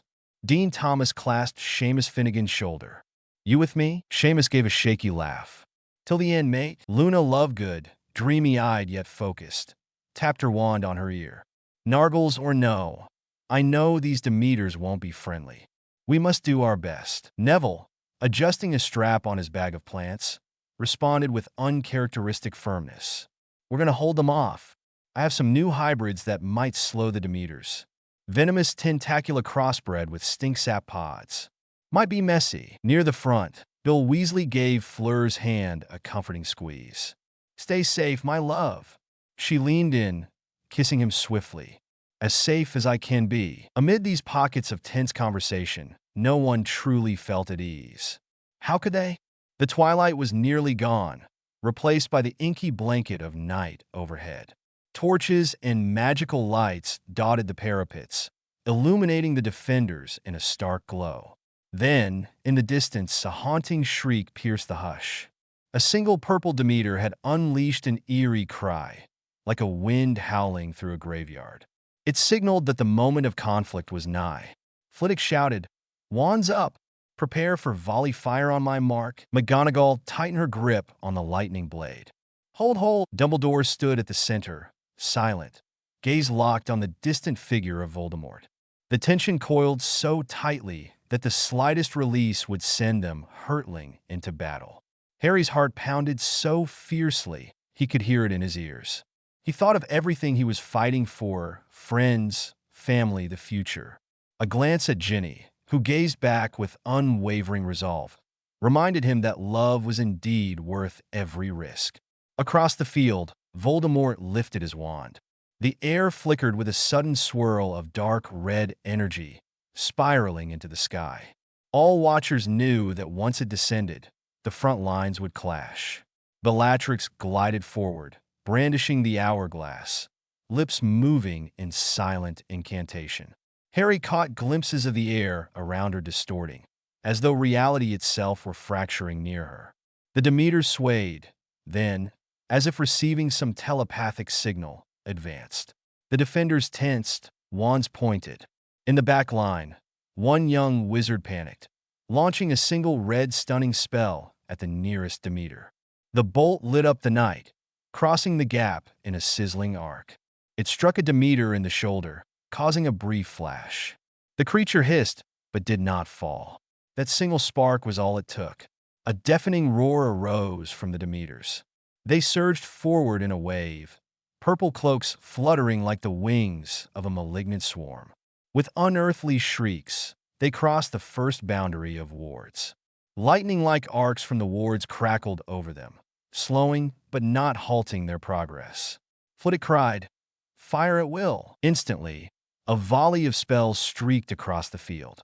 Red, green, gold, and silver jets of magic illuminated the darkness like fireworks. Some Demeters toppled or screeched in pain. Others pressed on, unstoppable in their hunger. Voldemort, unperturbed, flicked his wand. A sizzling black wave erupted, neutralizing half a dozen spells aimed at him. "Fools!" he spat. "Do you not see the futility?" From the ramparts, Aurors hammered spells down, forcing the lesser Death Eaters to scatter. Smoke and debris began to swirl, the smell of ozone and scorched earth thickening the air. Yet still, the main lines had not fully engaged. That final meeting of flesh and claw with wand, and what was mere seconds away. Dumbledore, voice calm yet bracing, called out, "Steel yourselves." He raised his arm, and the ground rumbled. Harry watched in awe as the lawn in front of the defenders quaked, forming a shallow trench that might trip or channel the Demeters. McGonagall's lightning flickered overhead, a crackling dome of electricity that forced the Demeters to approach in narrower lanes. Even so, the creatures closed in. Harry's wand was up, adrenaline pounding in his veins. The war was about to erupt in full, and it was going to be catastrophic. McGonagall's voice rose above the maelstrom of spells. "Hold the line. No one flees. No one breaks rank. We fight for Hogwarts." Dumbledore, eyes shining with equal parts sorrow and determination, raised both hands. Wand in one, the other splayed toward the trembling ground. In a voice that somehow pierced the chaos, he said, "Voldemort, you cannot corrupt this place. By the old magic of its foundations, you shall be driven out." A raw, mocking laugh echoed from Voldemort. "Your old magic is nothing compared to my new birth of power. Watch as your earth manipulation falters against the might of death incarnate." Bellatrix shrilled, "Time folds for us? Old man, your stone walls will crumble in an instant." She fingered the hourglass, weaving a sinister incantation. Harry, feeling a swirl of dread, shouted to the defenders behind him, "Get ready to counter anything weird with time. Don't let her near you if she tries to reverse your spells." Hermione echoed, "Remember the plan? Focus your curses on the Demeters first if they swarm. Don't let them drain you." Neville tossed a seed pod at the approaching line. It burst into tangling vines that ensnared a few Demeters, but they hissed and tore at the plants, violently snapping them. Seamus ignited the ground in front of them, a gout of flame erupting, forcing another group to recoil. For a moment, it seemed they'd slow the horde. Then a wave of black magic from Voldemort extinguished the flames in a single stroke. Wands at the ready, Flitwick shouted, voice high and urgent. The swirling armies now stood mere yards apart. On one side, the resolute wizards of Hogwarts, their spells at the cusp of launching in full. On the other, the monstrous horde of purple Demeters, Death Eaters, and at their core, Voldemort and Bellatrix, radiating unstoppable malice. A hush, again, that impossible hush, fell across the battlefield. Time itself seemed to slow, hearts pounding in unison. One last fraction of a second before the final clash, a single breath that felt like an eternity. Wands glowed, lightning crackled, the earth rumbled, purple cloaks billowed. Harry's gaze scanned left and right, memorizing the faces of friends. Ron, Hermione, Ginny, Neville, Luna, the professors, the Aurors. He committed the moment to memory, knowing it could be the last they would ever share in living form. Ron licked his lips, murmuring to Harry without looking away from the enemy line, "Guess this is it." "Yeah," Harry whispered, voice tight. "Stay close." Ginny, on Harry's other side, clenched her jaw, wand trembling. "We'll make it," she said, as though trying to convince herself as much as them. Hermione cast a furtive glance, eyes wet with emotion. "For all of us," she murmured. "We do this for all those we lost, and for those who might never have to fight again." In front, McGonagall raised her lightning blade, electricity dancing into the night sky. Dumbledore planted his staff-like wand into the ground, eyes fiercely fixed on Voldemort. And Voldemort, for his part, drew up to his full height, swirling black magic pooling at his feet like living shadows. Bellatrix's cackling abruptly stopped, replaced by a deadly calm. She caressed the hourglass, as though one final thread of time was about to snap. The Demeters behind her bared their fangs, hissing. Somewhere, an unseen entity might have paused all creation, letting this precarious instant stretch. Two armies, one castle, the unstoppable force and the immovable object. It was the apex of tension, the final breath before war. And in that breath, as if signaled by an unspoken cosmic conductor, everyone moved, wands raised, lightning soared, the earth cracked, purple cloaks advanced, curses formed on lips. Then, with that unstoppable momentum fueling them, the defenders of Hogwarts and Voldemort's Dark Legion surged toward each other. The roar of spells, the shriek of creatures, the crack of elemental magic about to collide. The instant the front lines clashed, the entire battlefield erupted in a deafening cacophony of spells, shrieks, and elemental fury. Hordes of purple Demeters lunged forward, hissing as they met the first volley of curses from the castle's defenders. Their ragged cloaks whipped in the frenzied wind, their gaunt hands outstretched to siphon any magic they could. From the ramparts, Aurors and professors unleashed barrage after barrage of hexes, the air streaked with scorching reds, electric blues, and poisonous greens. Sparks and smoke rolled across the trembling lawns.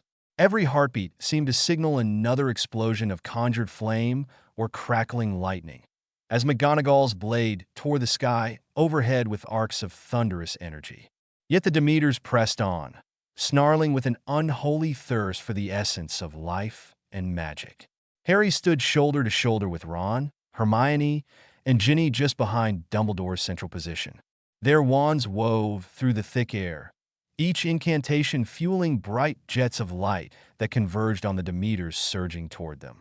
Ron let out a ragged cry, hurling a chain of stunners that momentarily halted a cluster of the creatures. But these Demeters were stronger now than any they had fought before. Some staggered, only to surge again with grotesque resilience, their purple forms flickering with a swirling aura that devoured the spells. Hermione, fierce with concentration, whipped her wand in an arc that sent a slicing wind toward the advancing line. Several Demeters shrieked as deep cuts split their cloaks, but even the deadliest slicing charm only delayed their relentless approach. Behind the purple wave, Bellatrix Lestrange glided with a horrifying grace. Her laughter cut through the smoke, and her hands danced around the small hourglass that shimmered with dark radiance. Each time she lifted it, reality itself seemed to ripple. A vortex of inverted time flickered around her. When one of her own Death Eaters was hit by a lethal hex, she twisted the glass, reversing the flow of the injury, so a grievous wound vanished as though undone. In the next breath, she flung that reversed wound forward onto an unfortunate Auror at the ramparts. The Auror screamed as a slash ripped across her arm, an injury that had never physically touched her until Bellatrix's manipulation forced the timeline to shift. At the sight of this witchery, the defenders shouted warnings to each other. Don't let her target you. Keep moving. Disrupt her line of sight. But it was difficult, near impossible, to strategize against the twisting illusions of cause and effect. Above the carnage, flashes of lightning from McGonagall's blade illuminated pockets of nightmarish battle. She unleashed arcs of white-hot electricity that crackled through the Demeters, the ground sizzling where the bolt struck. Dozens of the creatures howled, their cloaks bursting into flame, the ground strewn with their writhing forms. But reinforcements lurked behind them, newly arrived shapes blotting out any sense of victory. In one breath, McGonagall flung her lightning forward, creating a radiant barrier that forced many of the Demeters back. In the next, she pivoted on her heel and defended a wounded student from a cluster of snapping horrors that had slipped through the ranks. The air was thick with ozone, a testament to her raw power and the terror she conjured. Yet sweat beaded on her brow. The lightning blade was both a great advantage and a massive strain on her magical core. At the heart of it all stood Dumbledore, back bent slightly, wand clutched tight, and his free hand splayed against the vibrating earth. The ground trembled at his command. Cracks formed in the soil, swallowing some Demeters in earthen fissures. Jagged spikes of rock erupted from below, impaling a wave of lesser Death Eaters who shrieked in pain. Each motion of his wrist produced seismic shifts that forced entire squads of the enemy to stumble. In a spectacular feat, he drew up a massive slab of stone, forming it into a towering golem that slammed its fists into a knot of shrieking Demeters, flattening them with one thunderous blow. The watchers on the ramparts let out gasps of awe at Dumbledore's display. Rocks levitated, entire chunks of ground soared overhead, hurled into the horde below, leaving craters in their wake. But every such feat cost him dearly. Harry saw lines of strain on Dumbledore's face that he had never witnessed before. Harry ducked as a jagged spear of purple energy whistled past his ear. He aimed his wand at the source, one of Voldemort's robed followers, and shouted, "Expelliarmus!" The Death Eater's wand spun through the air, but the man dove and caught it before it soared too far. Ron, beside Harry, launched a barrage of stunning spells that forced the Death Eater to retreat momentarily. Ron's face was set in grim determination, but there was a flicker of unease every time he glanced around, as if he were not entirely certain of his place. Of course, the real Ron was doing his best, but behind him, unnoticed by most, a figure dressed as Ron also stalked the battlefield, feigning blasts of magic and half-heartedly dispatching a few minor curses. This impostor, forced back into the fray by the unstoppable nature of the war, wore a twisted grin whenever no one looked. He had embedded himself among the defenders, hoping to glean any final secrets or sabotage from within, but the chaos was so great that no one had the time to watch him closely. Hermione, spotting Bellatrix's flickering hourglass trick, decided she could not let Lestrange continue unimpeded. With fire in her eyes, she broke from Harry and Ron, weaving through a skirmish of flashing spells and toppled rubble. She hurled a barrage of hexes at Bellatrix's direction. "You won't turn this battlefield into your twisted playground," Hermione yelled, voice cracking with exertion. Bellatrix spun, black curls wild, eyes gleaming with mania, and with a flick of her wand she countered Hermione's assault. The impact of colliding spells blasted the ground between them, sending dust and sparks into the air. As the dust settled, Bellatrix shrieked with unholy glee, brandishing the hourglass at Hermione. "Little mudblood, you really think you can outsmart me? I am Time's mistress now." She twisted the glass, and a brief wave of temporal distortion engulfed the space. Hermione felt the air shift around her, a nauseating sense that her body was forced a few seconds backward in motion. Her last spell reversed midair, nearly striking her own leg. Hermione gasped, stumbling. Bellatrix's grin widened. She lunged, cackling. "Let's see how you like undoing your very life." She angled the hourglass in a more focused manner, the swirling vortex glowing brighter. With a desperate cry, Hermione cast a disruptive wave. Finite Temporis. An incantation she cobbled together from her knowledge of time-turner theory. The improvised spell sputtered in the face of Bellatrix's advanced dark magic, but it created just enough interference to break the immediate grip of the temporal riptide. Still, Bellatrix was too powerful with that artifact. Hermione realized she needed help, or she would be trapped in an endless loop of reversed injuries, forced to re-experience every slash and burn she inflicted upon herself. With panic thrumming in her chest, Hermione dived behind a chunk of broken stone, narrowly avoiding a wave of lethal time-accelerated shards that Bellatrix flung forward. Each shard flew so quickly it carved gashes in the nearby walls, leaving the castle itself trembling. All across the courtyard, the war was proving beyond brutal. Purple Demeters clawed at any wizard who ventured too close, draining them of energy with a suffocating grip. Several defenders collapsed where they stood, wands falling from numb fingers, their faces ashen as life and magic were sapped away. The ground was strewn with chunks of uprooted earth, flames flickered from shattered torches, and shattered bodies lay unmoving in the devastation. McGonagall's lightning crashed into the mass of Demeters that threatened the left flank, thunder rolling like the wrath of nature itself. She fought valiantly, but more than once, she had to tearfully watch as her allies were overwhelmed by the unrelenting horde.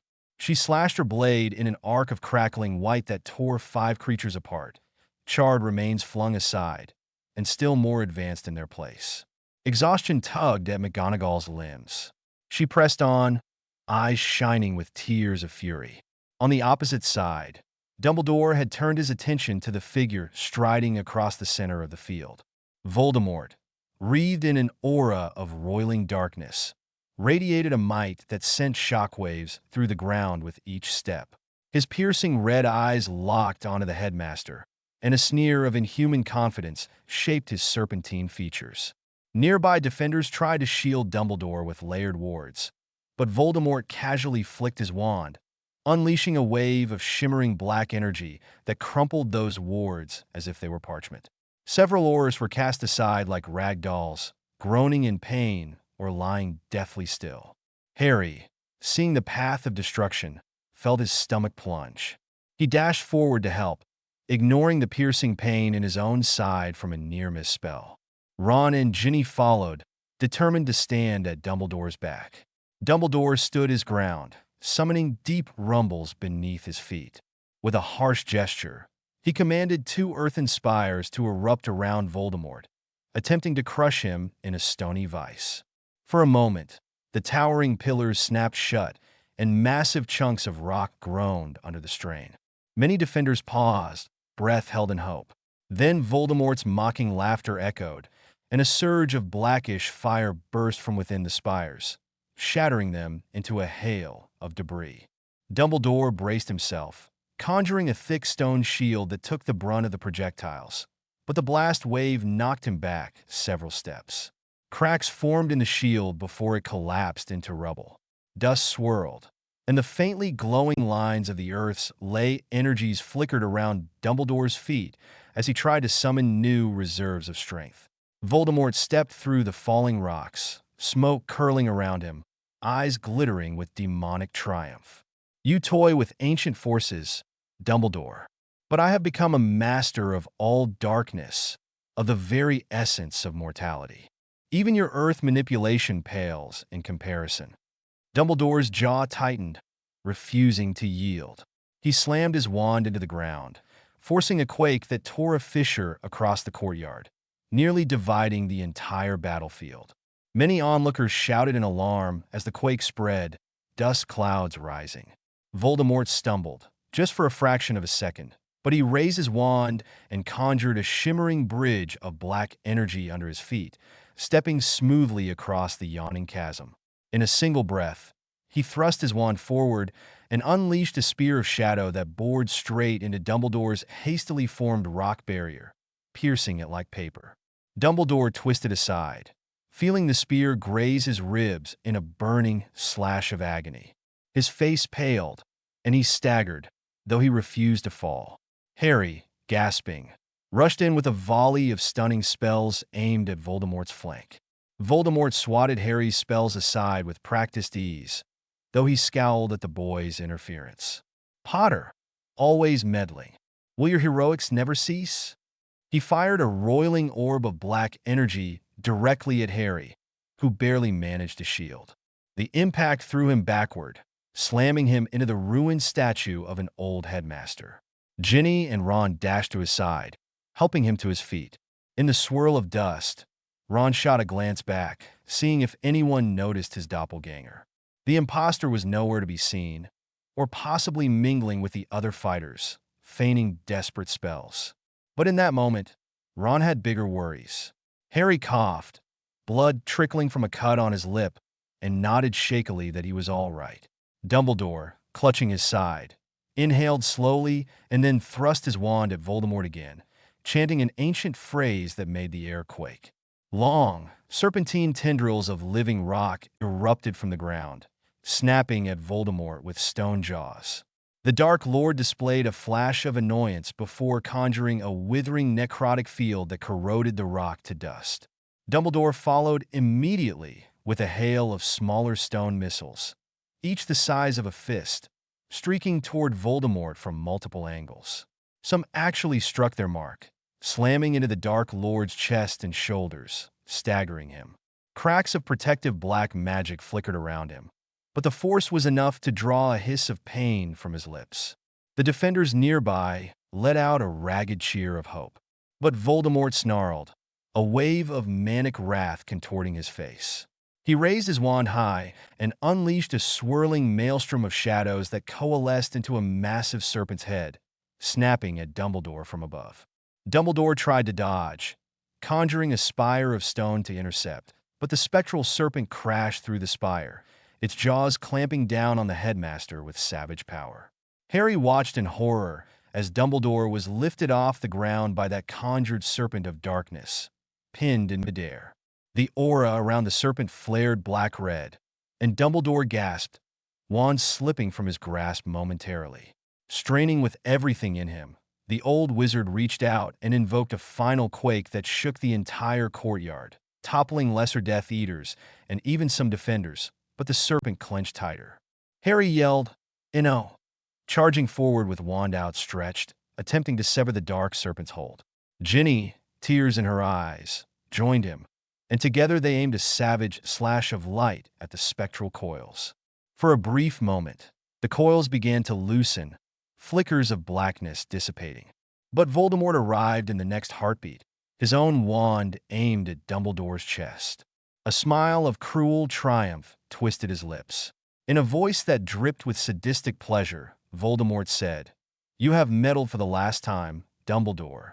He thrust his wand forward, unleashing a spike of shadowy magic that punched through Dumbledore's defenses, striking him directly. Harry heard the headmaster's cry echo across the battlefield. A terrible hush swept the immediate area, as though the storm of war paused for a fraction of a second to witness the unthinkable. Dumbledore's eyes widened, and blood trickled from the corner of his mouth as the serpent's jaws vanished, dropping him to the quaking ground. He collapsed in a broken heap, the vibrant lines of earthen energy fading around him. The watchers who glimpsed this moment, McGonagall, Flitwick, Kingsley, students, and Aurors, felt a collective gasp of horror. "Dumbledore!" Harry screamed, lunging to his side. Everywhere around them, spells still raged. Demeters tore into wizards, and Bellatrix's maniacal shrieks soared. But in this close ring of devastation, it was as if time froze. Ginny knelt beside Harry, tears streaming, and Hermione, who had just barely escaped Bellatrix's temporal assault, stumbled over, trembling. Blood seeped from Dumbledore's mortal wound, staining the torn front of his robes. His once bright blue eyes dimmed, though he managed to focus on Harry with a faint look of sorrow and pride. His hand twitched, trying to grasp Harry's arm. Harry leaned in, voice raw. "Professor, no, stay with us. We can get help. Please." Dumbledore offered a weak smile, his breath labored. He was beyond help, and they both knew it. In a barely audible whisper, he murmured, "Hogwarts must stand love. Harry, trust." Then the light flickered out behind his gaze, and his chest fell still. Harry felt as though the world had split under him. He clutched Dumbledore's arm, an anguished, incoherent cry torn from his throat, eyes filling with hot tears. The unstoppable champion of Hogwarts, the greatest wizard Harry had ever known, lay lifeless on the battered earth. Voldemort stood a short distance away, savoring the moment. His chilling laughter tore across the courtyard, spurring the Demeters on with renewed frenzy. "Look upon your champion, dead at my feet," he proclaimed. "See how your beloved headmaster cannot save you now. Let that be a lesson. There is no power that can resist me." His voice seethed with arrogance. Harry stared through tears, trembling with fury. Ginny gripped his shoulder, her own face pale with heartbreak and terror. The battle raged around them, but this singular tragedy loomed in Harry's mind like a cataclysmic event that dwarfed everything else. McGonagall, at the far end, had sensed through her bond with the lightning blade that something dire occurred. She saw the moment Dumbledore fell. For an instant, her composure shattered. Her lightning blade flickered wildly, arc snapping uncontrollably as her anguish and rage boiled over. She let out a keening wail that ignited a scorching thunderbolt across the battlefield, incinerating a knot of Demeters in a flash of searing brilliance. But the cost was immediate. Her magical reserves nearly depleted. She sank to one knee, panting. The night lit up with explosions and shimmering spells as the war continued unabated, but the spark of hope that was Dumbledore's presence seemed to have died, leaving the defenders reeling. To Harry's despair-ridden eyes, it appeared that every vantage point was overrun. Battered wizards fell back to the broken courtyard, stumbling over chunks of masonry and the bodies of their fallen. Demeters glided about, feeding on the wounded, throaty rattles turning into triumphant howls as they consumed stolen magic.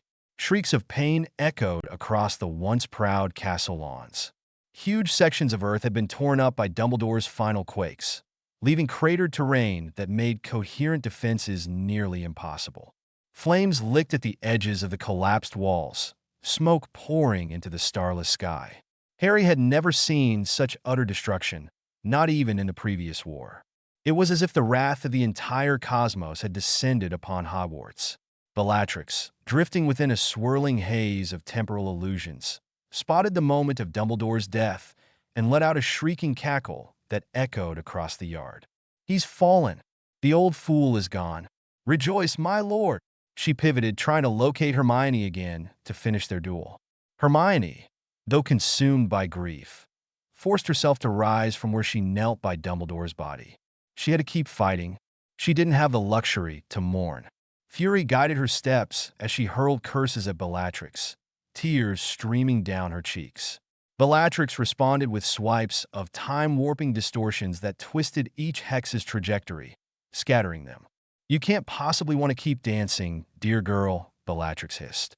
"Your precious Dumbledore is rotting in the dirt right now." Hermione clenched her jaw, refusing to give the witch any satisfaction, and she flung a barrage of conjured fiery arrows. Bellatrix reversed their timeline mid-flight, turning them to embers that fizzled in reverse. The cruelty in Bellatrix's grin was unbridled. Near the center, Voldemort advanced again, stepping brazenly around Dumbledore's limp form. He flicked his wand at Harry. Ginny tried to shield him, but the next wave of black force blasted them both aside, rolling across the rubble.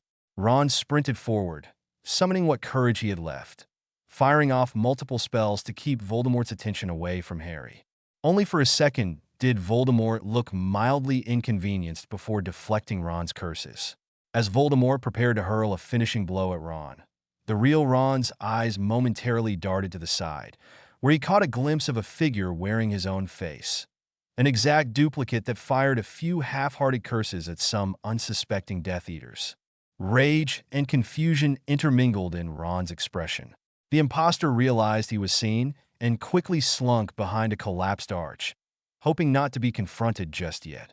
But Ron's immediate threat was Voldemort himself, a far more pressing horror. Harry, struggling to his feet with Ginny's help, roared in heartbreak and anger. He had no illusions about matching Voldemort's power, but he refused to cower. He unleashed a flurry of curses that flared around the Dark Lord, forcing Voldemort to at least shift his stance. For a moment, that was enough for Ron to scramble away, heart pounding. But as soon as the distractions thinned, Voldemort swung his wand, a spiral of vile darkness coiling in the air. Harry braced for the worst, but a timely intervention by several Aurors rained stunners onto Voldemort's position. Though they didn't pierce his monstrous aura, it forced him to cloak himself in black flames, giving Harry and the others a merciful second to pull back. Yet as Harry scanned the battlefield, he felt a hollow dread. They were losing, and badly. The purple Demeters had ravaged the defenders, draining many beyond recovery. Fires burned uncontrollably, and the entire ground was torn up, riddled with gashes and quakes. Bodies of wizards, both young and old, dotted the carnage. McGonagall was still fighting, but her strength was waning. More than once she dropped to a knee, breath heaving, the lightning blade sparking feebly. Bellatrix continued to rampage, using her time manipulation to kill, heal her own allies, and reverse injuries on herself as though the laws of nature no longer applied. And the unstoppable figure of Voldemort prowled, exuding the aura of a demigod amidst mortals. With Dumbledore gone, it was clear they had no single champion who could match him blow for blow. A deafening explosion rocked the courtyard as part of the castle wall gave way.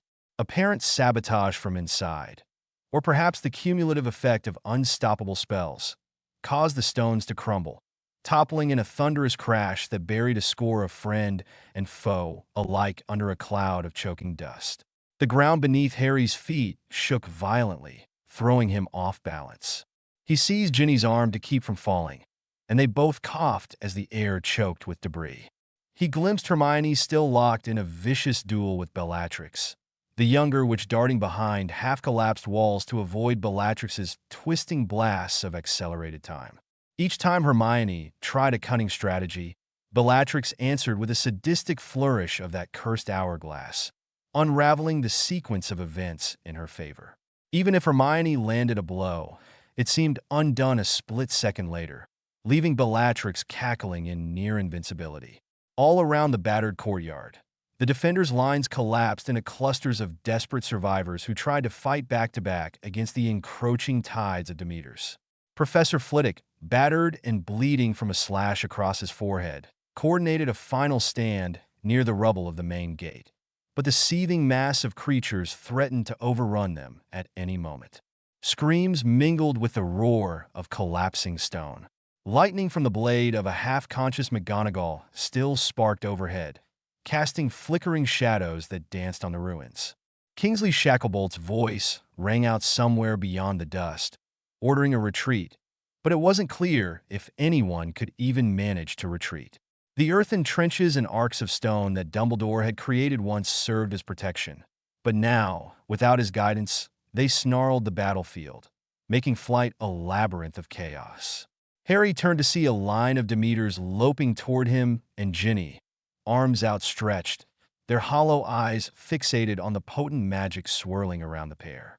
Before he could conjure a proper shield, they pounced, draining waves of magical force from his aura.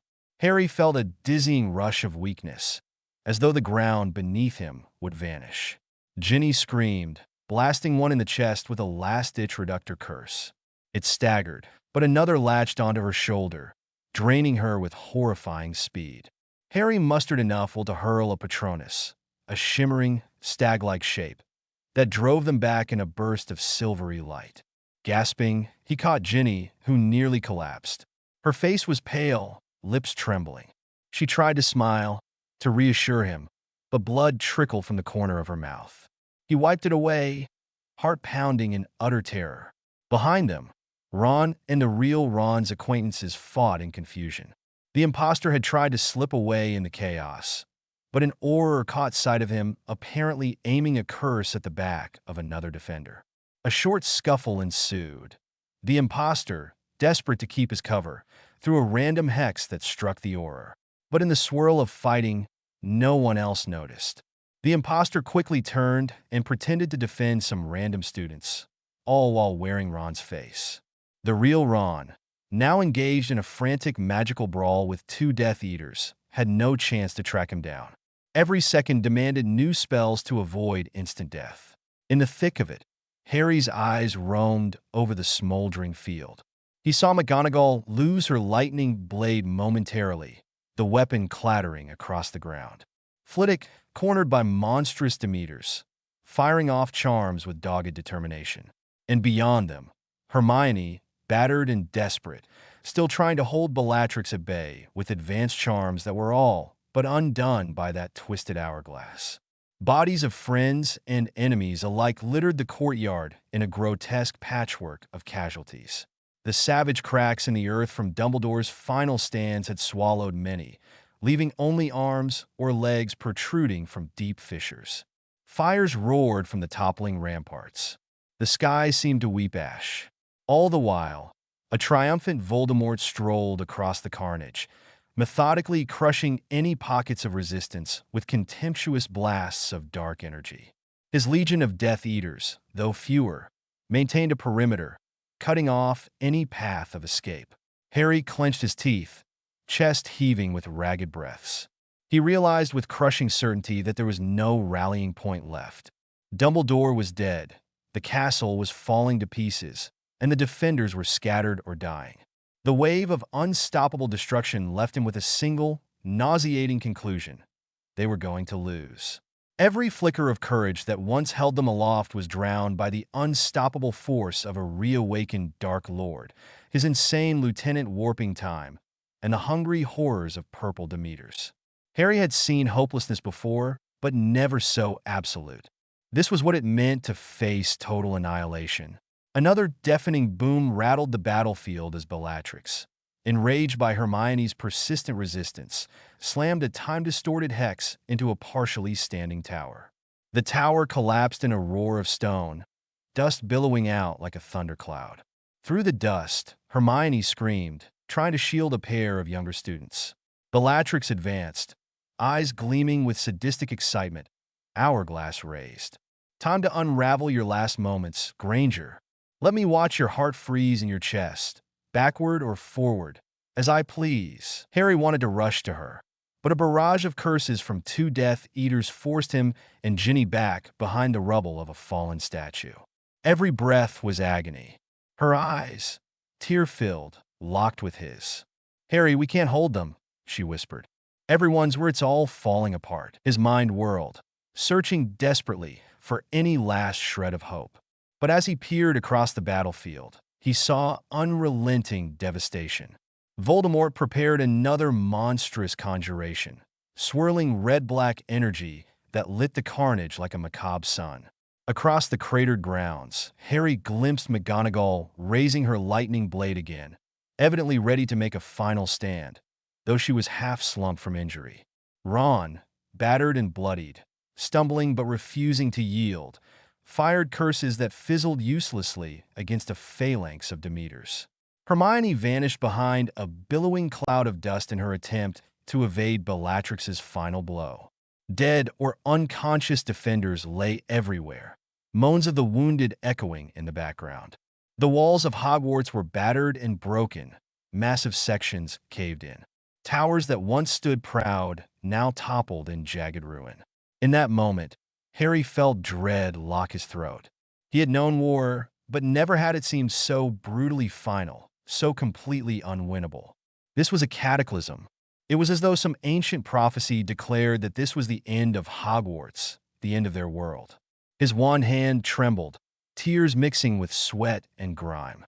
All around him, raging elements and shrieks of the dying hammered any sense of reason from his mind. He gazed at Ginny, chest tight with sorrow. He saw Ron's battered form in the distance, valiantly defying certain doom. He saw the collapsed shape of Dumbledore's body, a final testament to how far they had fallen. And he understood that in the face of such overwhelming power, they were out of time, out of heroes, and out of hope. Spells whizzed by them, each near miss cutting through the swirling dust with savage velocity. A Death Eater roared an incantation that shattered the remains of a stone arch, sending shards spinning across the courtyard like shrapnel. Harry lifted his arm to shield his eyes, feeling the sting of debris slicing into his arm. Ginny cried out as she was struck in the leg, nearly collapsing. The unstoppable swirl of dark magic seemed to consume every breath. Harry realized with grim finality that it was over, and the world they had fought so desperately to protect was about to be snuffed out in a maelstrom of unstoppable doom. The clangor of the war had no sign of abating, and from every angle he looked, all he could see was death closing in.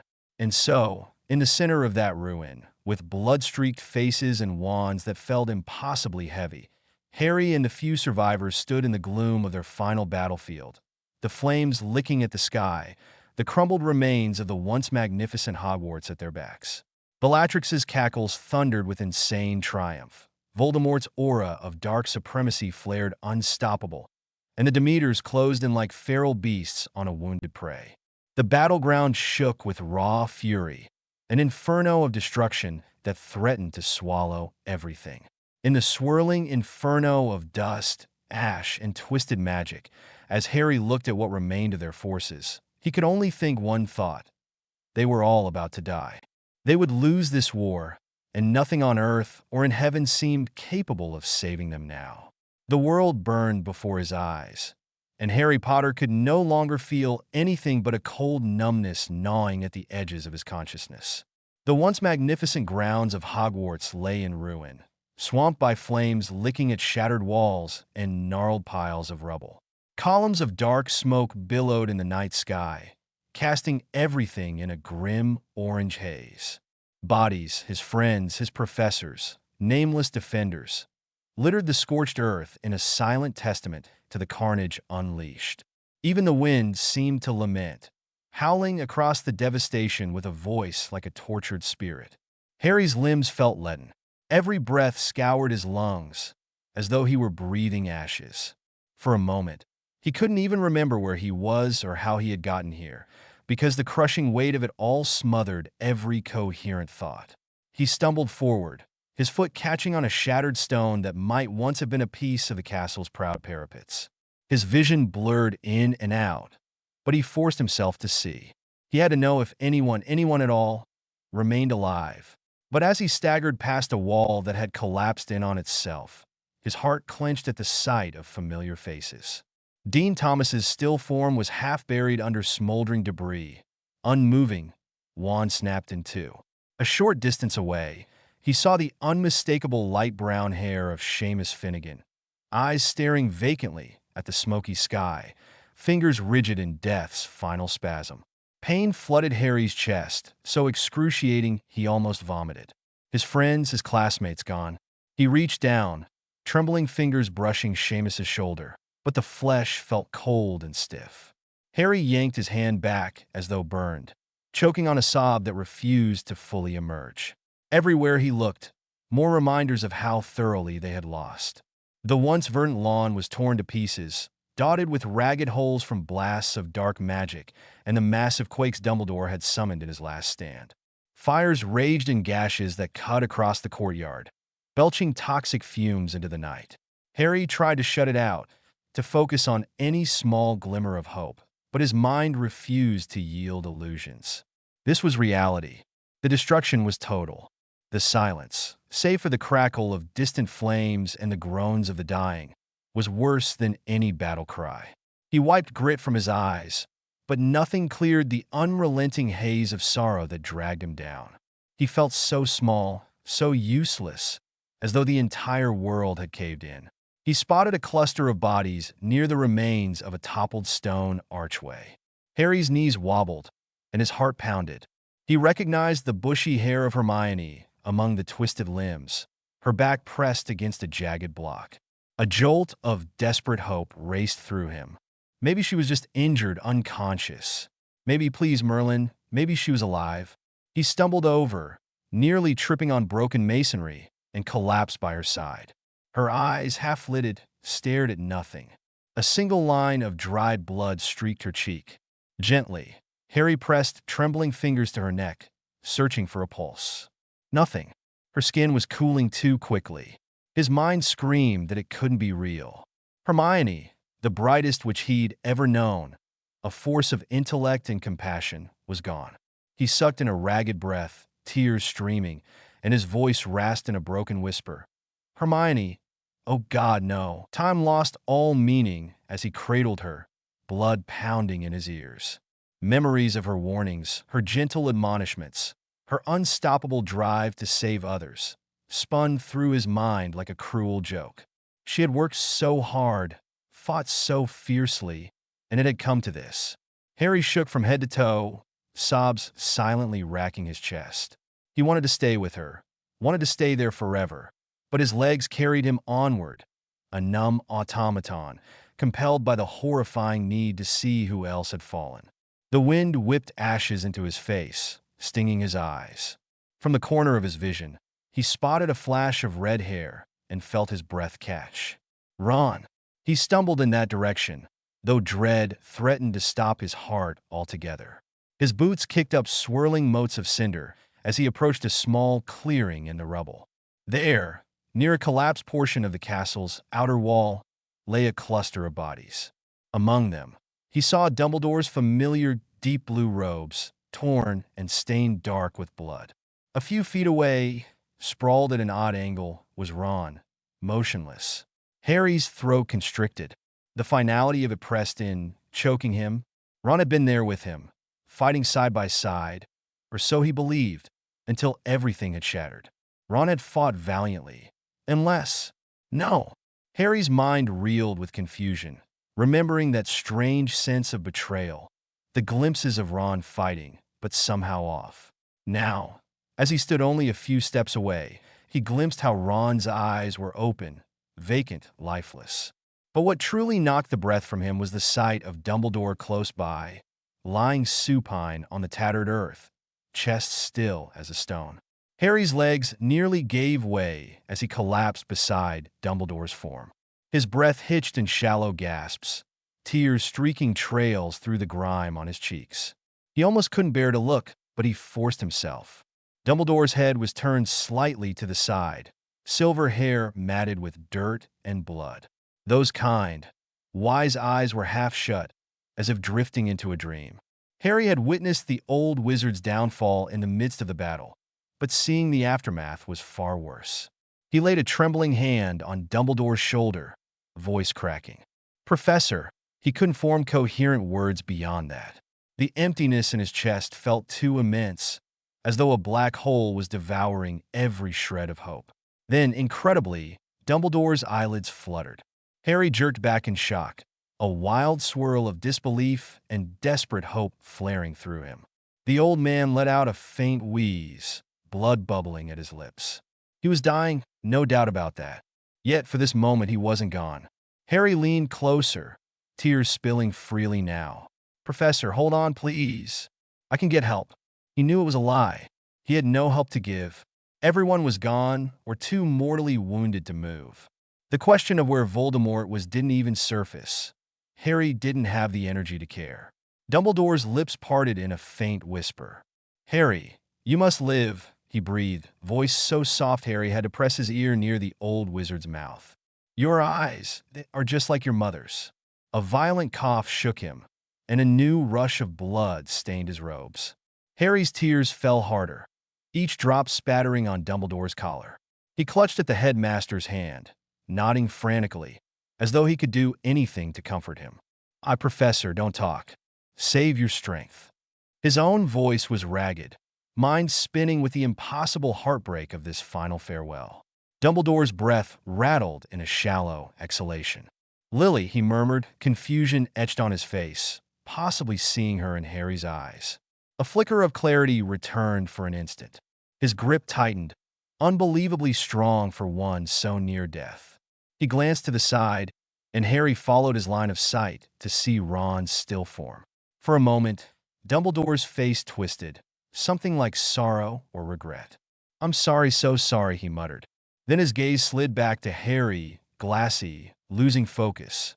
Harry pressed his hand over Dumbledore's, which had begun to go limp, and could do nothing but weep, silent and shattered, as the headmaster's final breath rattled out of him. Time stretched, each heartbeat an echo of eternity. Harry wanted to stay like that, to let the emptiness consume him. But as his tears blurred his vision, he caught sight of Ron again. He remembered the fearsome betrayal, the rumors that Ron had been replaced, that an impostor might have roamed among them. But now, the physical shell of his oldest friend, real or not, lay broken here, evidently side by side with Dumbledore in death. That confusion stabbed at Harry's heart, stirring a new wave of anguish. It was too much to comprehend. Had Ron truly died here, fighting valiantly? Or had it all been a twisted deception, culminating in the ultimate betrayal that Harry had been too blind to stop? His entire body trembled, every nerve suffused with raw despair. The faces of Hermione, Dean, Seamus, and now Dumbledore and Ron crowded his mind in a relentless tapestry of horror. Was anyone left? Luna? Neville? Ginny? He had no idea. Perhaps they were scattered among the ruins. Perhaps they, too, lay lifeless, hidden under smoking debris. The thought of searching for them only to discover more lifeless forms choked him further. He felt a bitter emptiness inside that dwarfed any pain he had experienced before. His entire reason for living had been to protect these people, to stand strong in the face of evil, and he had failed. Utterly, completely failed.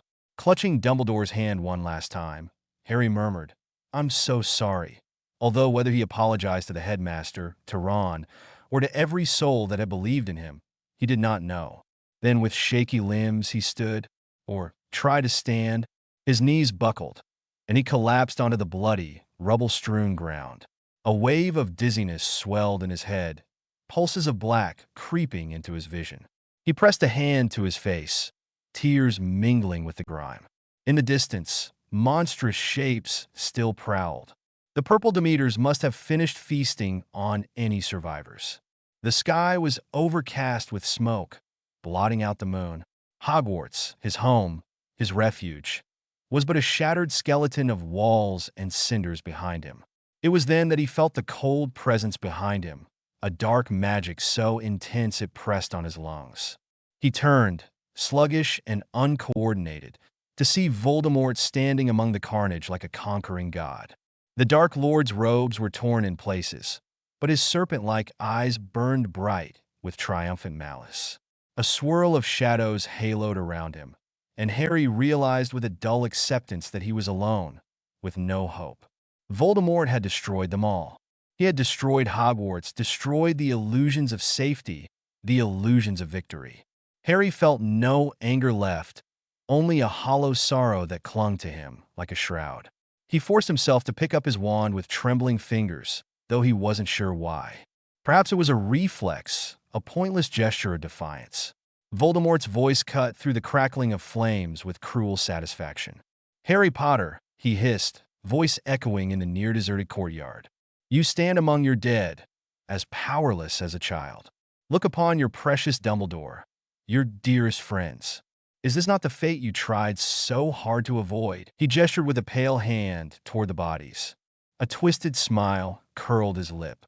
"All your struggles, all your so-called heroics, have led you here to utter destruction." Harry wanted to retort, to shout defiance, but nothing came. He closed his eyes, tears escaping down his cheeks. Yes, everything was lost. Every friend he had loved, every ally, every teacher, slaughtered before they could taste the peace they fought for. He tried to raise his wand, but his limbs shook and the tip quavered pitifully. Voldemort seemed amused, eyes gleaming with sadistic delight.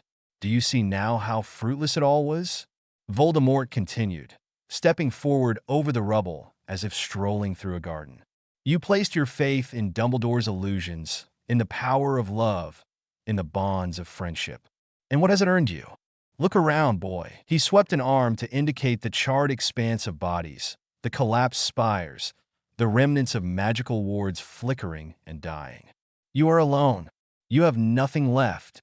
Your mother's sacrifice, so many years ago, ends here, with you drawing your final breath on a field of ashes. Harry opened his mouth, but his throat closed. All he managed was a raw, choking sound that bordered on a sob. A wave of memories. His mother's face in the mirror of Ariste, the visions of his father's Patronus, the endless nights spent hoping he could protect others, poured through him. It all felt so distant now, overshadowed by the savage reality that lay before him. He saw that even clinging to a shred of hope was pointless. His wand arm fell to his side, exhaustion crushing his spirit. He had no fight left, no reason to keep resisting. This was the end.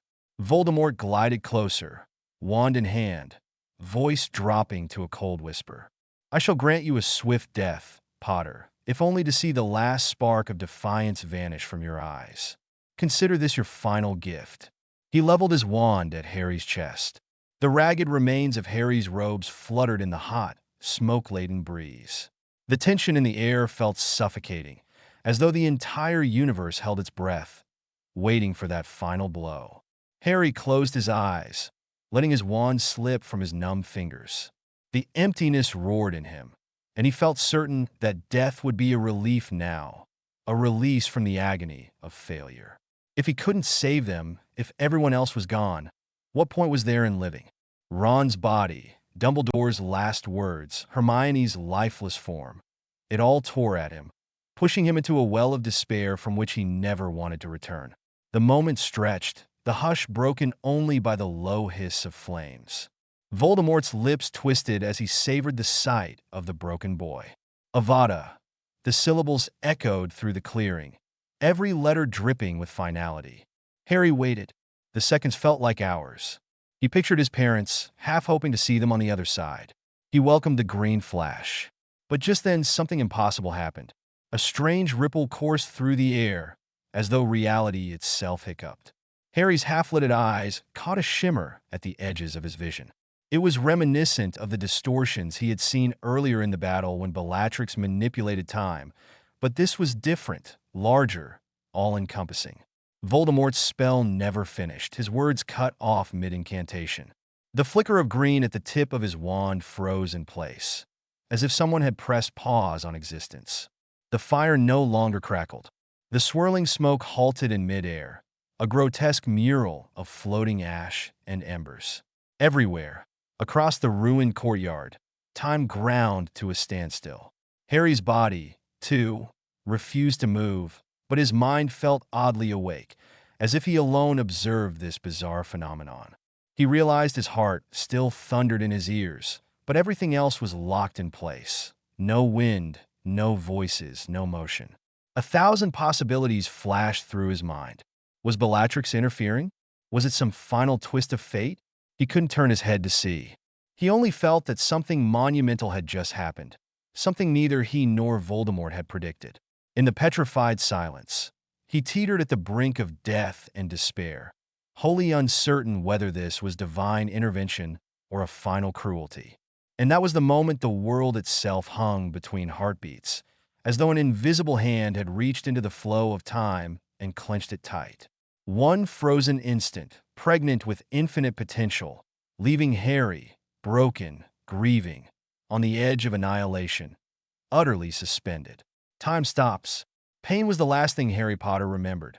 Pain, crushing and all-encompassing, had seared every nerve as he lay on the battlefield in the final moments of some cataclysmic war. He had felt his heartbeat stutter into stillness, welcomed the darkness closing around him, believing nothing lay beyond. And then, in that place of cold emptiness, he had sensed a foreign presence, a rumble, a shift in the very nature of existence. And he realized in a haze that there was still something to see. Now, however, sight was not the same as it had been.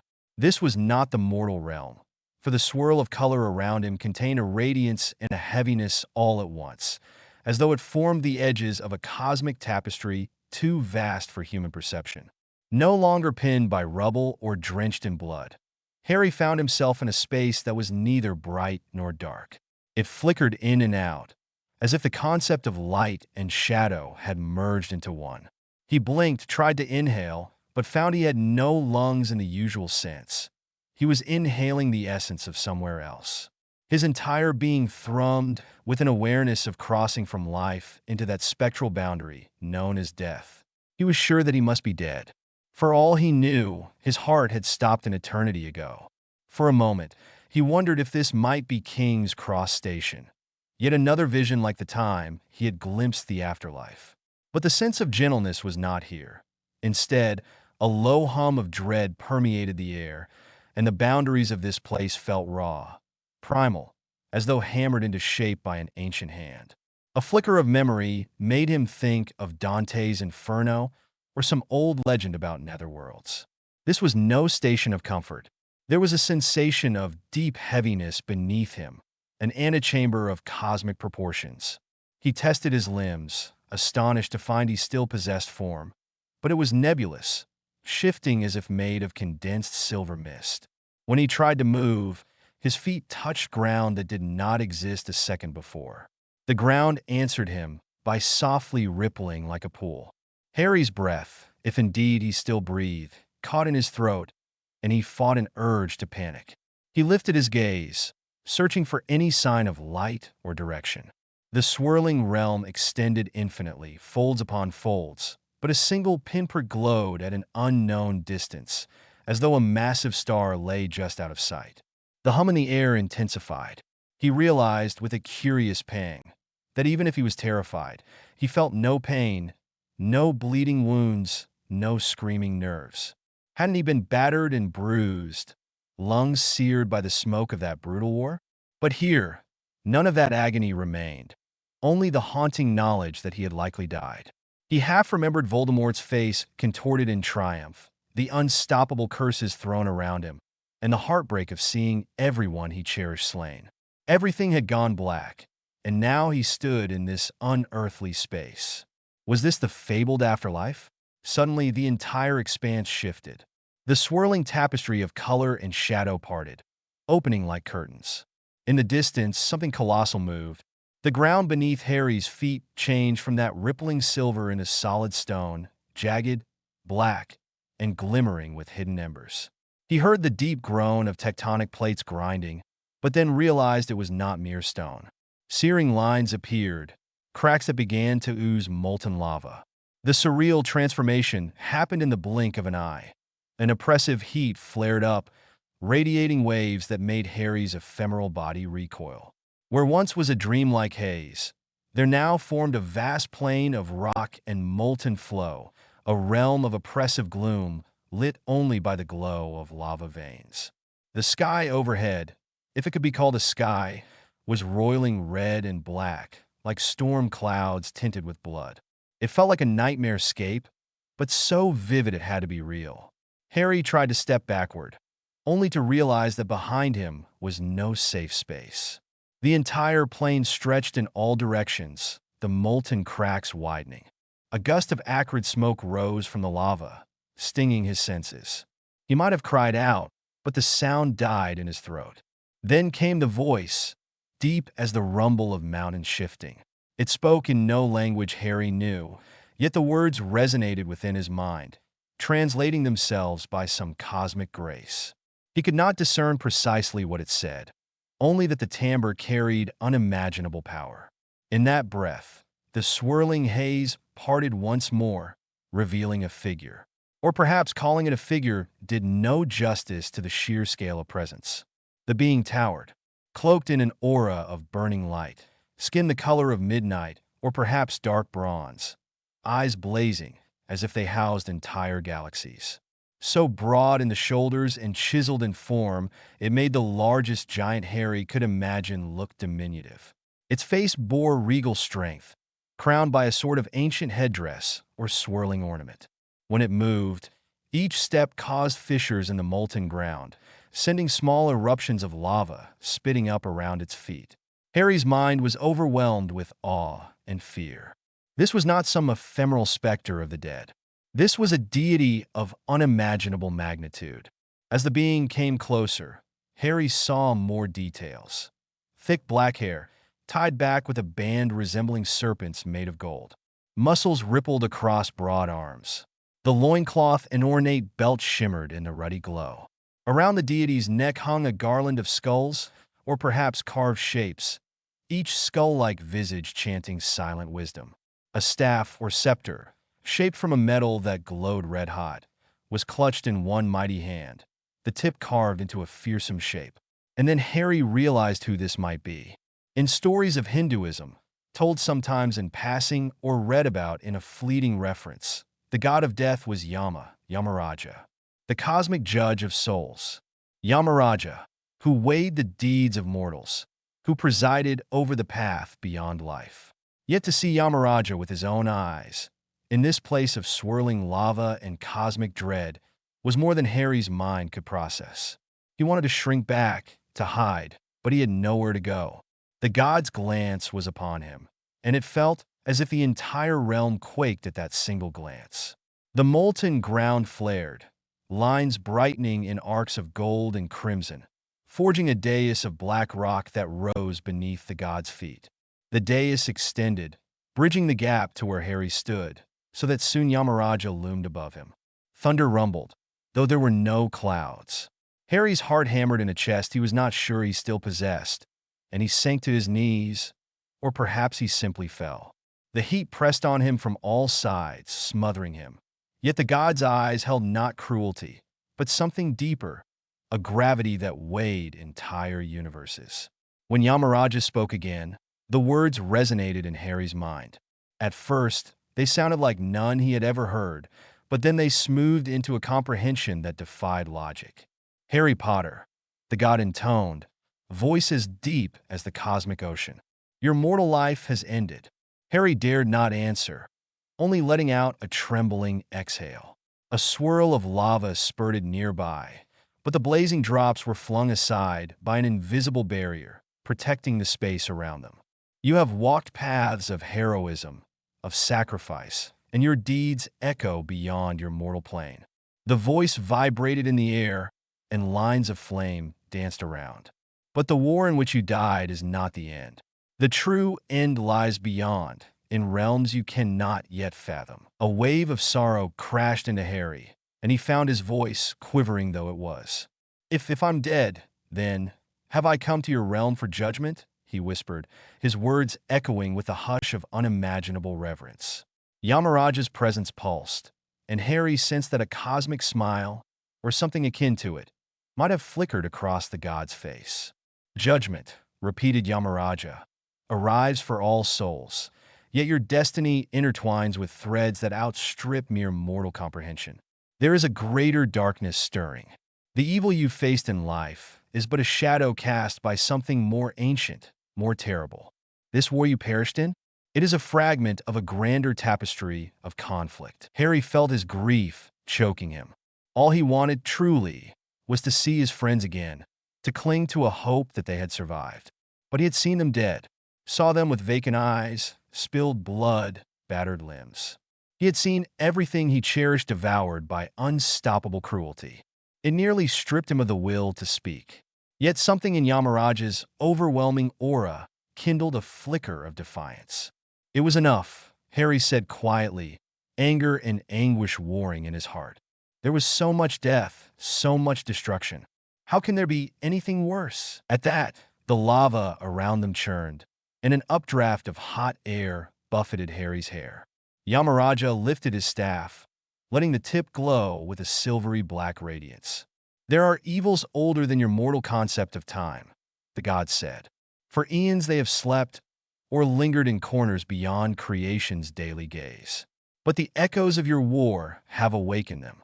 The rifts formed by dark magic have allowed their tendrils to seep forth. Voldemort, the foe you knew, was potent among mortals, but in the cosmic scale, he is a mere harbinger, a fleeting herald. The staff swirled, conjuring images that hung like illusions in the swirling air, ephemeral glimpses of monstrous silhouettes and formless entities that lurked in star-splattered voids, wearing monstrous crowns. Harry stared, horrified, as these illusions displayed horrors that dwarfed even the darkest nightmares he'd gleaned from the wizarding world. The illusions flickered out as quickly as they had formed, leaving Harry breathless. The cycle of creation demands guardians. YAMRAJA continued, stepping closer. The dais rippled with each footstep. Harry's knees dug into the scorching rock, but the pain was muted by the surreal nature of this realm. In your mortal existence, you displayed qualities that drew the attention of cosmic forces beyond your comprehension. A willingness to sacrifice, a heart untainted by lust for power. A crucial spark. Do not mistake me, Harry Potter. You stand at the threshold of oblivion, your life extinguished. But that does not mean your journey is concluded. There are those who, in dying, find a second path, one that leads them into battles beyond the mortal plane. A flurry of confusion swept through Harry. How could he even begin to accept that an unimaginable cosmic war lay beyond the tragedy he just endured? Everything in him wanted to scream that it was unfair, that he had done enough, lost enough, and that any further trials defied reason. But words abandoned him. He remained silent, trembling. The god's eyes bored into him, reading every flicker of emotion. The lava seethed louder. Harry saw lumps of rock bubble up in the molten flow, only to pop like fiery blisters. He realized that if YAMRAJA willed it, his entire essence could be snuffed out in an instant. Perhaps that would be mercy. Yet the god did not do so. Instead, the being reached out a hand. That hand, larger than Harry's entire torso, hovered near him. A wave of unimaginable power rolled off it, causing the molten ground around them to hiss and bubble. Harry had to fight the urge to recoil. Your life ended. Your quest does not. If you so choose, you can surrender to the cosmic cycle. Enter the realm of the dead fully and allow your soul to rest or reincarnate. But there is another path. As YAMRAJA, I hold dominion over mortal finalities and the punishments of evil. I can guide you into an existence that transcends the limitations you knew. You will stand against foes whose malice devours entire worlds. This is no trifling matter. It requires discipline, devotion, and a willingness to endure agonies beyond comprehension. Shall I cast you aside, let your soul fade, or shall I train you for a war that even the greatest wizards of your old life could not begin to imagine? The question rang in the superheated air like the toll of a colossal bell. Harry swallowed, mind swimming. Could anything remain of his heart to answer such a call, especially now that he had witnessed utter defeat? He saw the death of everyone he loved. Hermione's sightless gaze, Dumbledore's last breath. It felt as though he had no reason left to fight. Yet as the sorrow raged in him, a slender flame sparked. If an even greater evil lurked out there, a threat that could overshadow the horrors Voldemort unleashed, could Harry stand aside and let others suffer the same fate? He thought of Lily's sacrifice, James's bravery, Sirius's loyalty, all those who had poured love into him to mold him into something that tried to do good. Even in the face of absolute despair, perhaps that spark remained. He mustered a raspy voice. "Why me?" was all he could manage. YAMRAJA regarded him, an unreadable expression crossing the god's features, as if time itself flexed in the fold of that brow. "Your soul resonates with a rare potential," YAMRAJA intoned. "And though you think your war ended, it but scratched the surface. You, among few, have the capacity to harness powers that meld mortal courage with cosmic resonance. The darkness threatens not only your realm, but countless realms connected by cosmic threads. All must be protected if existence is to continue. And so I give you the choice. Vanish, or embrace a path that tears you from all you knew, forging a champion among the planes." Harry's chest tightened. He wanted to protest, to claim he had nothing left. But images swarmed his mind. The devastation, the innocent, the principle of fighting for those who could not defend themselves. Yes, he was battered, broken in spirit. Yet that battered spirit flared with a flicker of defiance. He recalled that the only times he had truly lost were when he gave up. Dumbledore had once told him, "It is the choices we make that show who we truly are." Perhaps this was the final, greatest choice. Slowly, fighting back the tears and anguish that threatened to shatter him, Harry raised his head. If it means stopping more destruction, if it means no one else has to watch their friends die, he hesitated, wiping his face with the back of his hand. I'll do it, or at least I'll try. Please, if you think I can be of use, then I choose to fight. A momentary hush followed. The ground ceased its frantic bubbling, the lava receding slightly. YAMRAJ's gaze narrowed. Then he dipped his head in a solemn nod, and the entire plane quaked with that gesture. So be it. However, know this. Your heartbreak, your despair, these are burdens you shall carry. I will not lift them from you. They are part of your power now, the crucible from which your determination emerges. You will train under me in ways you cannot conceive. Physical toil, spiritual forging, cosmic awakening. You will wrestle with powers that defy the logic of your old wizarding world. Should you fail, there shall be no second chance. And if you survive, your role is to face a foe older than time itself. Harry tried to speak, but his throat constricted. The finality of it felt both terrifying and strangely purposeful. He stared at the towering deity, feeling the swirl of volcanic heat around him, noticing that the lines of blazing rock had formed a ring, as if to mark a boundary. Possibly it was an arena or a forging circle. The stench of brimstone clung to the air, but somehow he found it easier to breathe. He forced a nod. I understand.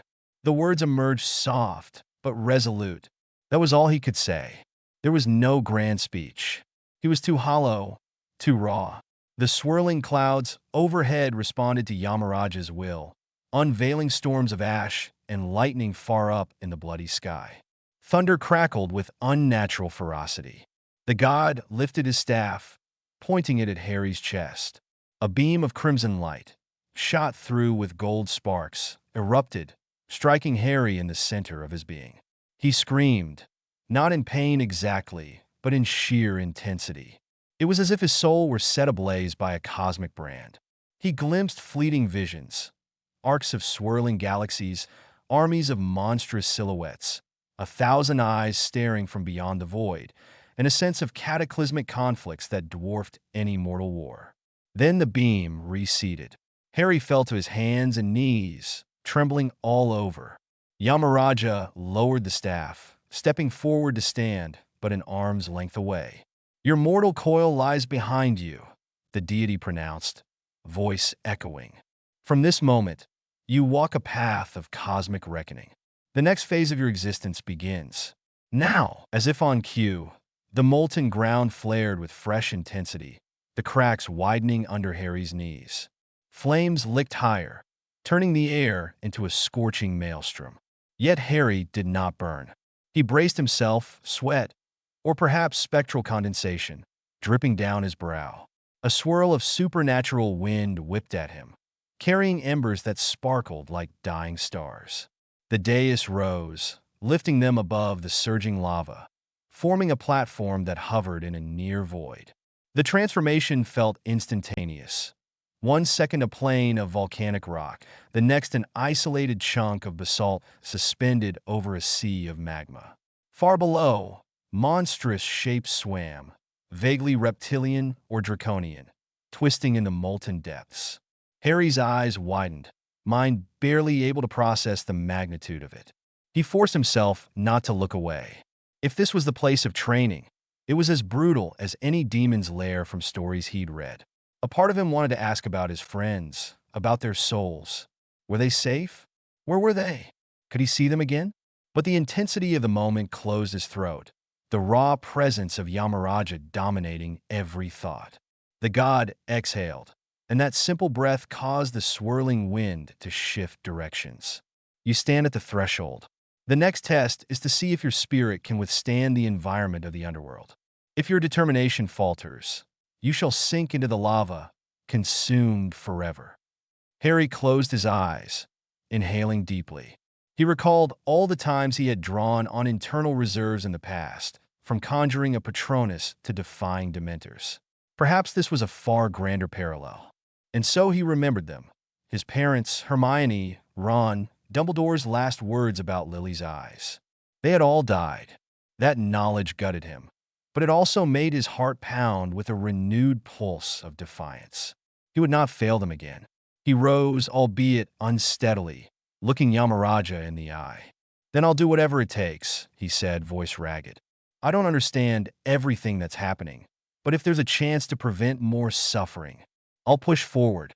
A flicker of approval sparked in the deity's expression. The staff in YAMRAJA's hand pulsed with a new color, a midnight hue with swirling gold veins. "Your training shall be painful. You will question your resolve, question the very nature of existence.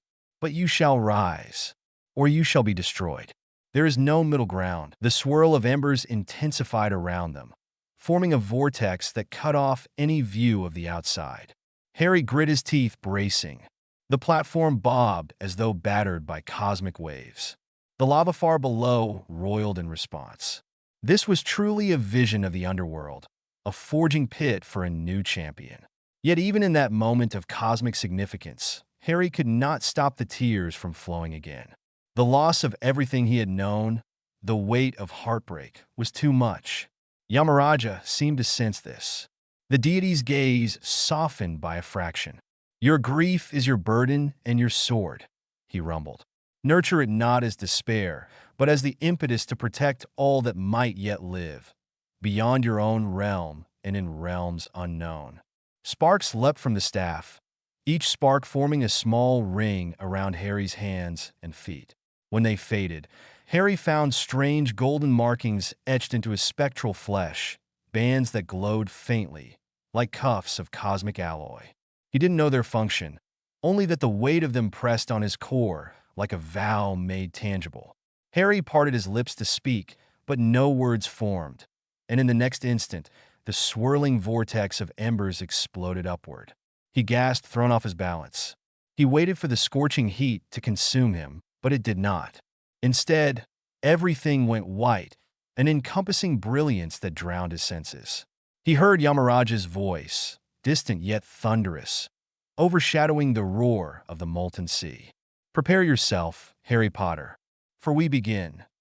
The whiteness expanded, devouring everything, even the dais of basalt, even the scalding air. Harry had the fleeting sensation of falling, as if dropped into a chasm of blazing light. Then all sensation vanished, replaced by a hush deeper than any ocean's floor. For an uncountable span, there was only that hush. Harry felt his thoughts swirl like motes in a sunbeam, uncertain if he even possessed a body. Dimly, he recalled arms, legs, the savage realm. Now there was only radiant emptiness. Was this part of the training, or was this oblivion? He could not tell. He drifted in that luminous void, a single point of consciousness, time meaningless. Then a slow, rhythmic pulse began somewhere in the distance, each pulse accompanied by faint flickers of shapes. He sensed that those shapes might be new illusions, or they might be glimpses of cosmic truths YAMRAJA was imprinting on him. Coiled serpents of star stuff, ancient runes and tongues beyond mortal reckoning, spirals of cosmic eggs. The pulses quickened, forcing these shapes to swirl around him in a chaotic dance, pressing on his mind. He wanted to scream from the sheer assault of it, but the hush swallowed all sound. And just as abruptly, the hush shattered like glass. The whiteness receded, and with a jarring jolt, Harry found himself landing in a new environment. The air here was cooler, though not by much, and the ground was solid black rock that glimmered with runic lines of gold. The sky overhead was a chaotic swirl of storm clouds, shot through with random forks of lightning that illuminated a vast, mountainous horizon. In the distance, valleys of magma glowed faintly, but nothing was as close as before. He breathed, and this time it felt more normal, though the tang of brimstone still clung to each breath. The golden markings on his wrists and ankles pulsed once, as if verifying his presence. A rumble told him he wasn't alone. YAMRAJA stood upon a rocky outcrop, staff planted, gazing off into the swirling sky. The deity's back was turned, but that presence was unmistakable. Harry exhaled, heart hammering. He took a few tentative steps, noticing that a black path formed under him, engraved with swirling patterns reminiscent of cosmic mandalas. He felt dwarfed by the scale of these mountains, as if each was the petrified skeleton of a titan. YAMRAJA turned, meeting his gaze. You have passed the boundary from your mortal afterlife into the realm where my domain of justice extends. Here, souls are weighed, curses distributed, penances enacted. But for you, I carve out a different path. The staff glowed. We stand at the threshold of your training, Harry Potter. A swirl of energy shimmered around them, forming arcs of lightning that slammed into the ground. Harry flinched, but did not crumble. Strangely, he found the courage to look up, to meet YAMRAJA's gaze head-on. The heartbreak lingered in him, throbbing. Yet, so did a flicker of determination that refused to be extinguished. He realized he still wore the old tattered robes of his final battle, spattered with the memory of war. That was all that remained of the life he had known. Everyone else was gone, the wizarding world presumably lost or in ruin. He had no anchor, but perhaps this was his anchor now, to fight so no other reality would face the same devastation. He opened his mouth, speaking with a voice that wavered but did not fail. If we begin, then, I'm ready. The god nodded, a single, definitive gesture that caused thunder to resonate across the mountains. The staff's glow brightened, and Harry saw the lines of gold in the ground respond, blossoming outward like a vast magical circle. From the circle's perimeter rose 6 towering pillars, each inscribed with ancient script that pulsed in unison with Harry's own heartbeat. The pressure in the air thickened, a formidable sense that the entire realm honed in on him, urging him to take his first step into a new existence. He stepped forward, fists clenching at his sides, tears drying in the heat. Let this training come. Let him face horrors unthinkable. He would do it for them. For Hermione, for Ron, for Dumbledore, for every name etched into the graveyard of his heart. YAMRAJA slowly raised a hand, gesturing across the rocky horizon. Your mortal attachments shaped you. Never forget that love, nor the pain. Allow them to forge your resolve. And remember this, cosmic war is endless. No single victory ends the cycle forever. Only vigilance, duty, and the acceptance of constant struggle keep creation from falling to the abyss. He paused, turning an inscrutable gaze upon Harry. I shall show you the first steps, teach you to harness energies your wizarding world never imagined. But the rest depends on your capacity to endure. In that moment, Harry felt a tingling in his chest, where that cosmic brand had struck him. It throbbed, as though resonating with the pillars. He glimpsed in the corner of his eye the molten streams that wound through the valleys below, a violent tapestry of red and black. He let out a shaky breath, steeling himself. He did not know how or if he could measure up to what lay ahead. But he would try, and that single vow allowed him to stand despite the crushing sorrow that still ate at his heart. If he could prevent even one other realm, one other family from enduring what he had seen, it would be worth it. Footsteps echoed, though the surface was nearly silent. YAMRAJA closed the distance. Now, up close, the deity's size was evident. Harry barely came to the height of YAMRAJA's waist. The staff thrummed with raw force. YAMRAJA placed his free hand on Harry's head, fingers spanning his entire scalp, as though anointing him in a rite that transcended language. The circle of gold lines erupted in brilliance, momentarily blinding Harry. He sensed pulses of magic lancing through him, changing his very nature. He let out an involuntary cry as invisible energies carved themselves deeper into his soul. Strands of black fire danced up his arms, merging with the golden cuffs, forging new marks that glowed faintly in swirling patterns over his forearms. The pain was sharp, but overshadowed by the surging sense of possibility that sparked in his mind. Then, as abruptly as it started, the radiance dimmed. Harry, panting, dropped to one knee. YAMRAJA took a step back, staff clacking on the stone. The pillars sank into the ground once more. For a moment, silence reigned. Then the cosmic deity spoke softly, though the voice still echoed through the domain. It has begun. You stand on the threshold of a new power. Do not fear it. Let the heartbreak guide your compassion. Let your rage guide your strength. And let your love guide your purpose. Harry lifted his head, tears that shimmered in the flickering glow still sliding down his cheeks. He thought of how he had nothing left to lose. That realization gave him a dark sense of freedom. He swallowed hard and whispered, "I won't fail this time. I can't." YAMRAJA regarded him steadily, as if weighing those words in the cosmic balance. Then the deity slowly nodded. In the swirling sky, lightning crackled, and from the valleys below, the roar of molten flows intensified. It was as if the entire underworld recognized an oath had been made, an oath that would ripple through eternity. For a long moment, neither spoke. They stood upon that rocky outcrop, teacher and student, in a realm forged by lava and cosmic judgment. Harry's body shuddered as the new energies swarmed in his veins. His mind reeled with images of horror beyond anything he had faced, but also with a faint glimmer of hope. If YAMRAJA was willing to train him, perhaps there was a path to redemption. Perhaps he could avenge his friends, or at least ensure their sacrifices were not in vain. He clenched his fists, nails biting into his palms. A silent vow took shape in his heart. He would not falter. And then YAMRAJA spoke again, voice reverberating with a final note of revelation. "Evil is not what you believed, Harry Potter. The one you called Voldemort was but a single piece. There lies an ultimate terror beyond mortal definitions of good or bad, a devourer of realities that stirs in the outer corridors of creation. Your war is not war, but a skirmish on the edge of a vaster stage. Prepare to face an adversary who could unmake life itself. Your regrets and your heartbreak will shape you, forging the weapon I will help you become." The lava-laden sky flashed, as though that pronouncement had cosmic weight. A mighty gust of wind stirred the debris on the ground, swirling embers in cyclonic arcs. Harry felt a chill crawl up his spine, not from cold, but from the gravity of the god's warning. Something more powerful, more malevolent than Voldemort.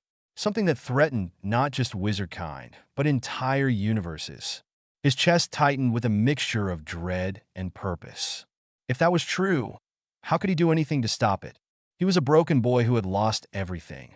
But YAMRAJA, presumably, would show him a path forward. When the wind subsided, YAMRAJA let out a measured breath. "You yearn for rest, but destiny offers only further trial. Come." The deity turned, striding away across the black stone, each step shaking the ground with contained might. Harry rose and followed, the glowing runes on his forearms pulsing with each footstep. Despite the heartbreak weighing him down, he felt a faint glimmer of acceptance. He was dead by mortal standards, yes, but that did not mean his role was finished. Sometimes the hardest truths were the simplest. If he could stand again, he must. And so, step by step, he walked in the mighty god's wake, crossing from the realm of death into a domain where he would either be reforged or destroyed. But in the swirling gloom, as they vanished behind a column of basalt spires, Harry caught one last glimpse of something in the distance. An enormous gate of wrought iron, half buried in the landscape of lava. It exuded a sense of deeper finality, as though countless screaming souls had passed through it. There was no time to linger, however, for YAMRAJA moved swiftly, and Harry dared not fall behind. The hush parted once more, revealing deeper caverns beyond the mountainous horizon, each flickering with the potential for unimaginable challenges. Indeed, this was only the beginning. Harry's mind reeled with the understanding that he would train under the deity of death itself, forging a power that transcended mortal magic. Perhaps, one day, he would confront this ancient evil that dwarfed Voldemort. The thought made him quake with both terror and an odd sense of duty. He had wanted peace, closure, a chance to see those he loved in the afterlife. Instead, he walked a path that demanded even more sacrifice. Yet a small part of him whispered that if it meant preserving life somewhere, if it meant no other child would watch their friends die, then maybe he could find a flicker of meaning in his grief. Ahead, the spires parted, revealing a jagged pathway across an endless chasm. YAMRAJA led the way, stepping onto the bridging stones as lava boiled far below. Without hesitation, Harry followed, his lips set in a grim line. The memory of that final battlefield roiled in his heart, fueling a quiet fury at how everything ended. He could never right those wrongs, never bring back Hermione or Ron. But he might ensure no other realm endured such heartbreak. If that was the purpose YAMRAJA offered, then so be it. He clenched his fists, ignoring the tears still clinging to the corners of his eyes, and willed himself to keep going. For them. And so they crossed into that domain of volcanic storms, the cosmic hush broken only by the thunder of molten flows, the hiss of scalding steam vents, and the distant roar of unknown beasts prowling the underworld. Harry's heart beat in time with the golden cuffs that glimmered on his forearms, each step resonating with the vow he'd made. A vow to face horrors unimaginable, guided by a god who was both judge and mentor. But as they descended deeper into the basalt corridors, as the air filled with the tang of brimstone, a final realization closed in. This was only the threshold. The true crucible lay ahead, in a training that might tear him apart or remake him as a warrior of cosmic proportions.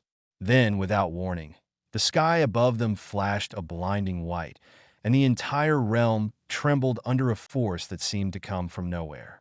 Harry stumbled, grabbing onto a nearby protrusion of rock for support. But the quake continued, violent enough to tear rifts in the black stone. YAMRAJA halted, staff slamming down to stabilize the ground. A fissure opened in midair, crackling with arcs of bizarre energy, and a roar, half wind and half cosmic thunder, erupted from it. Harry shielded his face. It felt like the very fabric of reality being tested, as if some unstoppable presence had found them. Then, in an explosion of swirling sparks, the fissure closed, leaving the realm in sudden silence. For a moment, neither Harry nor the god spoke, each scanning the aftermath. The only sound was Harry's ragged breathing. YAMRAJA exhaled slowly, a ripple of tension passing over his expression. "Already, forces stir," he said, glancing at Harry with grave eyes. "We have little time. The cosmic cycle quivers. Our training must begin at once." Harry swallowed, nodding. 1,000 questions teemed in his head, but the sense of urgency choked them off. With that unspoken understanding, they pressed on. Step by step, they navigated the precarious path. Each gust of heated wind threatened to blow them off. Each rumble from below echoed the unstoppable churn of molten cores. And Harry, though dead to mortal life, felt a pulse of determination he had not felt since standing against Voldemort for the first time. It occurred to him that perhaps the essence of who he was, the champion who once stood for hope, had not perished on that battlefield after all. It lived in him still, battered but unbroken. He cast one last glance at YAMRAJA's towering figure. The deity said nothing more for now, but every movement brimmed with cosmic might. Harry tried to imagine the training that would come, a crash course in harnessing the primal energies of death, forging pacts with the elemental forces, stepping into conflicts with horrors from beyond. In a single day, his entire reality had been inverted. The heartbreak lingered, a wound that might never heal, but maybe that was necessary. Pain drives purpose, he reminded himself, as they vanished into the labyrinth of basalt and flame. The swirling clouds overhead parted, revealing an impossible collage of red lightning and twisting starlight. The realm boomed with invisible thunder, as if to mark the beginning of a grand new war. Yet in that final moment, as Harry trudged after YAMRAJA, he thought again of those last words Dumbledore had spoken to him. "Your eyes, just like your mother's." The pang of grief nearly buckled him, but he forced it to fuel his resolve instead. If Lily Potter's love had saved him once as a baby, perhaps the echo of that love could guide him now in the cosmic scale of conflict. Let him wield that love, that heartbreak, as a sword. Let him fight. And so, as they disappeared into the swirling gloom, it was with the sense that though Harry Potter was dead, a new force had begun to rise in the underworld. He might be a single light in an endless night, but that light refused to go out. All around them, The realm's volcanic breath roared, molten tides swirling, embers dancing in columns of superheated wind. And through it all, YAMRAJA led Harry onward, deep into the domain of death and beyond, preparing him for battles that would surpass anything the mortal plane had witnessed. The stage was set. The cosmic tapestry awaited. And so concluded Harry's mortal story, birthing a new saga. The war was not war, he would learn, but a mere fragment in an unfathomable conflict. As the echoes of that truth trembled through his shattered heart, Harry found a single, faint spark of willingness to endure, no matter how dark the horizon. Because if he did not, who else would stand against the oldest evils lingering at creation's edge? And so, they ventured forward, until the flickers of lava and starlight formed a whirl of color and shadow that swallowed them whole. A final hush descended, pregnant with infinite possibilities. In that hush, the question remained: would Harry truly be able to let his heartbreak transform into unstoppable resolve? Or would he crumble under the weight of new horrors that dwarfed the memory of Voldemort's cruelty? No one, not even YAMRAJA, could be certain. Yet the choice was made, the vow sealed. Standing in that molten realm, with the deity of death itself as his teacher, Harry Potter readied himself for an unimaginable destiny, unaware of just how vast a new horizon he had stepped into. The ground rumbled once more, as though echoing a cosmic drumbeat. Harry clenched his fists, ignoring the tears that threatened to rise again. Behind him lay all that he had lost. Before him loomed a crucible that might tear him apart or remake him into a champion no mortal had ever seen. He swallowed a gasp, stepping into the swirling basalt corridor behind YAMRAJA. With a roar of molten fury, the scene shimmered, threatening to fade or shift. There was a sense of cataclysmic finality in that moment, like a curtain dropping on one act to herald another. And then, in a dazzling hush of cosmic flame, the realm vanished into blackness, leaving only the swirl of new possibility, suspended in the silent infinity of what was to come. This is it for part 1. Thanks for watching.